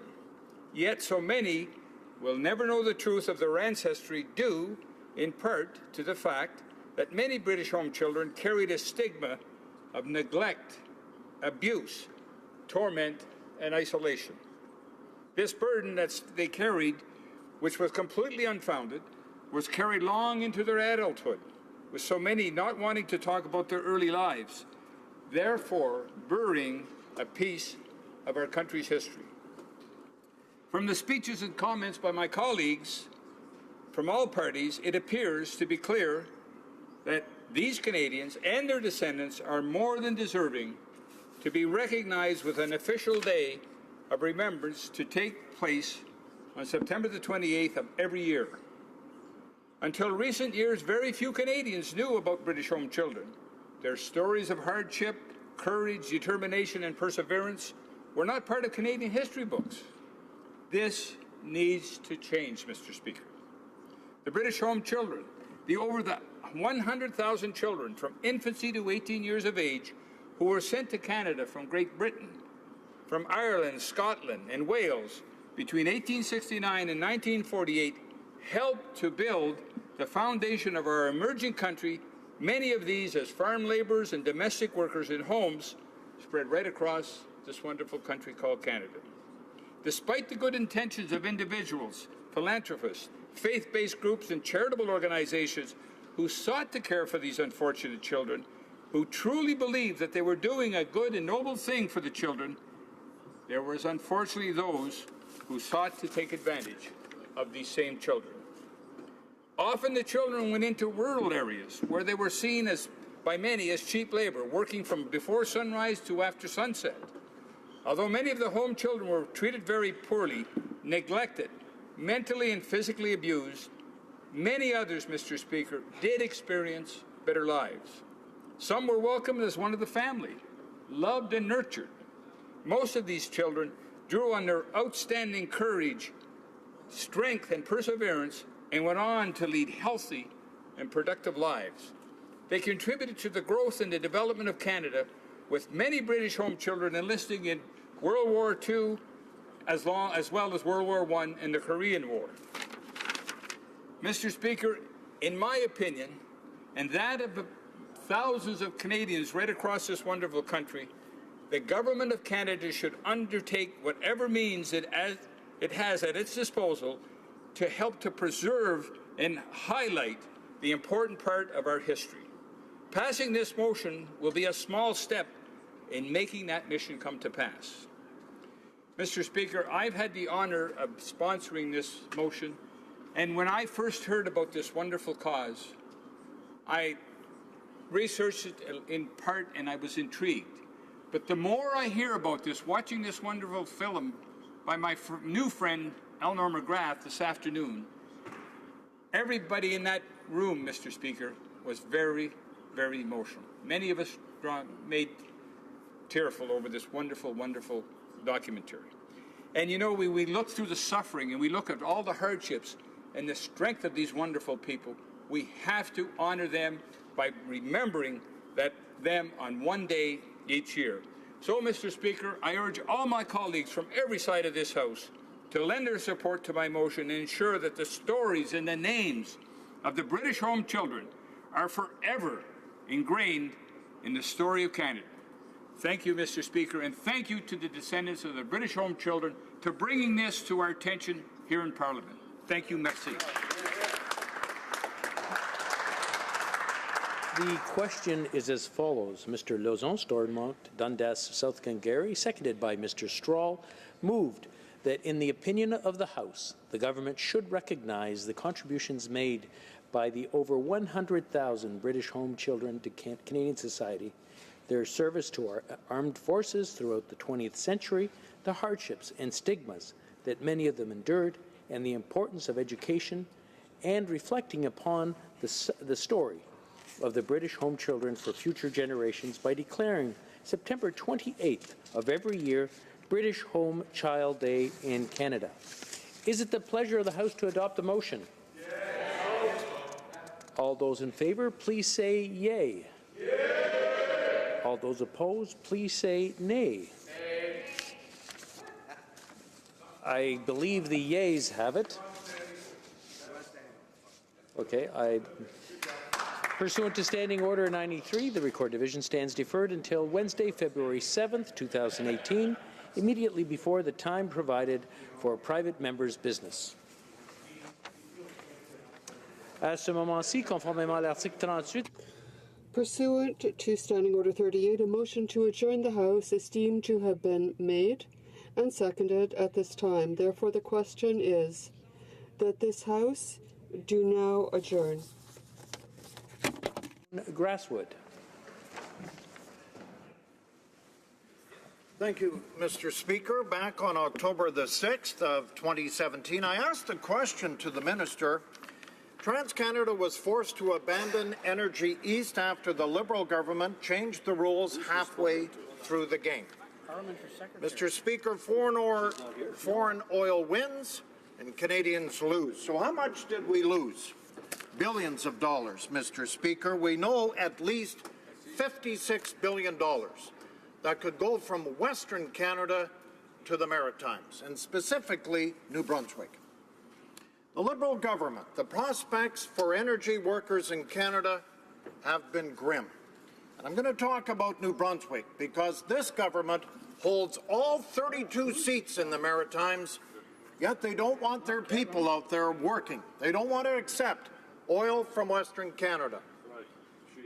So in early October of 2017, in the face of the government regulatory uncertainty, TransCanada Corporation decided to pull the plug on their proposed $15.7 billion Energy East pipeline. Unfortunately, the cancelled energy projects is just one of many which have really, under this Liberal government, day in and day out. And need I say, we have an argument right now, Mr. Speaker, in this country between the province of Alberta and the province of BC. And I ask, will the Prime Minister tonight in Edmonton stand up and defend Western Canadian oil? We're looking for a response tonight from the Prime Minister as he went from Winnipeg last night to Edmonton.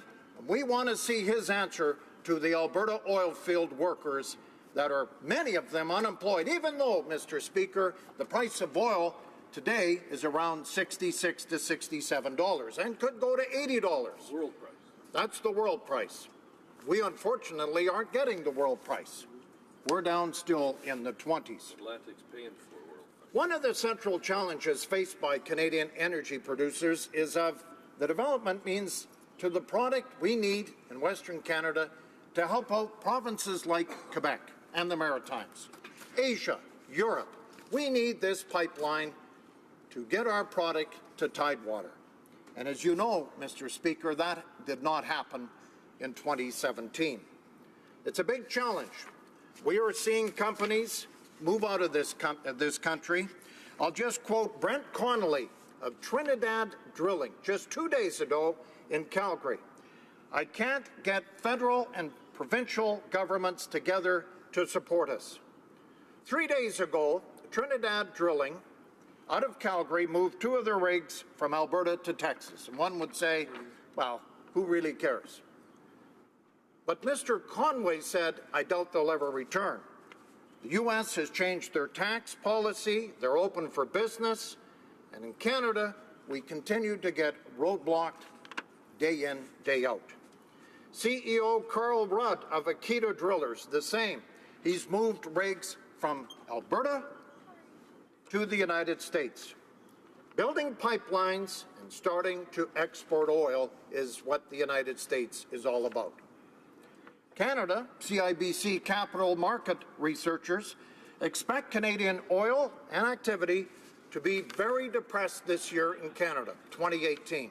So, Mr. Speaker, as I'm running out of time on the first go-around, I want to know what this Liberal government is going to do to stand up for pipelines in this country and to stand up for Western Canadian oil.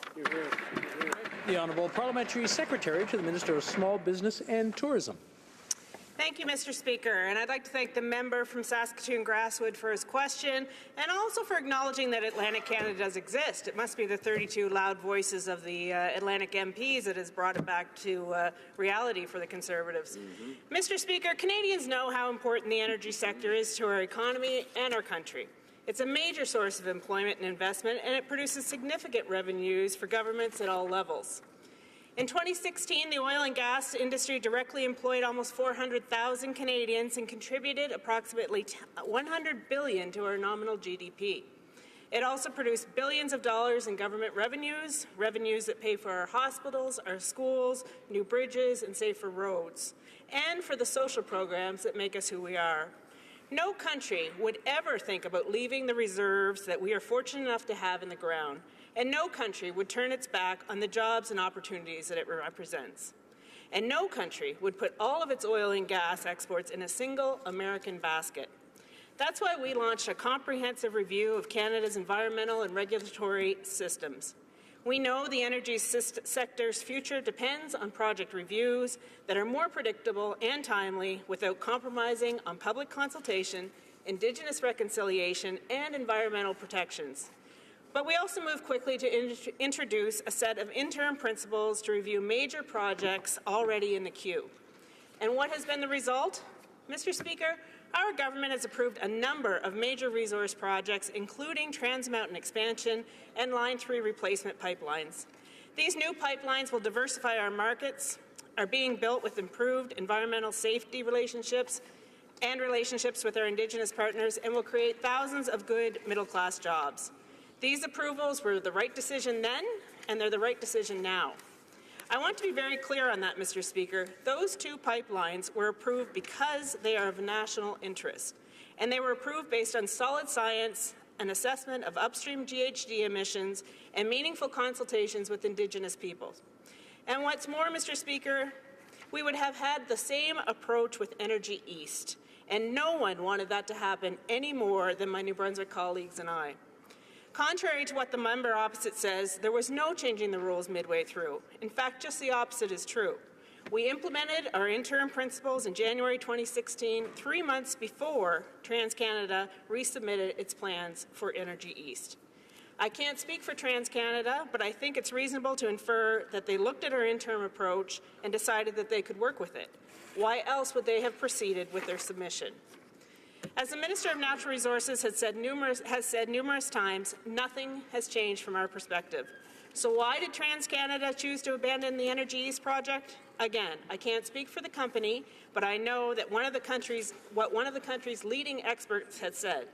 Mr. Speaker, Andrew Leach is an associate professor at the Alberta School of Business and claims the main culprit in Energy East's demise was the re-emergence of TransCanada's Keystone XL project south of the border. In fact, Professor Leach called Keystone XL an 800,000-barrel-a-day express line to refining centres in the U.S., and it presented a more attractive option for shippers than Energy East. In short, Professor Leach concluded that TransCanada made a business decision, and that's their right, Mr. Speaker. Thank you. The honourable member for Saskatoon-Grasswood.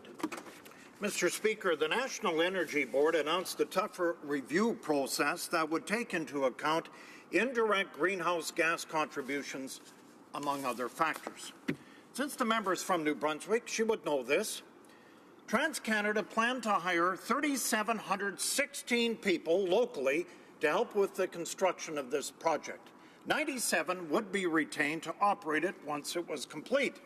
St. John Mayor Don Darling was looking for Energy East as a source of momentum to get their economy going. Presides over a declining city in a declining province and has been counting on Energy East help them turn the corner. How does she feel about the mayor of St. John, which is Don Darling, being quoted here saying this was a catastrophe, not getting these jobs, 3,716, for an area in the country that we all know needs employment? Your Secretary. Mr. Speaker, I want to be clear. We did not change the rules midstream. The National Energy Board, an independent federal regulator, did choose to expand the scope of the regulatory review on Energy East.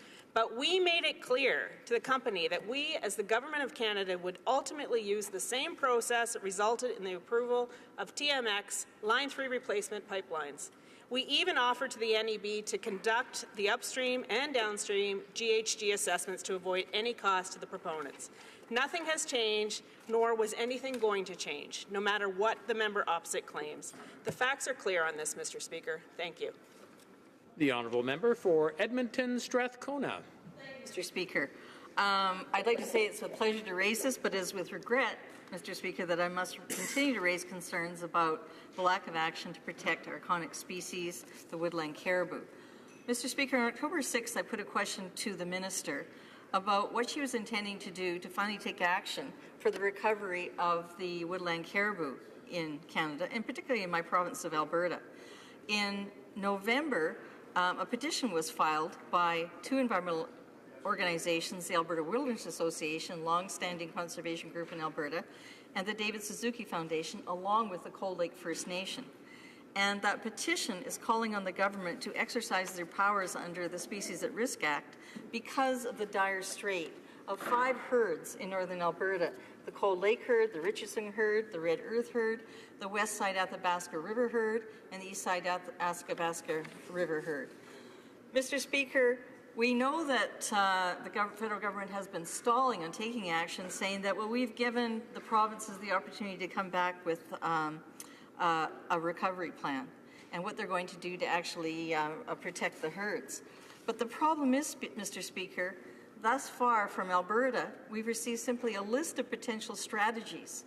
Now, those who are concerned about the plight of these iconic species have given the government until April to get that range plan from Alberta. But in the meantime, these are a rapidly depleting herd. The recovery strategy itself sets a target of no more than 35% of habitat disturbed for each population of caribou, and to give them a 60% chance to be self-sustaining. Yet for these herds, 5 herds, there's already 72 to 88% of their habitat disturbed, and the herds continue to decline rapidly. So, Mr. Speaker, I'm calling upon this government. Are they ready to move forward and finally step up to the plate and exercise the powers that only they hold under the Endangered Species Act? Under the Biodiversity Convention, Canada has enacted this law, and it is only within the power of the Government of Canada to make sure that the biodiversity is protected. Over and over again, we have Canadians expressing their concern that this iconic species is disappearing. We have a specific case here. So can the government tell us today that if Alberta and the other provinces do not come up with a credible plan to genuinely protect these species and not simply put them in a zoo, are they willing to step in immediately, and as the petitioners are asking for, is to have some emergency orders? Secrétaire parlementaire au ministre de l'Immigration. The Honourable Parliamentary Secretary. Thank you, Mr. Speaker, and I thank my colleague, the member for Edmonton Strathcona. I thank her for her interest in this subject. Our government is deeply committed to conserving Canada's biodiversity and to maintaining and improving our species at risk, protection and recovery. The boreal caribou are a priority for this government, and we are committed to effectively upholding our legal obligations under the Species at Risk Act and to ensuring compliance with federal laws. Last July, the Government of Canada published a proposed action plan for boreal caribou. This action plan sets out the federal government's planned efforts to support recovery, and this we intend to do with our partners and stakeholders. These include actions and investments to further research and science, to support recovery, to recover and protect caribou through conservation agreements with other governments, and by enacting regulations on federal lands, and to report to Canadians on progress. Provinces and territories have the primary responsibility for management of land, natural resources, and wildlife, including protecting species at risk within their jurisdiction. The 2012 Recovery Strategy for Boreal Caribou, which was produced by federal, provincial, and territorial governments, recognized that the vast majority of critical habitat is on provincial territorial land.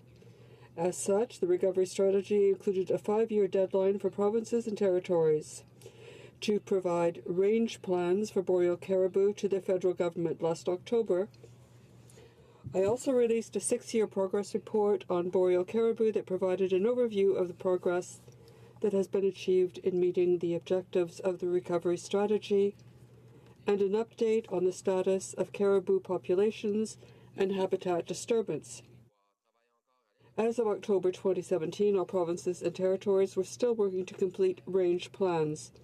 My department will conduct a formal assessment of the steps being taken by provinces and territories to protect critical habitat for boreal caribou and any key gaps, and report to Canadians in April 2018. Should my April report show that provinces and territories fail to put protection in place, I will be obligated under federal law to recommend federal protection on non-federal lands.